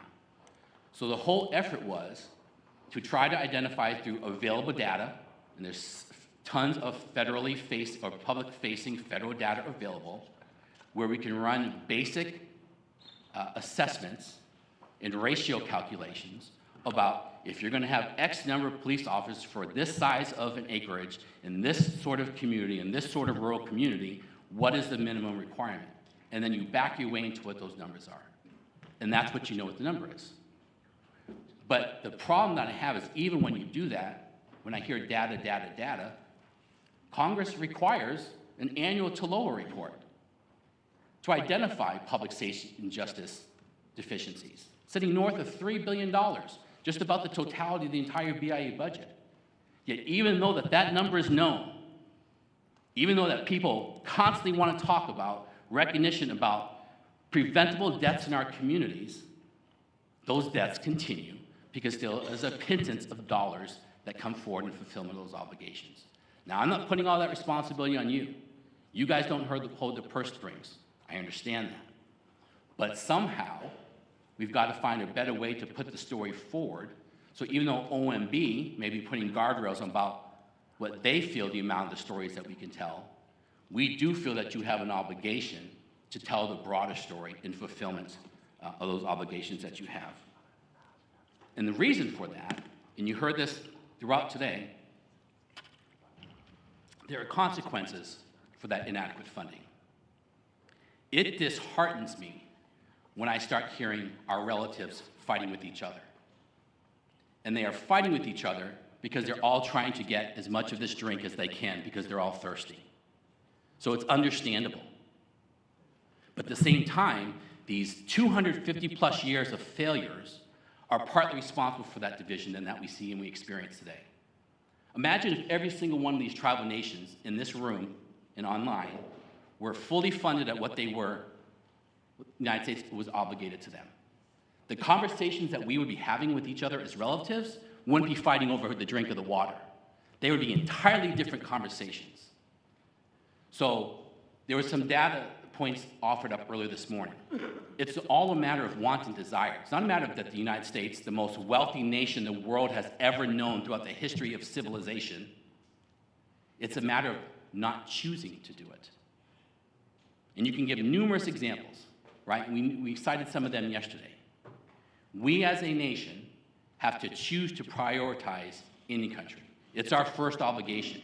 It's the one that never ends. It's the one that's domestic here. It's the one that has the most impact for all the reasons that you want to talk about. Humanitarian, social, economic, it doesn't matter. The United States' interest should be with tribal nations in making sure that 7 of the 10, or whatever the data is, 7 of the 12 poorest counties in the United States are on tribal lands. That's ridiculous.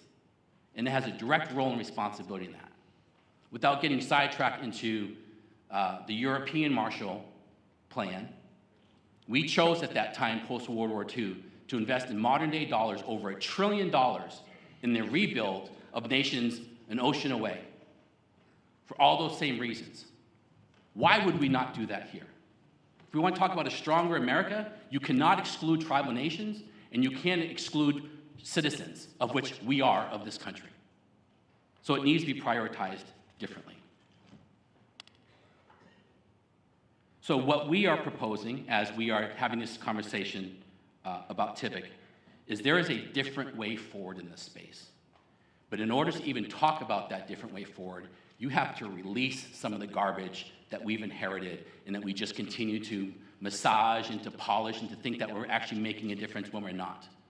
I know there are people that disagree with me, but you will never see me celebrate a 5%, a 10%, a 15% increase to the BIE budget. You know why? Because we're still going to see the same number of deaths across our communities, the same number of education deficiencies, all those sorts of things. Because you're just putting a drop in the bucket. So until you rethink this in a fundamentally different way, we're never going to realize all those goals and those aspirations that we have. I would hope that in the TIBIC space, as this restructure happens, that we do move more towards numbers-based conversations, because numbers tell the story. But at the same time, I want to preserve the space for that actual storytelling to happen. It gets very easy to get to this town and to talk about process and to forget about the very stories that are impacted by those processes. So we have an obligation, a responsibility that put us all in these seats that we're in right now to do this in a better way. So I would just ask all of us, both on, and I don't mean to present it as your side of the table and our side of the table, because we should be doing this together. But we all have an opportunity to be better. We do. But that's a choice that we have to make to be better. And to stop using all these excuses that have just snowballed and that we've inherited over the generations as the reason for why we can't do something. So all we are asking, and all I'm asking from a personal standpoint in this moment of commemorating the 250th, let's do a reset, and let's reset this relationship back to its proper origins, which was rooted in diplomacy, right? It's because how the United States grew and no longer needed that diplomacy that it moved away and put in all these processes that make no sense in the execution of diplomacy. So I appreciate your time and thank you for the opportunity for sharing my thoughts. Thank you very much, Steve. Really appreciate your thoughts. So Jason, we've got Cecilia Fire Thunder on deck. That will probably put us about 3 o'clock, or you want to do a break after that, or just keep rolling? Yeah, so we talked about doing a little break. Why don't we, is that what you said? I didn't hear you. So come back at 3 o'clock, you said? So we've got one more on deck. We could do the last individual, take a break at that point in time, and then do the open mic. and then wrap up the last 2 hours. Yeah, that sounds great. Okay. Cecilia Fire Thunder, and then after that we will go to a break. What do you want to do? 15 minutes? 15 minutes, yeah. Okay, 15-minute break. So we'll just check the time after this, and then we'll time 15 minutes, and then we'll pick up from there.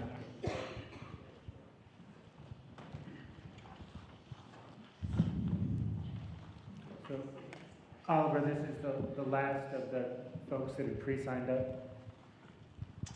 Oh, we've got 10 in the queue after Miss Fire Thunder. Oh. Yeah, so we're doing good on time so far. All right.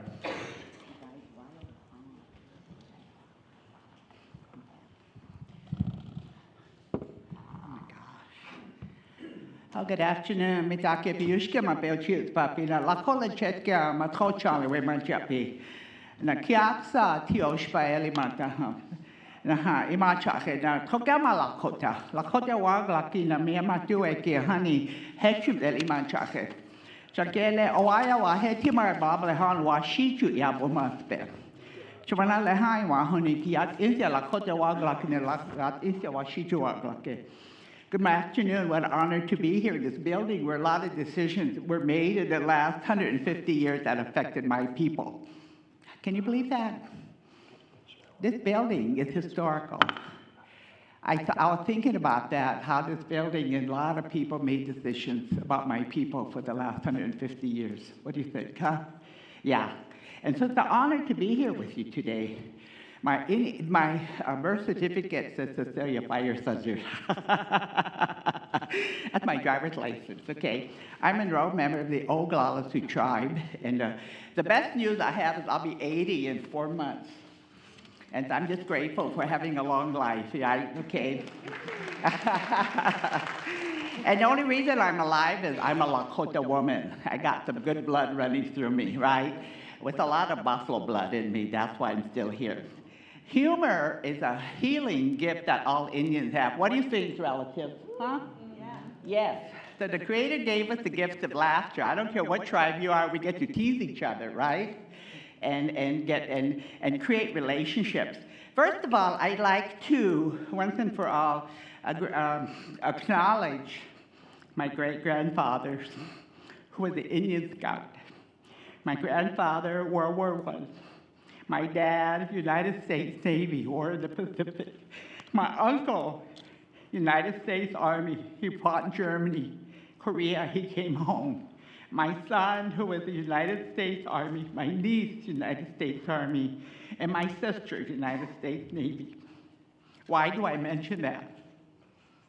Because we all come from history of family to put on a uniform of a soldier to go fight somewhere because we love our country. What do you think, huh?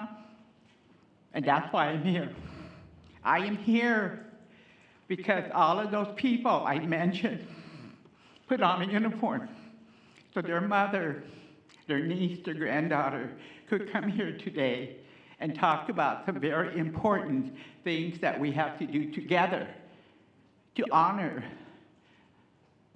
Article 6, treaties of the supreme law of the land. I'm also honored to have with me my two colleagues. We represent the Subcommittee on Education, and we've worked very hard to strengthen our relationship that we represent 183 tribal schools in the United States. I call them tribal treaty schools, 183. I also would like to recognize all who I came from. I wouldn't be here if I didn't have my mother's DNA, my grandmother's DNA, my great-grandmother's DNA. I looked at the 1868 treaty to today. I look at over 150 years, 5 generations of challenges that I come from. But here I am. I also would like to begin this dialogue to remind the Department of Interior their role and responsibility. In the Constitution of the so the creation of the Bureau of Indian Affairs into the War Department, March 11th, 1824. So the Department of creation of the Bureau of Indian Affairs, they put it in the War Department. And then about 30 years later, transfer of Indian Affairs to the Department of Interior out of the War Department. At a time of relative tranquility on the frontier, responsibility for Indian Affairs was transferred from the War Department to the newly created Department of the Interior. Insistent attempts in the post-Civil War decade to return the Indian Bureau to the War Department was unsuccessful. Be enacted that from then and after, so what they were saying, the Department of the Interior was created, and here we are talking to you as a member of the Department of Interior. Did you know that you guys were around that long? 1849? Huh? So you carry a big legacy, don't you? To honor all of these things that we're going to talk to you about today. You know, one of the things that I'm grateful for is I was born smart. Hey, how about you? Yeah, I was born smart because I had the memories of all my ancestors. I just added to it by learning how to speak English. And I also want to really use this opportunity. I have a lot of passion. Can you believe that, huh, Tony? Yeah. I'm also I am a president of the Oglala Lakota Nation Education Coalition, which includes tribal schools not only in Pine Ridge, but we represent all 33 tribal schools in the Great Plains region, North Dakota and South Dakota. My colleagues here represent 133 tribal schools in Arizona and New Mexico. So out of 183 tribal schools, we pretty much represent about 171 of those tribal schools. And this is why we wanted to share with you the success of TBAC in education and the Subcommittee on Education. We worked very diligently, very hard to create this partnership because we are all looking out after the same kind of funding that comes out of the Bureau of Indian Affairs. And today, there's no reason not to communicate with them, these cell phones, computers. Now we're hooked up to everybody and everything. And so the communication between members of the subcommittee is right on time, don't we? We have Zoom calls, we text each other, everything, and we stay in communication. So when we submit some of our requests to Congress, the numbers that we need, we're all in agreement. I wanted to share that with you. Let me finish here before my colleagues take over. I think the other thing was I love research. This is a book. It has 238 documents from the day of George Washington and all laws and stuff passed that affect me and my people. It has 238 documents from 1783 to the year 2000. It's amazing, all kinds of legislation that impacted all Indian people in America. And I just wanted to also acknowledge all of my sisters sitting here. I did not know about who she was until I came to TBAC. I didn't know about who she was until I came to TBAC. We went to lunch, we sat around, and we shared our history with each other.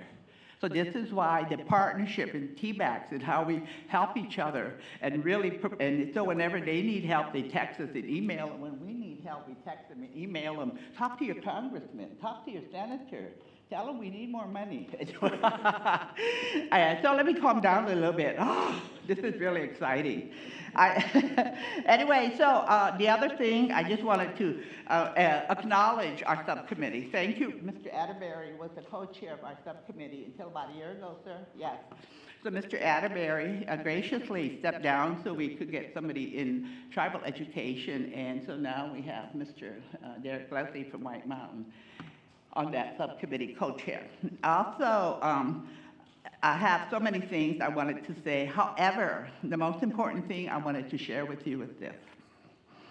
The Department of Interior is given the responsibility to take care of us, damn it. I like the way you said that, huh? You're supposed to take care of us. And that's in the legislation. And how we use that responsibility that was legislated to you, it's our responsibility to tell you what we want. Give you numbers and information and data, because that's what drives everything, does it not, huh?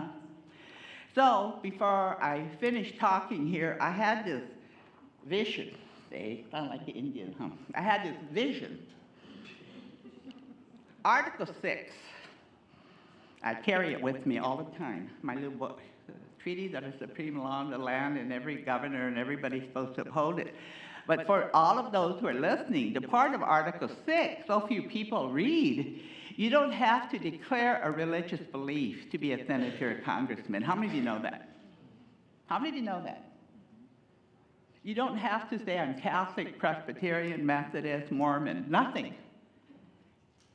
And I always remind people of that. And you know, when I talk about stuff like this, I also know people have not read the Constitution of the United States. I also know tribal leaders need to read Article 6, embrace it, and use it towards the future. So, the vision I had is that I would like tribal leaders, especially those tribes with early treaties, to find a way to remind Congress of the obligations in terms of resources, which is money. I am so tired of coming to the Hill every year. I am so tired of collecting data. We have all the data we need. Here, school replacement, right? Salaries, everything. We have all this data here, and we come to Congress for 5 minutes. We provide testimony to an appropriations committee. We give them documents and numbers.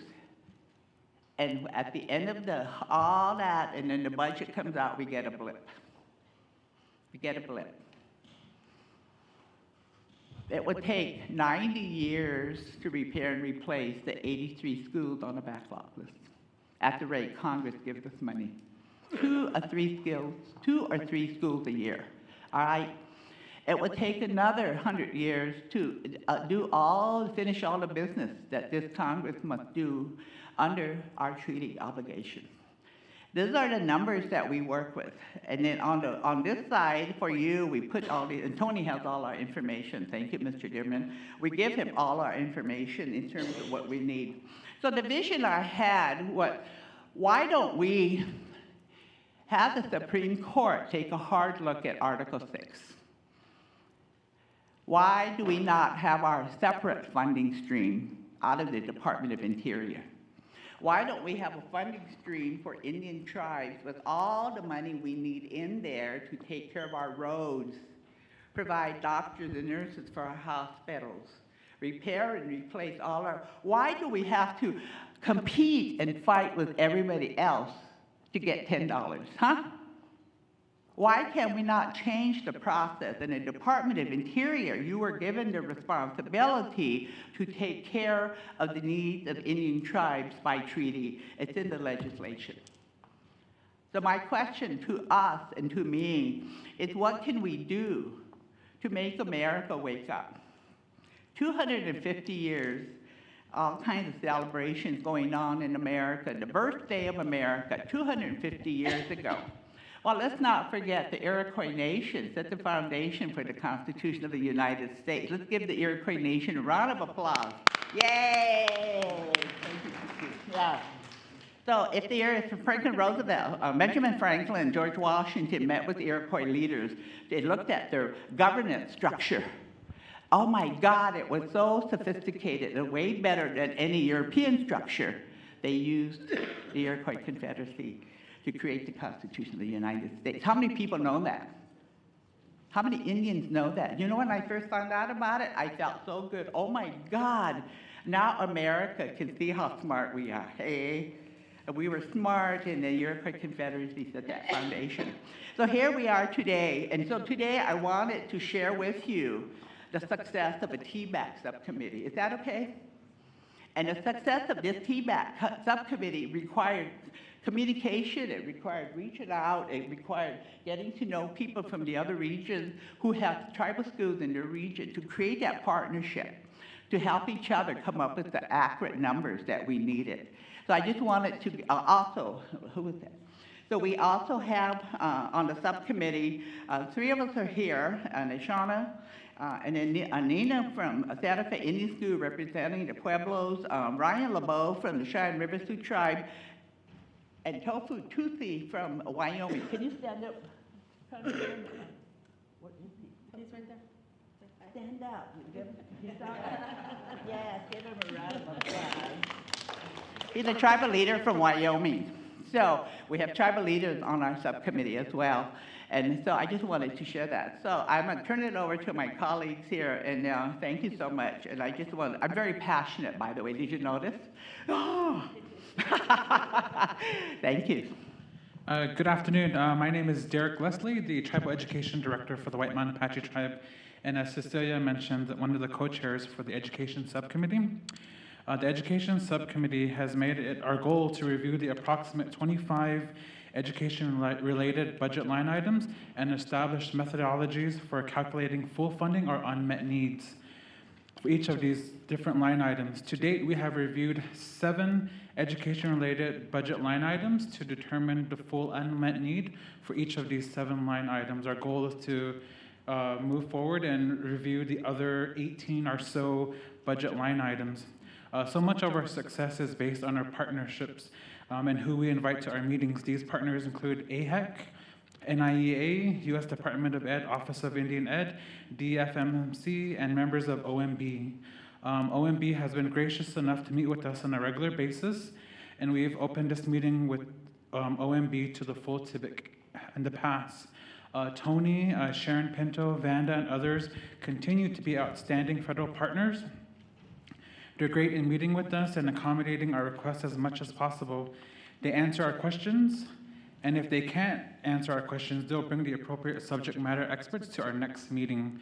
This has really been the hallmark of our success, is the collaboration with our federal partners. Attendance is an issue for our education subcommittee. In fact, our meetings are too short. So much so that we have work sessions outside of TBIC to continue our discussions. We meet virtually or for our work sessions, our NIEA's annual convention. However, we do need accurate and timely data in order to help make informed decisions. So we support expanding the data subcommittee with resources and manpower to help retrieve the necessary data to make the work of our other TBIC subcommittees a success.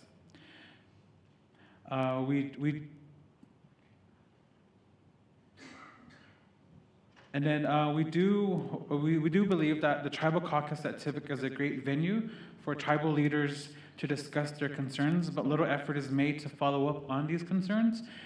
So there needs to be a way for matters discussed in tribal caucus to make it onto subcommittee agendas. We also think that the presentations made at subcommittee levels, at least at the education subcommittee levels, don't often need to be repeated to the full body, maybe just a high-level overview. So much of our time is spent going over the same presentations that we get at our subcommittees at the regular full TIBIC, that we believe that that time can be better spent. And so then again, just to reiterate a few of the comments so far, we think we want to do a special shout out to Tyler and Matt. Tyler was with NCI in the past, and Matt is currently an NCI employee, and these two have been valuable to the work that we're doing and always helpful to ensure that our meetings are a success. Shauna? Thank you so much, Chair, and I really appreciate this opportunity to speak before Assistant Secretaries and BIA officials. Shay, Shauna, Allison, Vicente, Initia, Nanas Ajatachi, Nian Shle, Shihan, Bashashin, Maidashkijni, Dashachek, Ovadashanella, Akwat Al, Ma'amasan Shle. I am the head of school of Navajo Preparatory School. We're located in the Four Corners area, and I'm really thankful to be a part of such a strong education subcommittee team. You know, when you look at the phrase about why we're here, improving TIBIC, you think the people you should really rely on are your educators. When you think about improving discussions and really defining what collaboration means and what is consultation means, it goes back to what your expectation is for our classrooms. Our classrooms always should be interactive. Our classrooms, of course, should never be a sit and get. It should always feel like you're entering a room where everyone is invited and everyone's being heard. And so I think about TIBIC and how even just the structure of TIBIC, when you walked into a room, it is in the best circle as we can make in rectangle tables, where every leader has a microphone to be able to express themselves. And it almost feels we went backwards today. And I really hope that you can think about the importance of when in our own traditional homes, how circular that inviting space needs to be there, especially if you're going to be a body of leaders. And I'm thankful that our education subcommittee really treats it in that way. Yes, we may be on Zoom, we may have little pictures of us, but everyone's voices are there and everyone's heard. And so I just want to put that out to this committee and this body, and that as we are looking at improvements and we're looking at ways in which everyone feels their voice is being heard, it's hard when it feels a sit and get, or a here I'm talking to who's the leader and who's not the leader. And I really appreciate all the leadership in this room. A hihat to my Shadeja delegate, Charles Newton, who's always had a strong voice in the TIBIC body. And I also just appreciate her leadership and what she's provided. All of us come here with some form of content specialists, and I really feel that we've leveraged that in the education subcommittee. We all come from our different spaces of higher ed to elementary, secondary, and because of that knowledge, it allows our conversations to be elevated and strengthened. So I can't express enough how thankful I am to every person in this room, Akihat, Director Dierman, Deputy Pinto, and your team. I really appreciate that our conversations are rich, because what's at the forefront of every conversation is children. They are our future. They are the future leaders who will be sitting in your seat someday. And so how can we ensure that we're replicating the values of your mission of TIBIC and the values of our communities, that it's reflected in the way in which we present to one another? Thank you so much. Okay. Also, the 1868 treaty, Fort Laramie Treaty, has 4 provisions that allude to education. That's why I use those four provisions that allude to education as my foundation for the work that I do. The other thing that I think is really crucial and important is that our tribal schools provide mind, heart, body, and spirit support education. Right now, across Indian country, a lot of our children are needing behavioral health services. Indian Health Service, I'm sorry, but Indian Health Service has not and will never have enough resources to provide the care that our people need across Indian country. Behavioral health is a very crucial part of a child's learning. So at my school, I'm the president of Little Wound School. We have 1,000 students. We've been 638 since 1978, so we've been around for a long time, local control. So what we do is that we take a look at it, work with our teachers and staff, and say, what do our children need? It's not enough to learn to read, write, add, and subtract, but they need help to share whatever's bothering them, because if you're holding emotions aside, it affects your learning. And so our schools have gone out of their way to get grants out of SAMHSA to provide behavioral health services. So that child may not ever tell the family how they're feeling, but they'll tell our counselor. And for that child to share that information, it takes a load off of them so that they'll be able to learn a little bit better. So earlier, somebody commented on that. The BIA money we get is not sufficient enough to do the work we do, so we're very good at writing grants. We're very good at reaching out to other federal agencies. We're very good at sharing how to write a grant so it gets funded to provide additional services. So many of our tribal schools, I know they do it, that we write grants to enhance the BIA budget, which is very limited. This is why we're talking about how we have to increase that as well. And so we're very, I like that word, we're very sophisticated now. Not only we know how to speak English, we know how to write it really good too, right? Anyway, I laugh about that because, and some of the documents and all of these stuff were, we were heathens. What else did they call us? Uncivilized. Anyway, so these white people were calling us all kinds of bad names. Geez, that happened to me, you know? I'm a good person, hey. So it's really difficult reading some of these documents because they label us. Little did they know how smart. How many of you are smart in this room? Give me your hand. Give yourself a round of applause. Yay! Yeah. And so one of the things that the BIA budget, and you probably already know this, but in our tribal communities we have like 3 or 4 school systems, okay? So one of the things is that, you know, per pupil funding on the Pine Ridge Reservation, so the BIA, WSU, this is what we call per pupil funding, is about $8,200. We've gotten some increases, so you know that. We've got some increases, but we're a long way, okay? The public schools, darn it, get $17,700 per student. How many of you know that? $17,700 per student because they get their state money, they get impact aid, and they get Johnson O'Malley. So they get that, a heck of a lot more. And of course, the Department of Defense, which is like Pine Ridge Schools, the BIA still runs some schools, their average is like $25,000. So we have some disparities in our communities of how much funding our schools are getting that provide education for a group of kids on one reservation. Those are the numbers that we work with. We do not want the public schools to lose their money. We do not want the BIA school to lose its money, but we're using these numbers to show the disparity to Congress to give us the same amount of money. Does that make sense? So one of the things I want you to know is that we're all very, very, how should I say, sophisticated. We know how to find numbers. We're using these numbers to tell our story.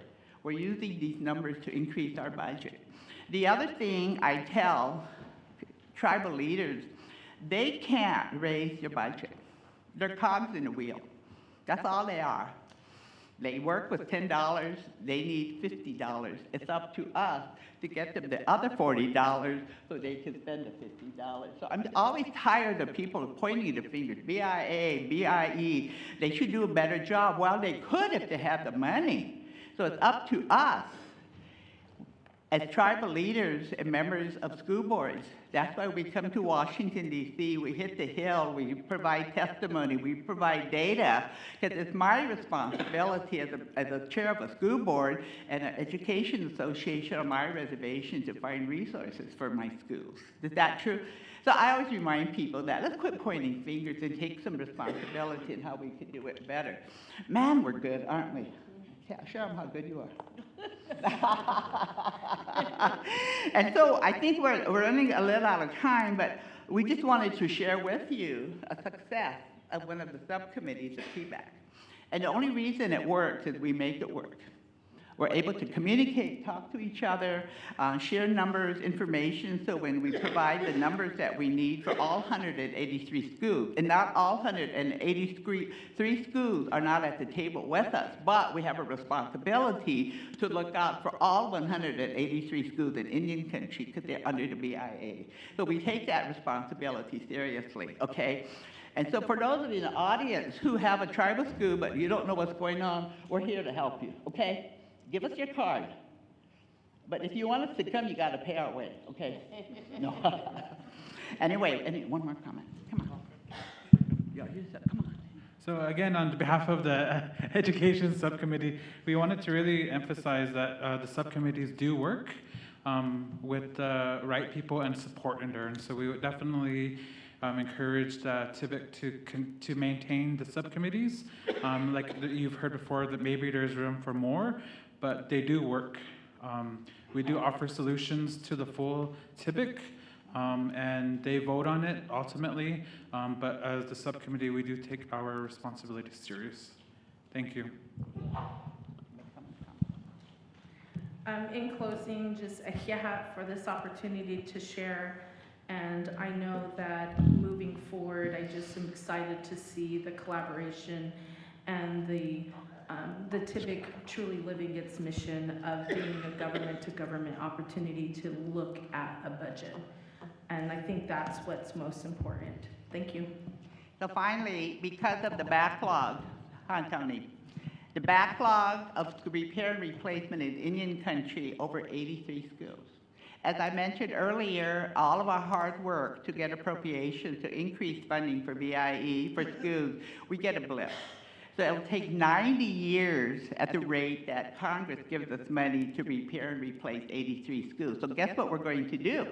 We're introducing legislation to repair and replace 183 tribal schools in Indian Country.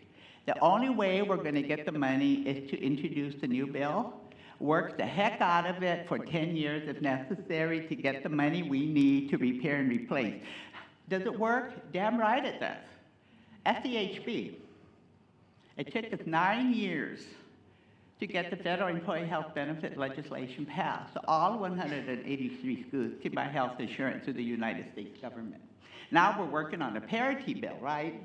And that hopefully if this bill passes, then our tribal employees, our school employees can buy retirement from the federal government at a lower rate. We know it works. It takes time. And so right now, to answer your question, yeah, we're introducing legislation, and we have who's the chair of the Appropriations Committee? Simpson. So I asked Congressman Simpson, would you be willing to co-sponsor a bill? I looked right at him and said it. He went like this. So we're working on the Hill within the next 2 days to get more co-sponsors to introduce legislation to once and for all, get the kind of money we need, Tony, to repair and replace all the schools in Indian Country. And then, and because that's the only way we're going to do it, and we're willing to do the work. And then finally, I'd like to just give some a praise to Mr. Tony Dearman. He's been there the longest. For how long? 8 years? So he must be doing something right. Ms. So Tony, I personally appreciate you. I personally appreciate you responding to us. We can ask you stupid questions, but you still respond to us, you know. And when you're out in the middle of Indian Country. Ms. Byerthunder, I don't want to cut you off, but we are getting a little condensed for time, and if we're going to go to a break, we might have to wrap up our comments. So we will go on break till 3:30. When we come back, we've got about 10 in the queue. So to get through everybody, we're probably going to have to limit folks to about 6 to 8 minutes. So if you can just be mindful. Additionally, we just got notice that there are going to be some road closures around the White House. We'll post a map of those, but just when you leave today, so you're aware of where those closures are as you plan your exit back to your hotels.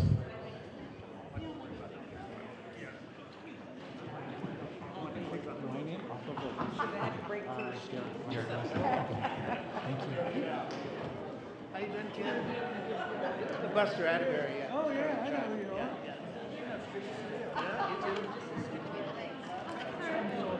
Yeah. Thank you. Good job. Oh, would you?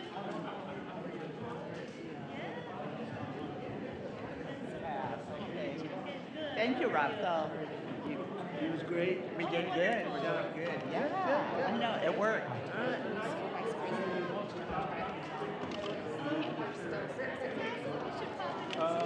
I thought about my daughter. Get you in, but we are trying to get elected leaders on, but we'll be a little condensed. So Oh, I have faith. but yeah, if you want to maybe just go ahead and put your name here, and then I will squeeze you in there. It's a negotiation, so the contract we have is here. I negotiate part of that.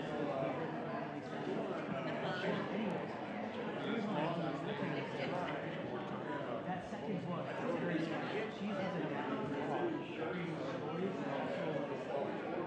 including some of our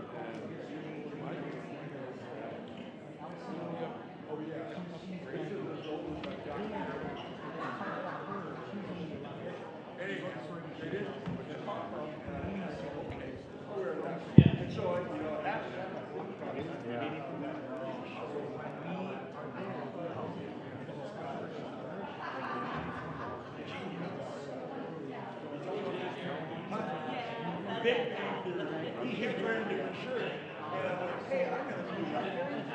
You know, you get to a certain age. You know. My wife keeps showing around. I can keep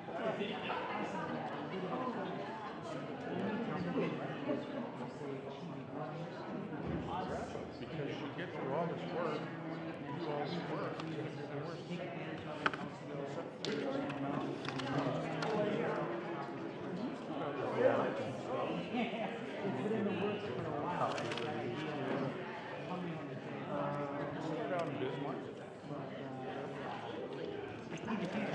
See what names are. Hi, how are you? I'm Tom Garcia. Yeah, you're our White House guy. I am. Intergovernmental affairs. White House Council on Native Yeah. That's right. When did you get appointed? I didn't even know. Somebody just told me. I am a special assistant, so I've been there for the last 3 years. Oh. Okay.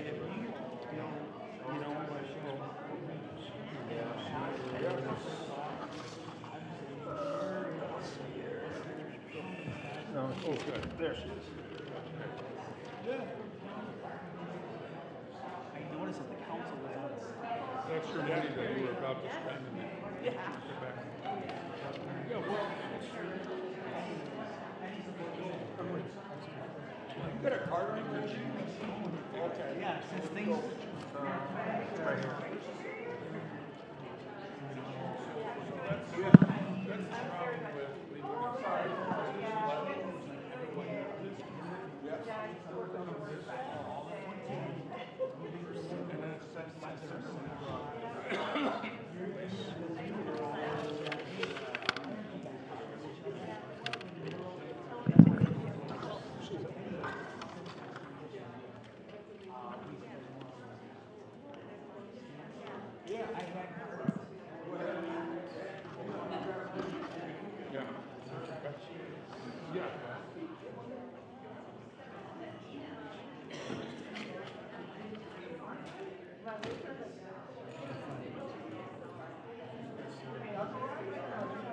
Oh, yeah, these are the ones that came up.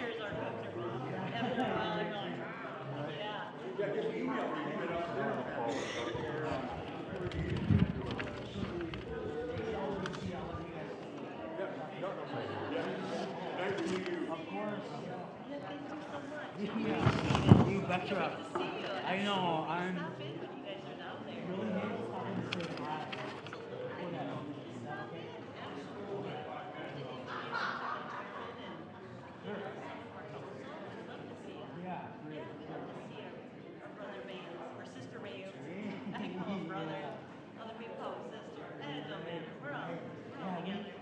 Your power is the best. I really like it.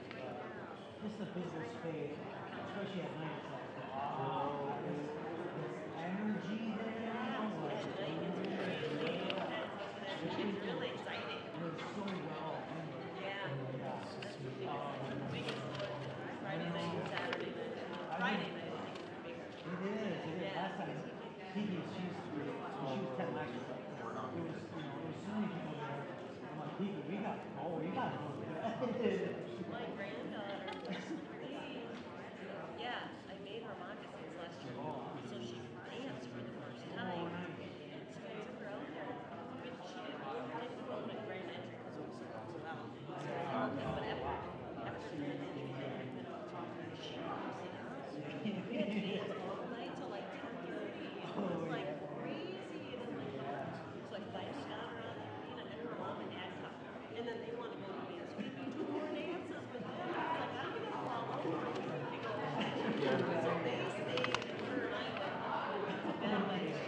all kinds of books. They only let her be counted to TV for like a half hour. She gets it, it's always education. And then she's got, Yeah, I remember that. she had studied reading in person. She read it. And I told my daughter, like, did I that in person? She did. She just figured it out for herself. Now she started doing math on her own. So now she's already doing math. So we're like, oh boy, she's got a little sister that's gonna have to keep up with big sister.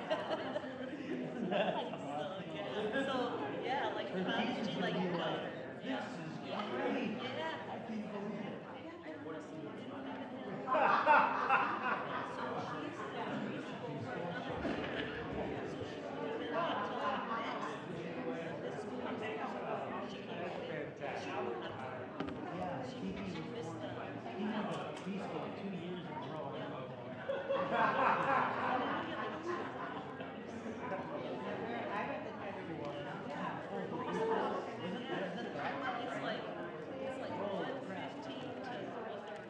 I was overseas during that time. Yeah, so they don't get, they have to pay.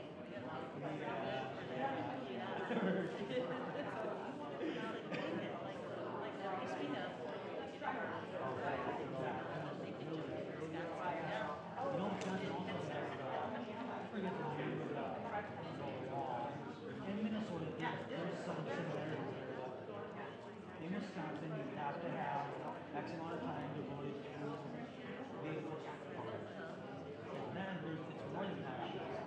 Kids in Wisconsin, I believe, can, when it's time to race, when it's time to steer, when it's time to net, when it's time to that aspect of our treatment. To give the child, it's okay. It's not just gonna piss them off. Right. Yeah, we're always trying to negotiate with teachers. Hey, luckily they're just switch closer to the program. It's just skewed. But in Wisconsin, if I'm not mistaken. Yeah, it depends on where you're at. Yeah, in Wisconsin, we have I used to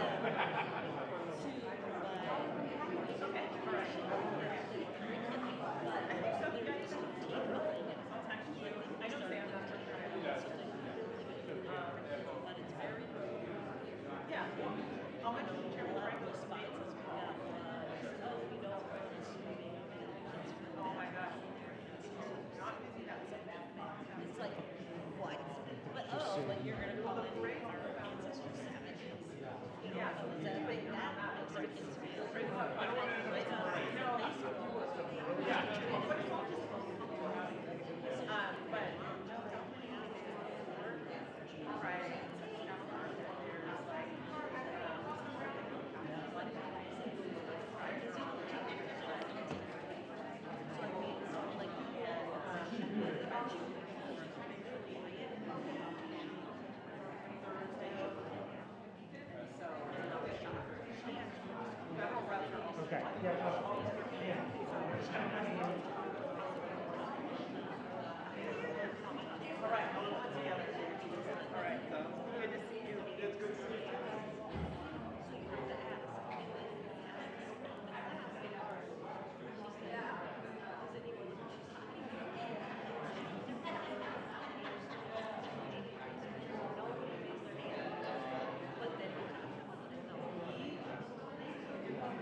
All right, it's 3:30 now, so I know we've got folks still mingling here. We're waiting a few of our federal participants as well to make their way back, but if you can start making your way back, we'll get started again. Again, we've still got a number of folks to get through, and we're getting a little bit condensed on time.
I like what those.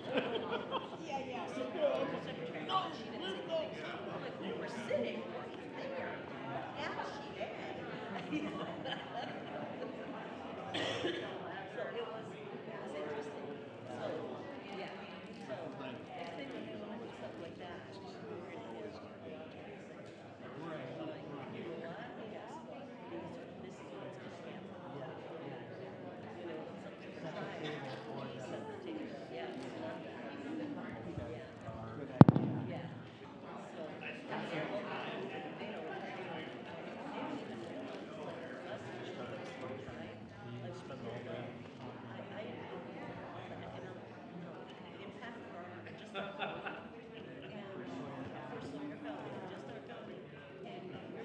I always like listening to the talk.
We are. Rangers now replacing them. They're there every day. It's funny. My wife is so strict. There's no rules anymore. And sometimes like our kids are sometimes like really annoying. How can they get to do that? Whatever they want.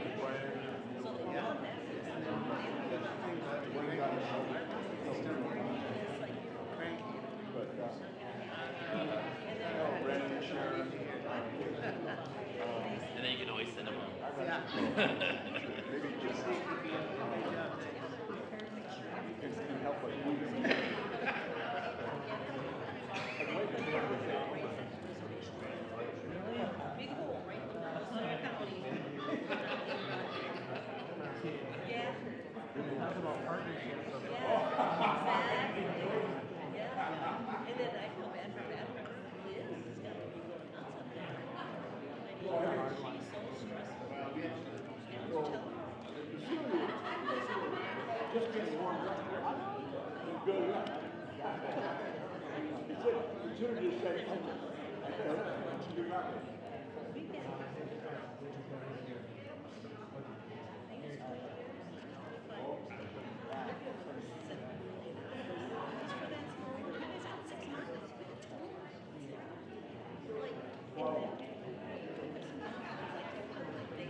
Okay, it looks like we kind of blew past our 15-minute break. That's all right, but we're going to get started here, so if you can get back to your seats.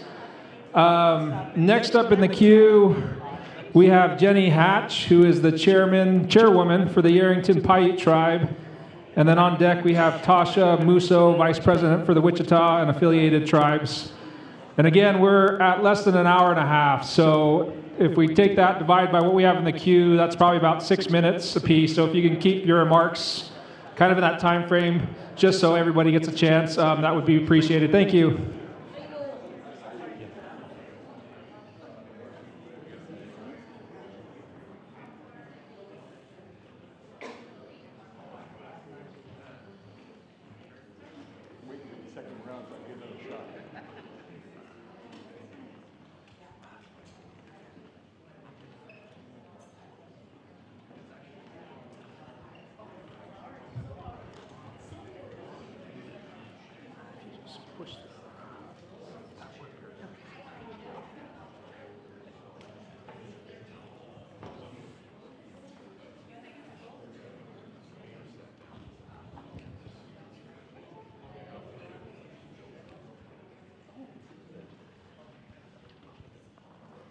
Hello, everyone. My name is Jenny Hatch, and I am the chairman of the Yerington Paiute Tribe in Nevada. This is my first time being at a Tribal Interior Budget Council. I've served as chairman. This is my second time serving as chairman for my tribe. I also worked as our administrator previously, so I have a very deep understanding of our 638 contracts. So with that, I would like to say that it's been quite some time that I've thought about what it means to have a true accounting for what the actual budget should be for RBIA 638 contracts, and that I'm in full support of, and I've heard this a few times throughout the day, of having an actual accounted budget of what we need, and that includes adequate wages and everything that's needed to fully support the items that are in that 638 contract that need completion.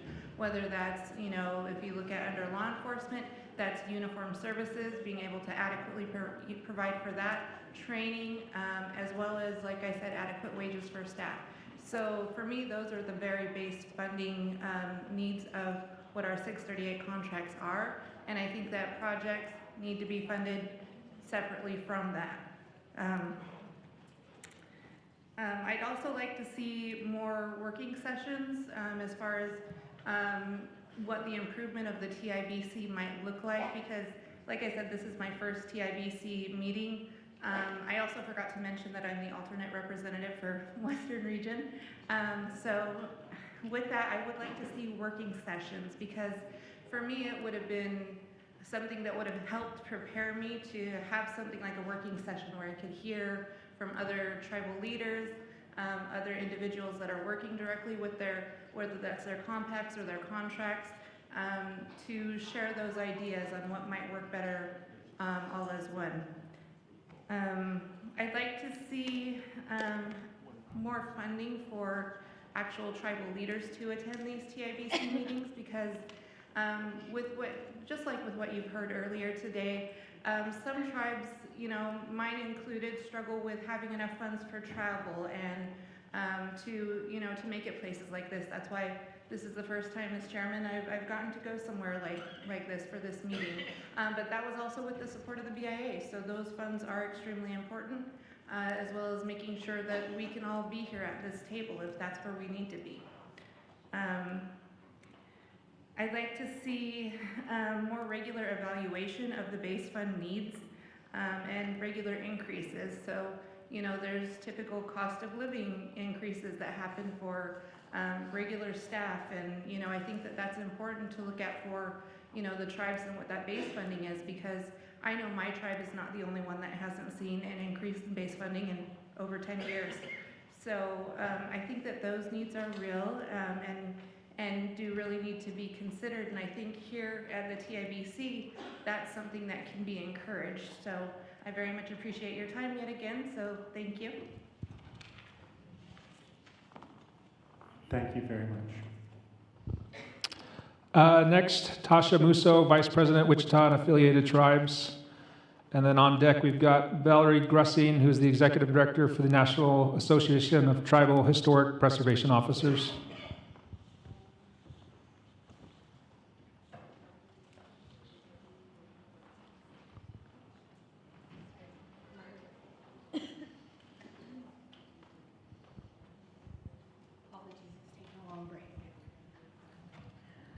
Thank you. Ashidashita Nati Kitty Sasadi Pajuta Changlash going the Ditsity Kitty Koigu Cattle Chodats. My name is Tasha Musso. I'm Wichita Highland Caddo. I serve as the Vice President of the Wichita and Affiliated Tribes, and also as a representative for the Southern Plains region, along with Committeewoman Deborah Dotson from Delaware Nation. So just a little bit of background. For the Kittikitties people, or the Wichita people, the state of Oklahoma is our traditional homelands, actually ranging from what is now Wichita, Kansas, to the Brazos River in Texas. So those being our traditional homelands, not a lot of tribal peoples can say that they live on their traditional homelands, and we take great pride in that. We have 4,000 citizens, and so not a large tribe, definitely not one of the smallest, but we're not a large tribe. And in the state of Oklahoma, it was supposed to be Indian Territory. Sorry for the history lesson. Supposed to be Indian Territory, and so we had, over 30 other relatives pushed into our homelands. But that being said, those nations had varying sizes of tribal population as well as land bases themselves. And, I think it behooves us as tribal leaders that are sitting at this table on behalf of all of those other nations in the areas that we represent, and the regions that we represent, to be good relatives. I've had the great fortune of not only living and working in my homelands, but also I have lived and worked in a large land-based tribal nation. So I know the distinct challenges that affect both of those types of situations and areas, but there are more commonalities than differences. Often, having worked in Indian country in a variety of consultant and employment capacities prior to becoming a tribal leader, I always say, different geographies, similar problems or challenges. And so there are those commonalities. And to be good relatives, I think, it might be unrealistic to think about carving out certain portions of or the ways in which we're applying this process as it stands now within the parameters of the budgetary process and the finite amount of resources that we have. You know, it might be unrealistic to carve out those based on population, treaty status, or land size. I think as tribal citizens, again, to be good relatives to one another and to remember that our goals and needs are not mutually exclusive. I think I've heard some other relatives come up here and speak, you know, similarly. So I would hope that we come together. One of my favorite quotes is actually from Sitting Bull, and it says, "Let us put our minds together and see what future we can build for our children." And I think when we talk about our children, that's all of the children of all of the sovereign nations of this land. And so keeping that communal, good relative approach in the way that we, on this side of the table, are approaching how we would like to, you know, see the budget go. I think the other thing that we can do on our side is to really beef up what regional collaboration looks like, and that could be helped, you know, by facilitating funding or things like that from your side of the table. How can we come to the table prepared, one heart, one voice, one mind from those regions to really advocate for everyone that we represent? The other thing that I heard today was talking about the composition of what this looks like. And, you know, maybe there is some equity that we need to find between large and small tribes and that representation as it is in this group.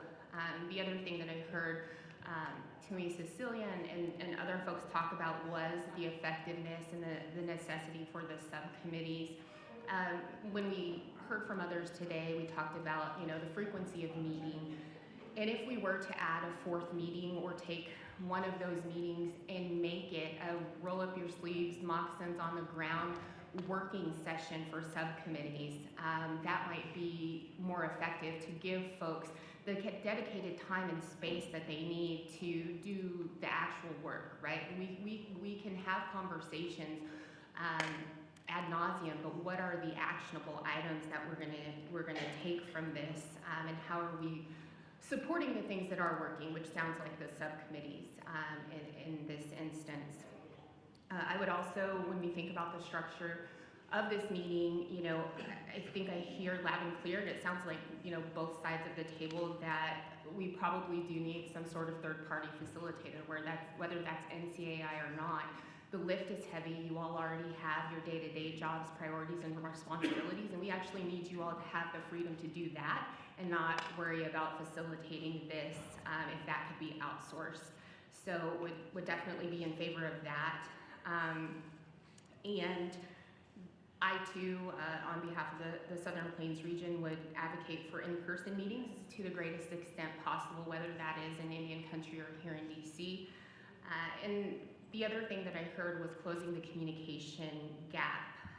You know, let's close that loop, creating timelines for actions. And I think on our side of the table, when we come to the table and we sit in spaces like this, we have to have actionable asks for you all and tasks for you all, and then put that on a timeline so that you can report back and tell us, you know, tell us when that report can, in what capacity we would receive that, at what timeline. I think those are the things that really are going to make this more efficient and effective and increase the collaboration and that spirit that we're all looking to have between one another.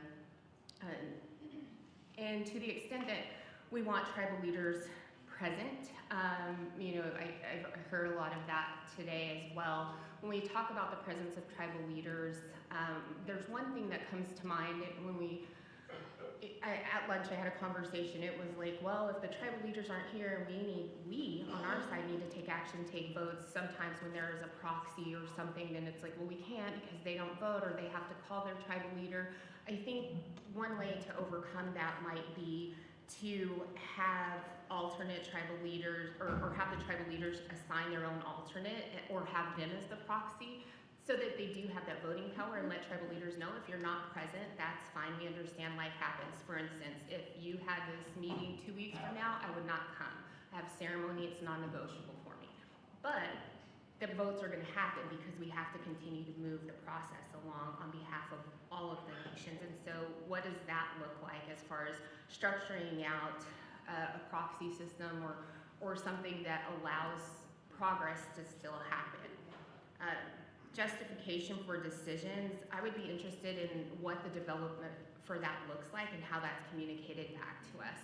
I'm a big proponent of people like visuals, I think, you know, very short, bite-sized pieces of information. And so if I get an email that is, you know, 2 scrolls long, it's going to be hard for me to take a moment to articulate or to digest that.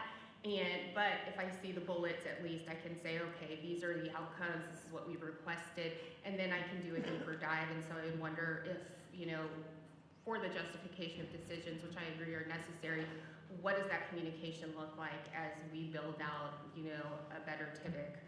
And I think that's really all that I had. I wanted to really stay in the spirit of what are we trying to accomplish today?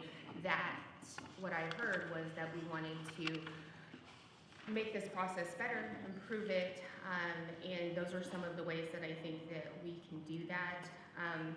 And I would just say, again, for me, it's actionable items on both sides of the table. When we have a challenge or a problem, what is also the solution? And that's what I've tried to do with my statements just now, is that I see the issues and the challenges, and these are some ways that I would suggest that we address those. Thank you. Thank you so much.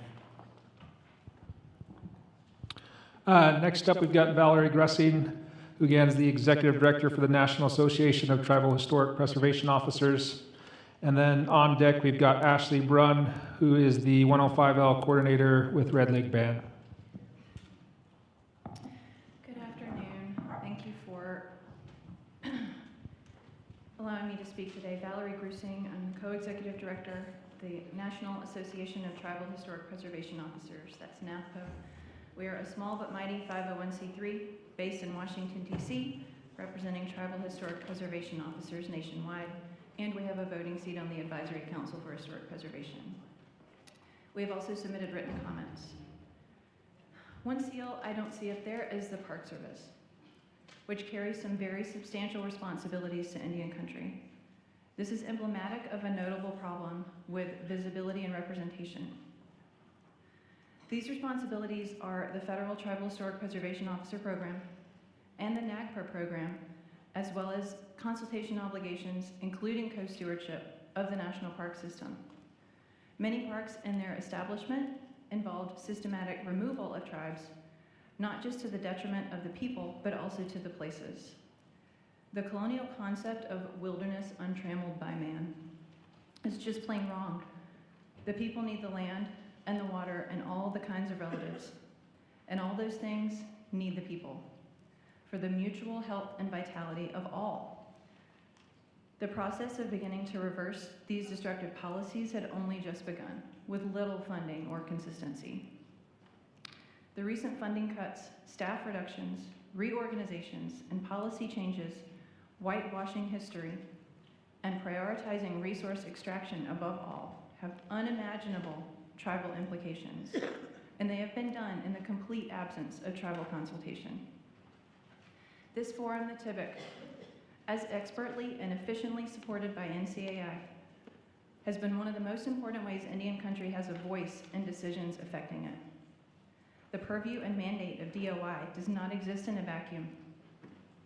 The lands, waters, and resources of our national parks, the work of tribal historic preservation and repatriation, they are housed in DOI and NPS. But they are things that make up the very foundations of tribal worldview, language, practices, sustenance, health, and culture. And culture heals people. I wrote that down when a tribal leader said it during the last Tribal Nations Summit, and it was not about the work of DOI. It was in a DOJ session on incarceration.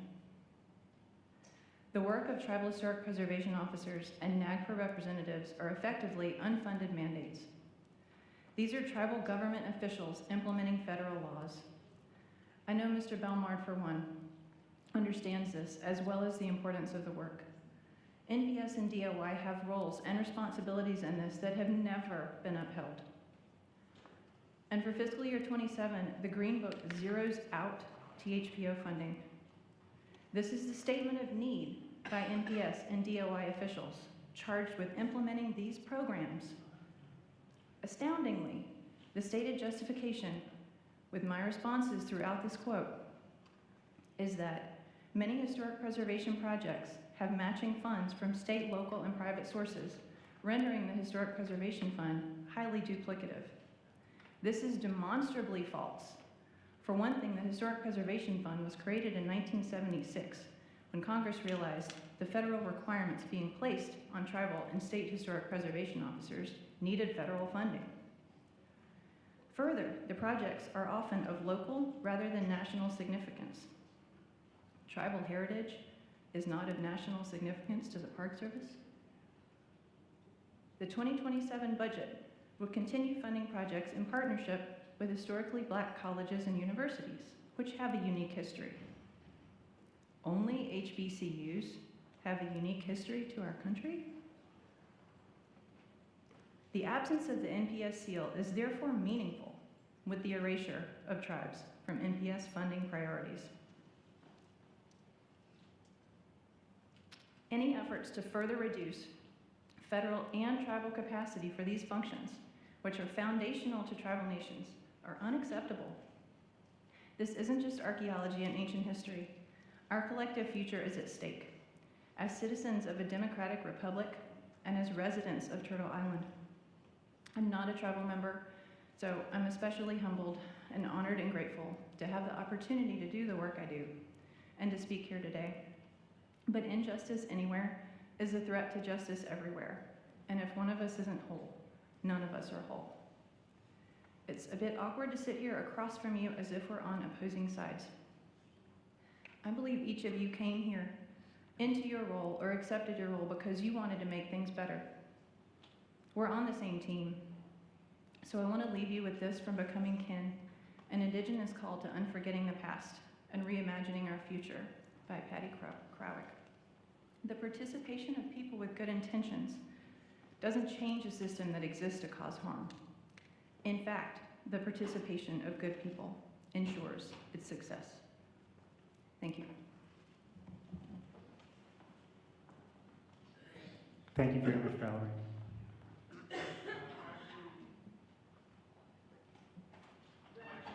Ashley Braun, and then on deck we will go to Cheyenne Robinson, treasurer with the Omaha Tribe.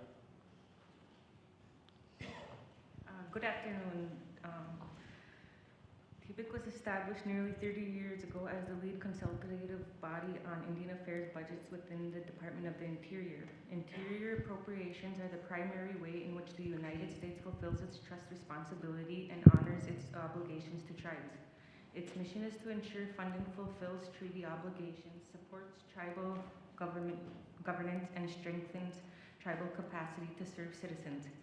I can state without hesitation that we have seen funding levels for BIA and BIE increased by hundreds of millions of dollars during both Democratic and Republican administrations. That directly resulted from the actions of TBIC. While there is always room for improvement, we should not mess with success. But I want to make it clear, our tribal programs continue to be terribly underfunded. We are not even keeping up with inflation. Current funding for BIA and BIE combined is less than $4 billion, but the TBIC FY 2027 budget recommendation documents that our need is at least $32.5 billion. So current funding levels are only 12% of documented need. TBIC is the budget council, and its primary purpose is to increase the BIA and BIE budget. We understand Indian Affairs leadership is in a difficult position, having to support an administration that is focused on cutting budgets everywhere. But tribes will never support cutting our funding, and yet we agree that we do need to work together where we can. There is no reason for BIA to change the mission of TBIC and the way it operates. TBIC already periodically modifies the way it conducts business and makes changes based on input from tribal leaders and Indian Affairs leadership. So I am asking that you keep the TBIC structure in place. Because after this administration ends, we will need to get right back to work advocating for more funding for BIA and BIE. This funding is an obligation of the U.S. government based on treaties and the millions of acres of land we ceded. and these treaty obligations are enshrined in Article 6 of the U.S. Constitution. We do support the idea of inviting all tribal leaders to a meeting once per year to consult on budget and other important issues with Interior and administration officials. Previous administrations have held an annual White House Tribal Leaders Summit for this purpose, and we call on you to continue this tradition. Thank you for your time. Thanks a lot, Ashley.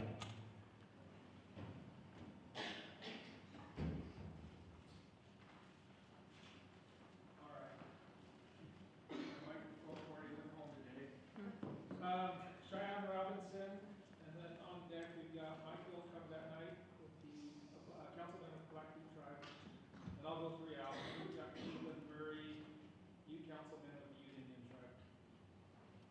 Thank you. At this time, I'd like to ask my elders to excuse me as I stand before you today. My name is Cheyenne Robinson. I'm the treasurer of the Omaha Tribe of Nebraska. I was glad to hear Deputy Assistant Secretary Bruno say that there are no plans to eliminate TIBIC and a sincere plan to enhance the TIBIC process. I also want to acknowledge, before I get into my comments, Area Director of the Great Plains, Olivia Steve. She's been very prompt and very generous with her time and in our communications with her, so I wanted to recognize her for her work in the Great Plains area. As you are aware, there is fear from Indian country in response to the changes in the process. And of course, that's natural, a natural and a normal response from tribes when the expected level of government-to-government engagement is not met. I would like to provide a brief background. The Omaha Tribe signed our treaty establishing the Omaha Indian Reservation in 1853. We signed this treaty relinquishing millions of acres of land in exchange for resources in education, healthcare, agriculture, infrastructure, and more. This treaty was not negotiated by the United States after conquest. Treaties are not signed through conquest. They are signed as negotiations and agreements, and they are the supreme law of the land. The BIA budget funding administered to tribes is a federal trust responsibility. It is not optional. The United States has failed to meet this fiduciary responsibility to tribes, as tribes are only funded at approximately 13% of their actual need. Like many of our Great Plains tribes, we are underfunded in every area. Prioritizing one underfunded area over another has always been heart-wrenching. We often have to evaluate where we will lose the most amount of lives. And I say lives because this is about the human lives of our tribal citizens. The lack of funding directly impacts the livelihood of original people of this land that you signed treaties to provide resources to. The following recommendations are intended to support more effective implementation. Elevate tribal resources and decision-making and ensure that federal efforts lead to meaningful and lasting impact for tribal nations. Improve coordination and accountability across BIA programs serving tribal communities. Tribes frequently work with multiple BIA departments simultaneously, including realty, transportation, public safety, and regional office staff, all operating under separate timelines and processes. For tribes attempting to move forward infrastructure, housing, or economic development, delays in one office often stall entire projects despite tribes fulfilling their responsibilities and securing funding. Second, strengthen TIBIC's formal authority to drive implementation, oversight, and accountability with BIA programs. Tribal leaders are consistently raising concerns regarding chronic understaffing, delayed approvals, deferred maintenance, and underfunded services. Yet many of these same concerns continue year after year without measurable improvement. Tribal consultation must lead to action and accountability, not simply repetitive discussion. Third, shift TIBIC's focus toward measurable outcomes, performance metrics, and community impact. For tribal nations, success is not measured by the number of meetings held, but whether our citizens experience safer roads, functioning infrastructure, timely land transactions, access to social services, and adequately staffed public safety departments. These are not abstract issues. They directly affect the health, safety, and economic stability of our communities. Fourth, establish clear reporting structures and shared responsibilities among BIA offices and programs. Too often, tribes are left navigating conflicting guidance between agencies, regional and central offices staff without clarity regarding who is ultimately responsible for project approvals or delays. This creates unnecessary barriers for tribal governments trying to responsibly plan and serve their communities. Fifth, increase transparency through regular process updates, data sharing, and outcome tracking. Tribal governments frequently submit funding requests, technical assistance needs, and infrastructure priorities without receiving meaningful updates regarding timelines, implementation barriers, or status. Transparent reporting mechanisms would allow tribes to better plan, budget, and communicate realistic expectations to tribal citizens. And lastly, ensure tribal consultation and tribal leadership remain central to decision-making and implementation efforts. Tribal nations must be included early in discussions regarding policy changes, budget priorities, and restructuring efforts that directly impact our communities. Consultation should not occur after decisions are substantially developed, but during the formation process, so tribal leaders can shape practical and effective solutions grounded in the realities facing our people. Thank you for the opportunity to provide these comments and for continuing this important discussion regarding the future of TPIC and the federal trust responsibility owed to all tribal nations. Luvaha, thank you. Thank you very much, Shannon. All right, next up, Michael Comes at Night, councilman with the Blackfeet Tribe. And then on deck, Cleveland Murray, councilman with the Ute Indian Tribe. And then after that, we'll go to Dave Connor, administrative officer with Red Lake Band.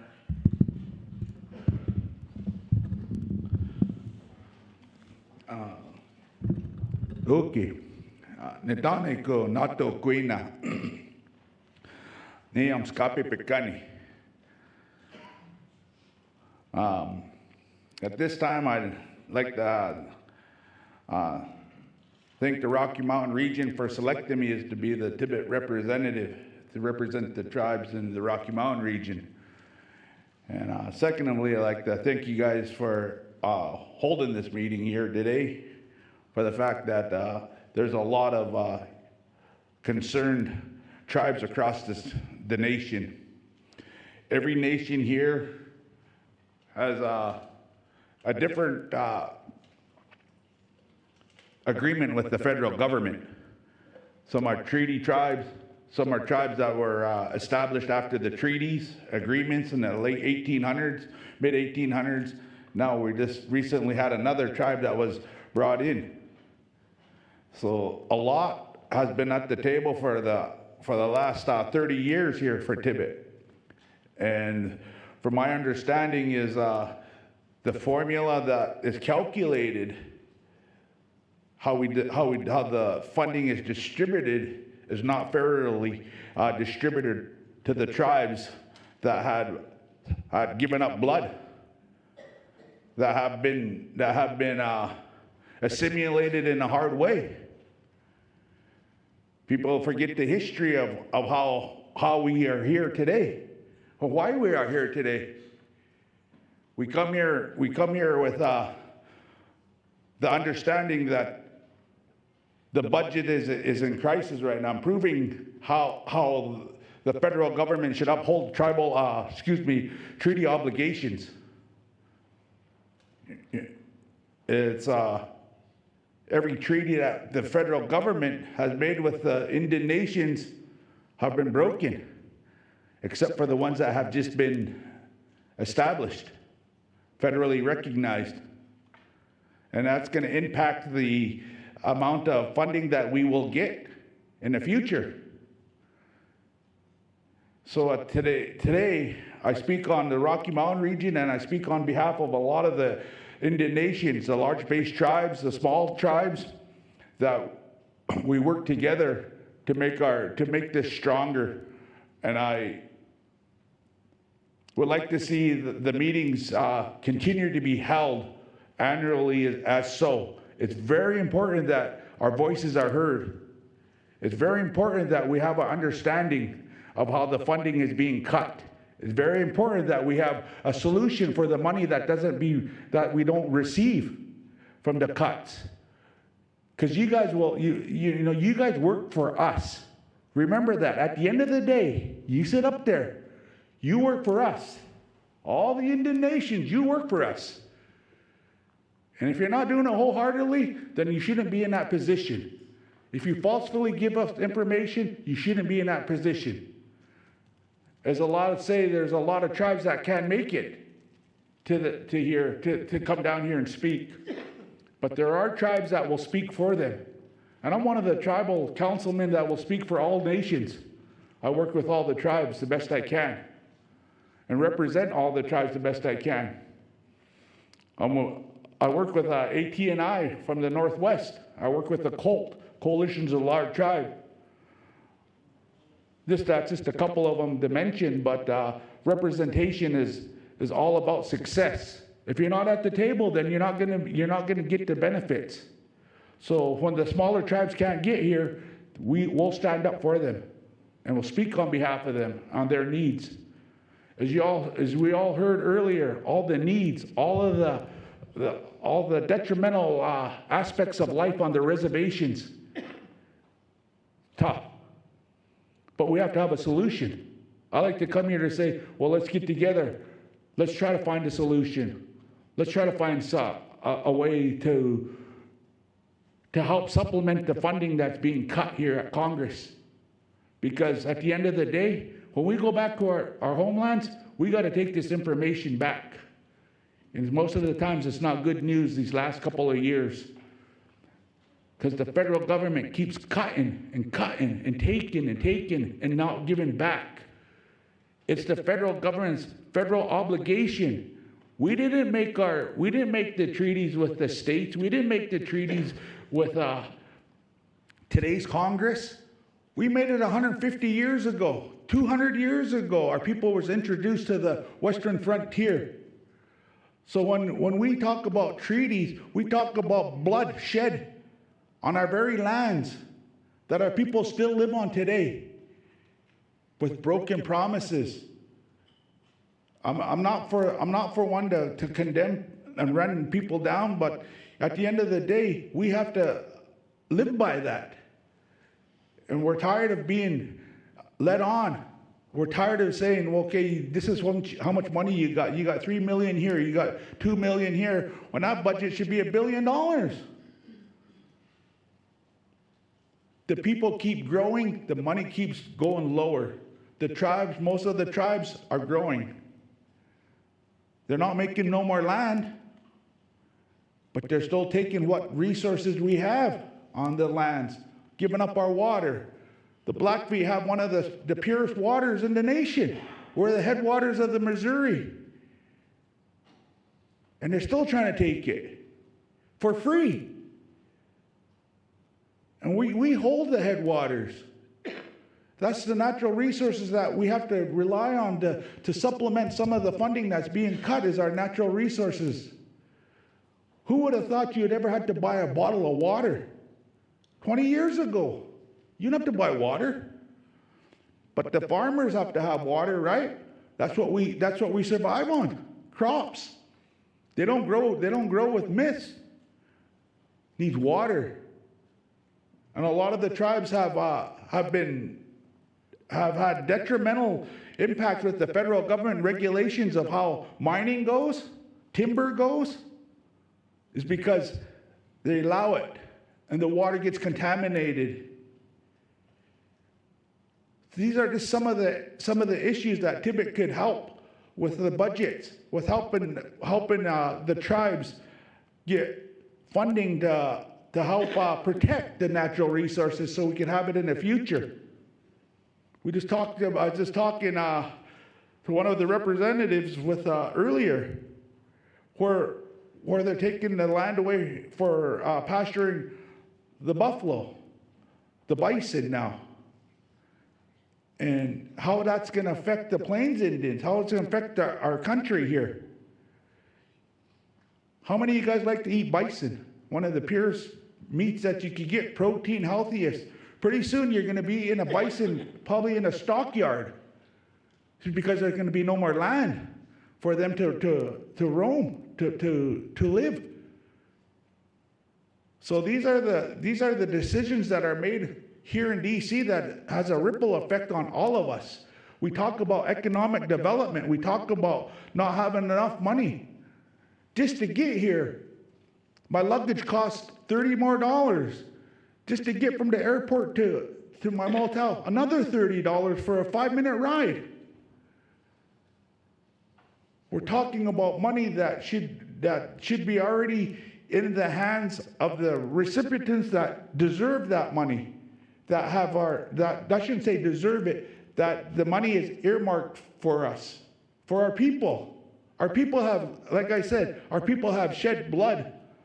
We are one of the few tribes that are still on our sacred lands, our homelands. We just got pushed to the farthest that they could push us.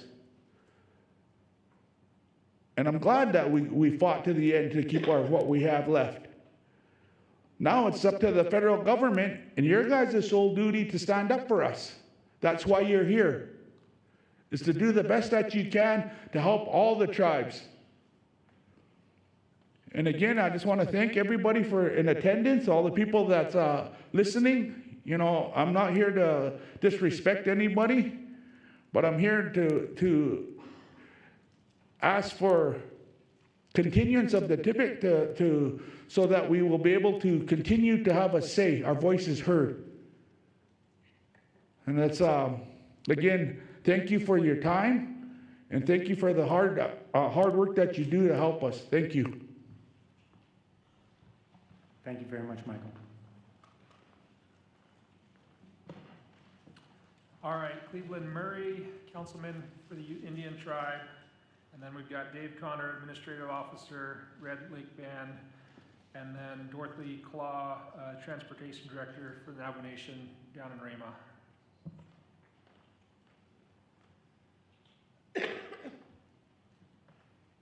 Mr. Murray, are you here?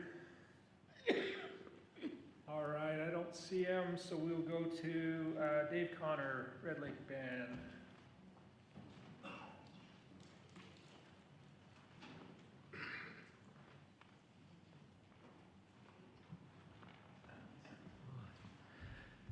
Well, good afternoon, everybody.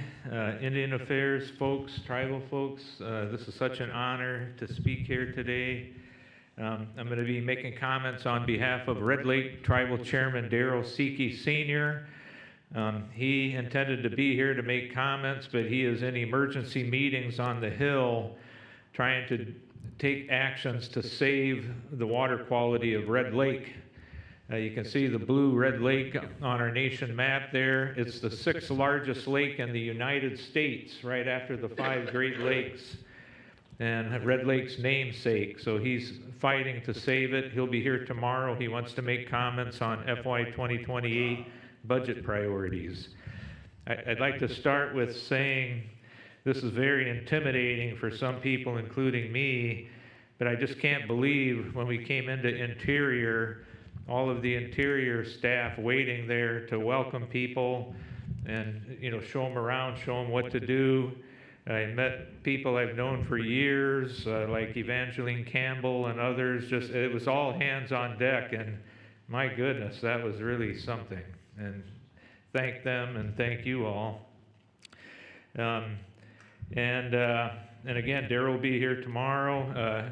Chairman Siki has been on the Tribal Interior Budget Council for 26 years. And he and Team Red Lake haven't missed a TBIC meeting in 26 years. Maybe it's time to put us out to pasture, I don't know, but we've seen a lot, and there's a lot of institutional knowledge there. And also I just want to make a comment. I saw earlier an old friend from TBIC, Michael Olson, former Deputy Assistant Secretary. It sure is good to see you, and I'm glad to see you back. We had some good conversations back then. And so I'd like to make several comments. Well, I'll start off just by saying, and some of this has been said, but at any given point in time, TBIC is working on at least 3 different fiscal years' budgets all at once. And it's essential to meet multiple times a year as the budget process and the timelines unfold.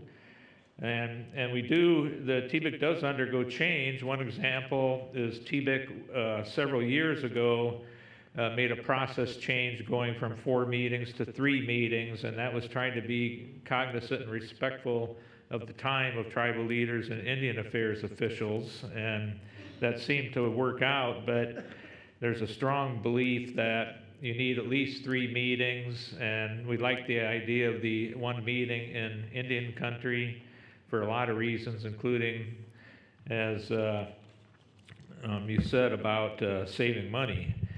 And again, on the TBIC subcommittees, there's so much work to do during regular TBIC meetings that subcommittees were needed to try and tackle the many policy, legislative, and related issues that impact the Indian Affairs budget. These committees are voluntarily staffed by Indian Affairs employees and TBIC reps. In the early days, there were just 2, started with budget and data management. And a lot of work was done there, but as time moved on and the complexities, as Ron would say, of the Indian Affairs budget, as we go through time, was such that it was impossible for the regular TBIC, 2-day meeting to try and understand and dive into everything. And on the TBIC budget subcommittee, today it's held all subcommittees during the TBIC week. Many years ago, it used to be held here at the Department of Interior. We're talking 10 years ago, 20 years ago, 25 years ago. We were attending TBIC budget subcommittees, here at the Interior Building. We'd get into some doozy fights, but in the end, people got along, worked together, and did what they could for everyone. So these are important. It's important to maintain. And then also, and it was talked about earlier, Randy mentioned that Tribal Interior Budget Council used to be Tribal Budget Advisory Council, TBIC. And Ron alluded to it too, but it was specifically changed to Tribal Interior Budget Council to reflect the fact that multiple interior agencies have tribal implications. And often we weren't heard. You heard the lady just a little bit ago talking about how come National Park Service isn't on the map and all that. But that's why it was changed to Interior Budget Council. And then another reason why, and by the way, some people alluded to Red Lake or called them the budget gurus. But many, many years ago, and we, have always tried to help analyze and understand the budgets from a tribal perspective. But many years ago, we were seeing and analyzing the budgets that BIA and BIE were seeing less increases on a percentage basis than other interior agencies. And we were watching this year after year, and it was very substantial. And so through TBIC, we were able to provide conclusive proof that during periods of time in both Democratic and Republican administrations, BIA and BIE were receiving the short end of the stick in Interior. And the TBIC leadership called out the administrations on that. And when we proved it, it had an important effect. The next year, the administration would submit a budget that then prioritized Indian Affairs over the other agencies. And so so there's true evidence and proof that TBIC and all of its partners and participants have had a major impact on Indian Affairs, and knowledge is power. So, and we must remain vigilant. And a couple more quick points. And I'm not going to try and anger anyone here, but, Red Lake feels it was a mistake not to renew the TBIC contract with NCAI. And again, having attended every TBIC meeting for 26 years, we have seen that NCAI developed the skill set to effectively coordinate TBIC meetings, prepare meeting minutes, prepare TBIC packets, and also to provide periodic legislative updates that help inform tribal leaders. And I want to make it clear to everyone from firsthand knowledge, NCAI under this arrangement has never politicized anything they do. NCI, the organization, is entirely different from NCAI, the group that has, over 26 years, has helped run these TBIC meetings. And we should be honoring people like Matt Vogel from Cheyenne River Sioux Tribe, who's the lead TBIC person. Everyone who's been at TBIC meetings this last several years doesn't have a negative thing to say about Matt and the way he helps run the TBIC meetings. And prior folks too, going back to Amber Ebarb. Except he called me Mitch. No. Oh my God. Oh no. You know, BIA does all kinds of contracting, even today, and they've hired a bunch of contractors to do to 105L lease related matters. And I know we wrote Jason recently about Red Lake's 105L lease having some issues there. But we said we understand that and we respect it does take time, and we're supportive, very supportive. But again, don't let politics get in the way. They have always run a tight, clean ship, and this should also apply to the Self-Governance Advisory Council and the way that's run. Sorry, but finally, I wanted to say that, over these 26 years, TBIC has afforded the opportunity for tribal leaders to engage with Indian Affairs staff, to meet regularly and to get to know each other and actually form lasting relationships and friendships. I saw a badge up there, it said Janine Brooks, and I started looking around. I said, is Janine here? Well, the last time I saw her, and I got a picture on my phone, we were hugging each other, and we were giving her a pair of earrings for her retirement. And I see Hanky Ortiz, who is one of the initiators and founders of the Tawahe Initiative, a strengthening family initiative that you guys have heard about, and we want you to hear more about. But and what we found is now people can reach out to each other. You can call Sharon and Randy. When you send an email, they respond, and Jason will respond. And so I just want to say that's a side benefit of TBIC, is that people get to know each other, not only tribal leader to tribal leader, but within the agencies. And that's really our hope for the future in strengthening Indian affairs. So that's all I want to say. Thank you. Thanks a lot, Dave. Really appreciate that.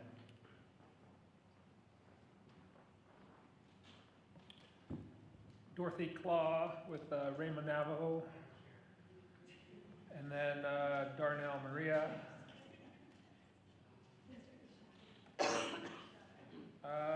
Mark Van Norman, Council for the Great Plains Tribal Chairman Association. Is he here? Yep. All right. Well, while we're waiting for Mark, I also want to respond to one thing Dave said. I would say, never feel a need to apologize for saying something that you think is unpopular. That's what we're here for, to listen to all points of view, right? That's what we want.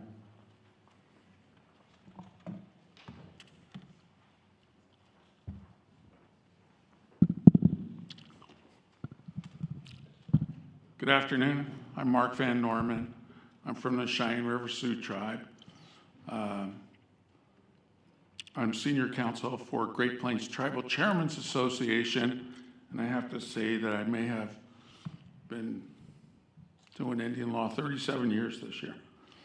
So I think when you're thinking about TBIC, we should think of this as a challenge, but an opportunity. You have a little bit of a challenge because right now you're operating on a one tribe, one vote basis, which is sort of how the Senate operates, right? 2 senators per state. But in the House, they have a rule that says one person, one vote, so there's equal apportionment. So in a sense, the people that are being served are there with some idea of the number of people being served. And maybe that needs to be adjusted somehow. And I think people are pointing that out as sort of sort of a minority rule problem. I'm going to say when you think about TBIC, well, it's kind of not an easy acronym. Should we have something that says Native Nation Council, now that we're into the 21st century, and some Native Sovereign Nation Council, something that reflects the standing and stature of Indian nations? And that would be a step forward, I think, for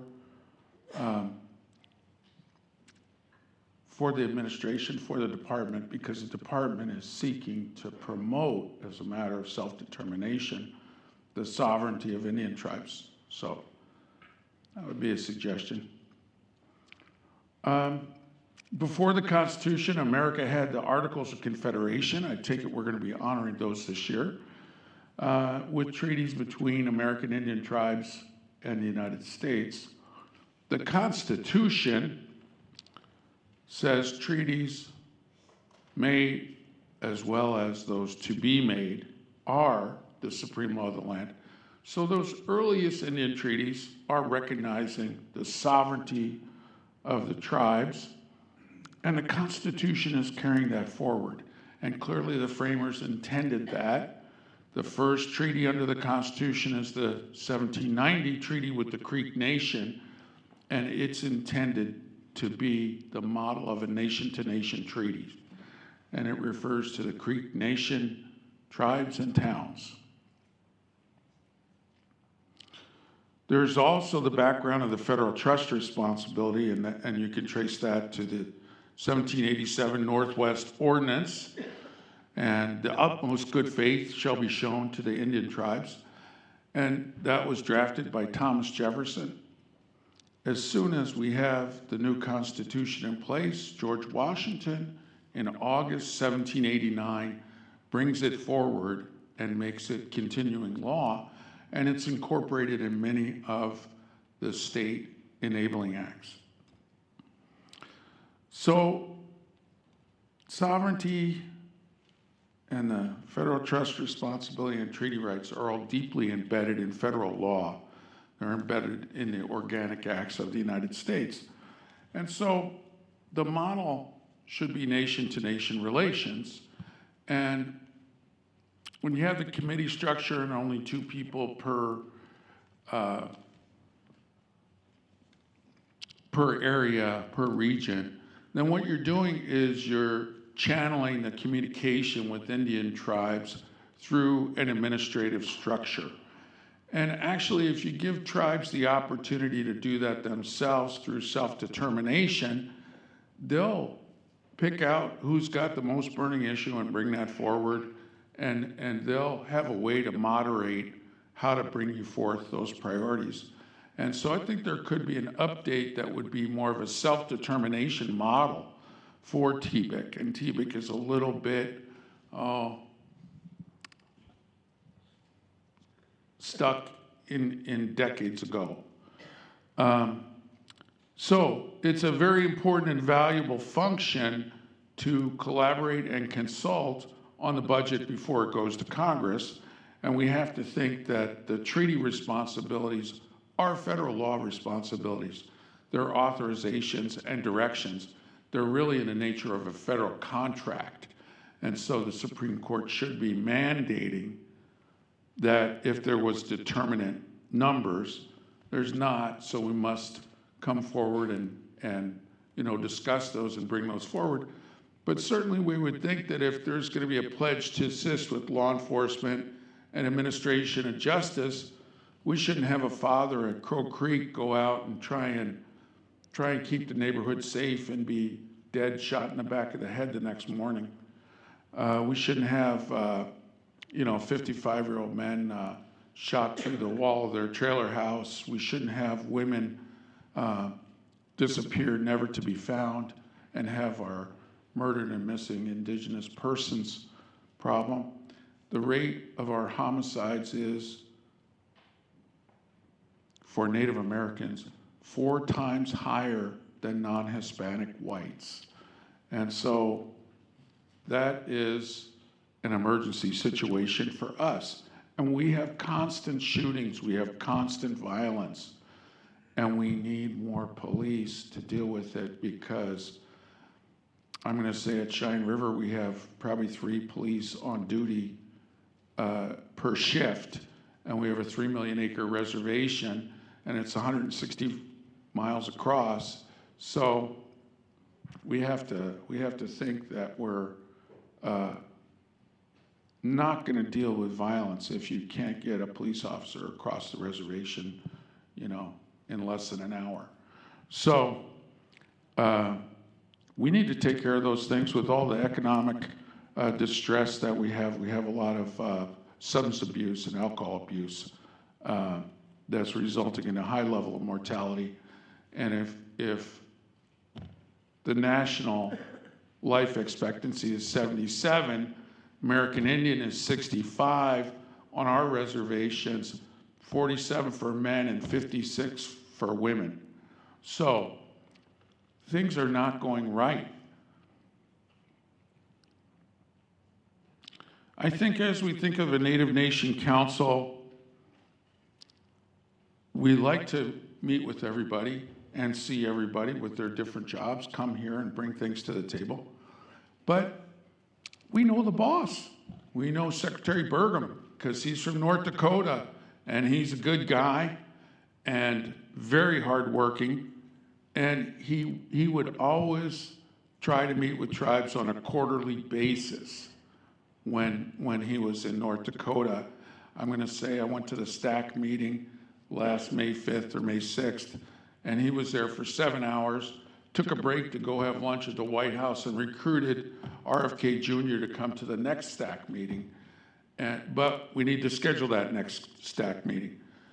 But it would be very helpful after a couple of days of meetings if you think that the boss is going to come, you know, in the afternoon at 2 o'clock or something, and spend a couple hours with the tribal leaders, because it gives meaning to the effort. You know that the boss is listening. You know that it's nation to nation when we're meeting with the secretary. So I would say that that would be an improvement for the overall structure here. And I don't know, years ago I used to work at DOJ for Attorney General Reno, and we worked on the executive order on consultation, and it proved to be pretty durable. So these kind of improvements could be very durable. And if you think back to some of the models, in the 60s, you had President Johnson bringing forward National Council on Indian Opportunity, and it was chaired by the Vice President. President Nixon brought that forward, and he actually got Congress to fund the council, and he added more tribal leaders to it. And in that iteration, they had tribal leaders and secretaries, cabinet secretaries on board. And they said because they had high-level access and information sharing with the White House, they were able to restore Taos Blue Lake and restore Yakima Forest, because they realized that those were wrong. That Taos Blue Lake was the most sacred place for the Taos Pueblo. And to be whole in their own culture and religion, they needed their lake. Yakima Forest was a survey error. And they said, hey, that's not right. That clearly is just a mistake that was made that didn't implement the treaty. So they implemented the treaty that way. We still have those situations, but they don't rise to the level of cognizance because we're not dealing at that same level. So Secretary Burgum brings that to the table, because I know it doesn't take much for him to walk across the street if he thinks he's got to set something right. So I would say for us, we think of the 1868 Great Sioux Nation Treaty as being a mandate, and it says agent and agency. So it was a surprise to talk about closing buildings. That's nation-to-nation relations. And then we have education provisions, we have health care, we have the Eighth Circuit case that wasn't appealed that says Indian healthcare is a mandate. It's a mandate for physician-led healthcare, competent physician-led healthcare, because one poor lady had her baby on the bathroom floor. With the law enforcement, the level of violence out there is just so terrible in our area, you have no idea. And we have twice as many people, but a quarter of the police that we did in 2000. So it's just not working. The DOJ program should be more helpful. There should be a block grant for tribes, and the strings attached to the COPS program should not apply to tribes because there is no underlying officer to supplant. So if we had a better situation, and they share the law enforcement responsibility with you because they are the prosecutors and they are the detectives in the FBI. So we need to have the cops on the beat, and that's what we're missing.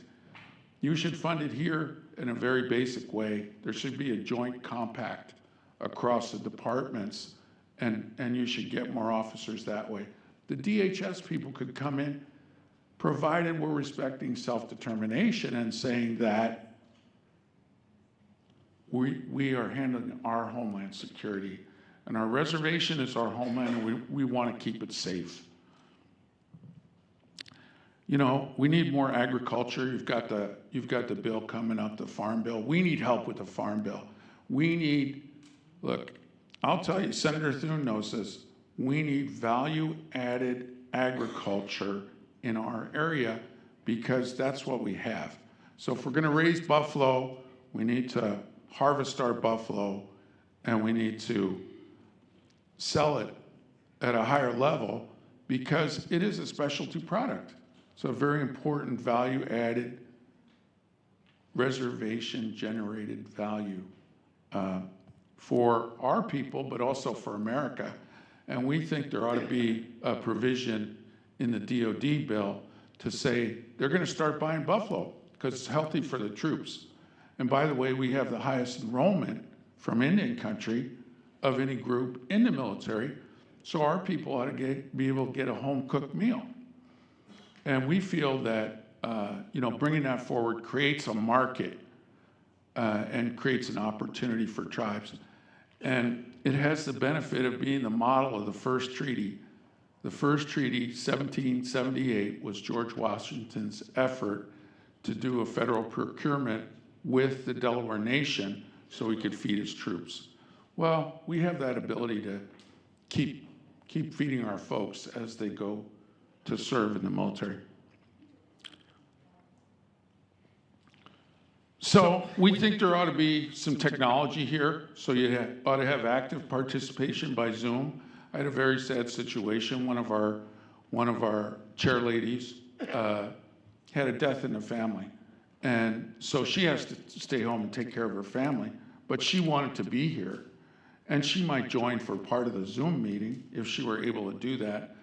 But her sister asked her, don't go to DC right now. You've got to stay home and take care of the family. So with our close-knit communities, we're in a little bit different situation than a state elected official maybe.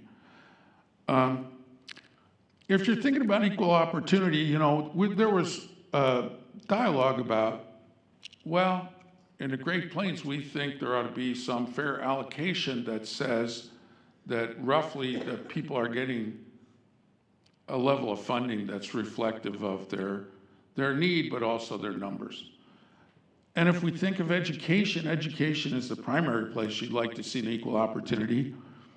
And if we didn't look at other regions or areas, but we just said, let's take a look at DOD, $3 billion. 17,600 per student, 67,000 students, 169 schools. If you think of Indian education, $800 million for the BIE, ISEP funding is 7,000 to 8,000 per student with 45,000 students, 161 schools. Could we be funded at the same level as as DOD students? Would that be right? That might be an equal opportunity. I think we would say we should have an equal opportunity. We must have an equal opportunity for our kids because we must have a brighter future than the 47-year-old life expectancy for men. The government can do better and should do better. So we really need full funding for our tribal police and detention and juvenile justice, because if the kids are going to get involved in drugs at a young age, it's going to be a real detriment to them. So we also need the drug courts and peacemaker courts to resolve disputes, because we can't have disputes going on for one generation to the next generation. We need to be more kind to each other and have more of our traditional values, which are family and community. And Tawahi means family in Lakota. We're making good progress with U.S. Forest Service on co-stewardship, and we're very happy about that. And we have a co-stewardship agreement between 11 of our Sioux Nation tribes and the Forest Service for Black Hills National Forest. And we just recently, just Monday, got 10 young people out there working in the forest, Brian. It was a great day on Monday.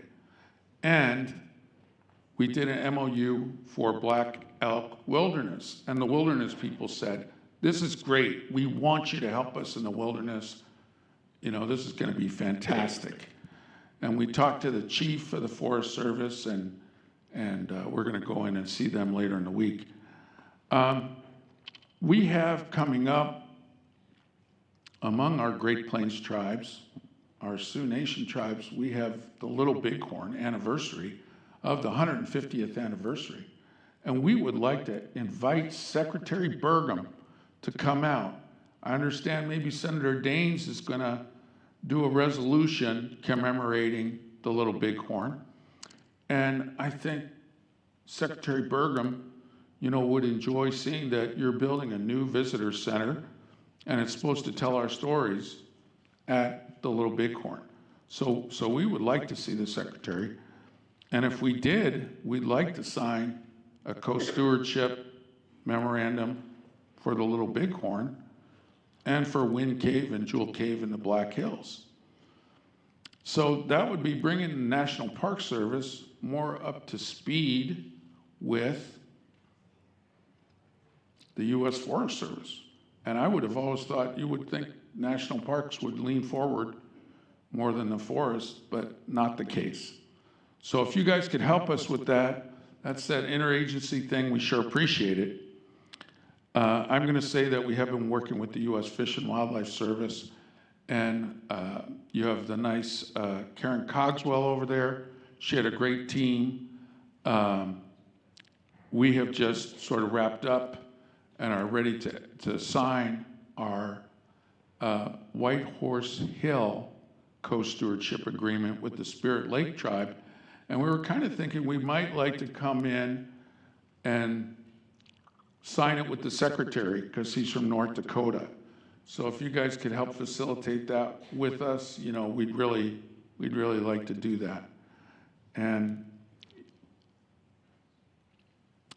we understand that there's a lot of challenges in government.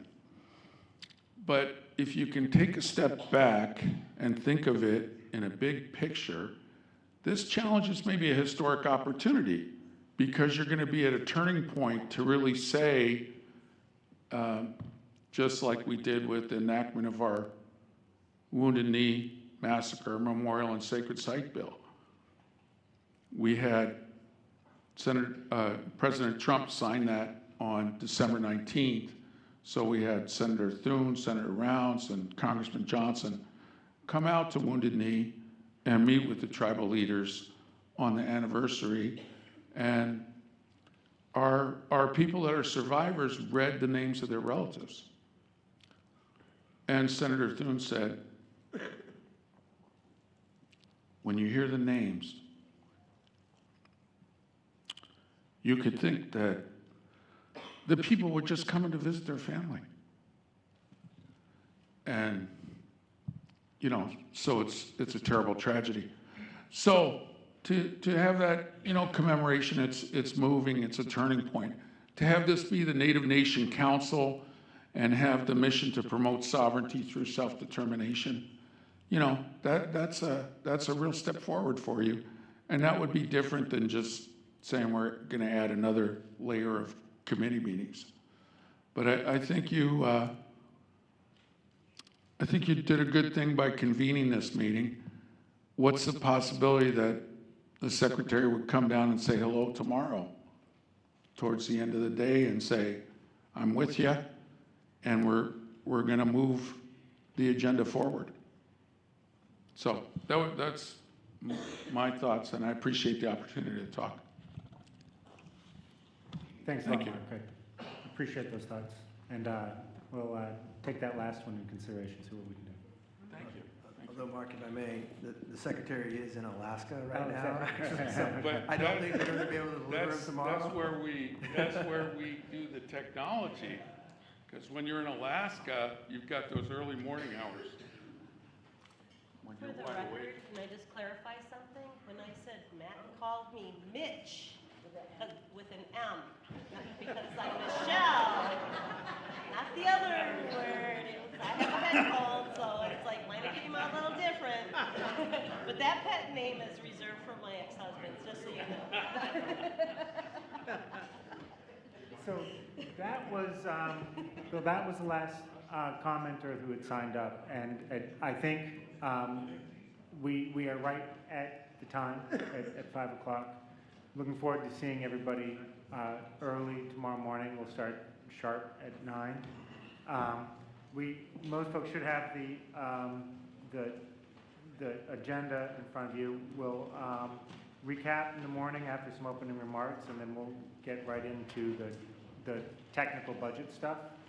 I want to just give a heads up right now, because I want people to know what to expect, but I'm going to be heading with the Assistant Secretary to go to the Appropriations Committee for the Senate tomorrow afternoon.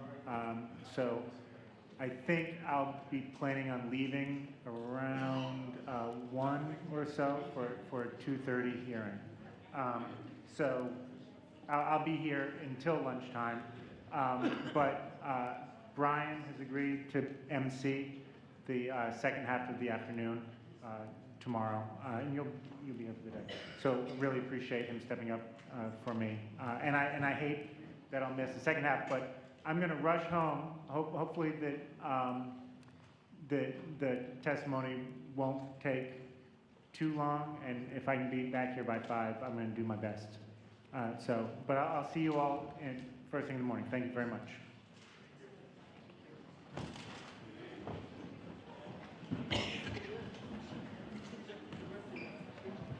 So tomorrow morning, there'll be coffee, tea, juice, and pastries down in the bistro in the basement from about 8 to 2 o'clock. So if you come in the morning, there'll be hot coffee. Coffee and tea downstairs.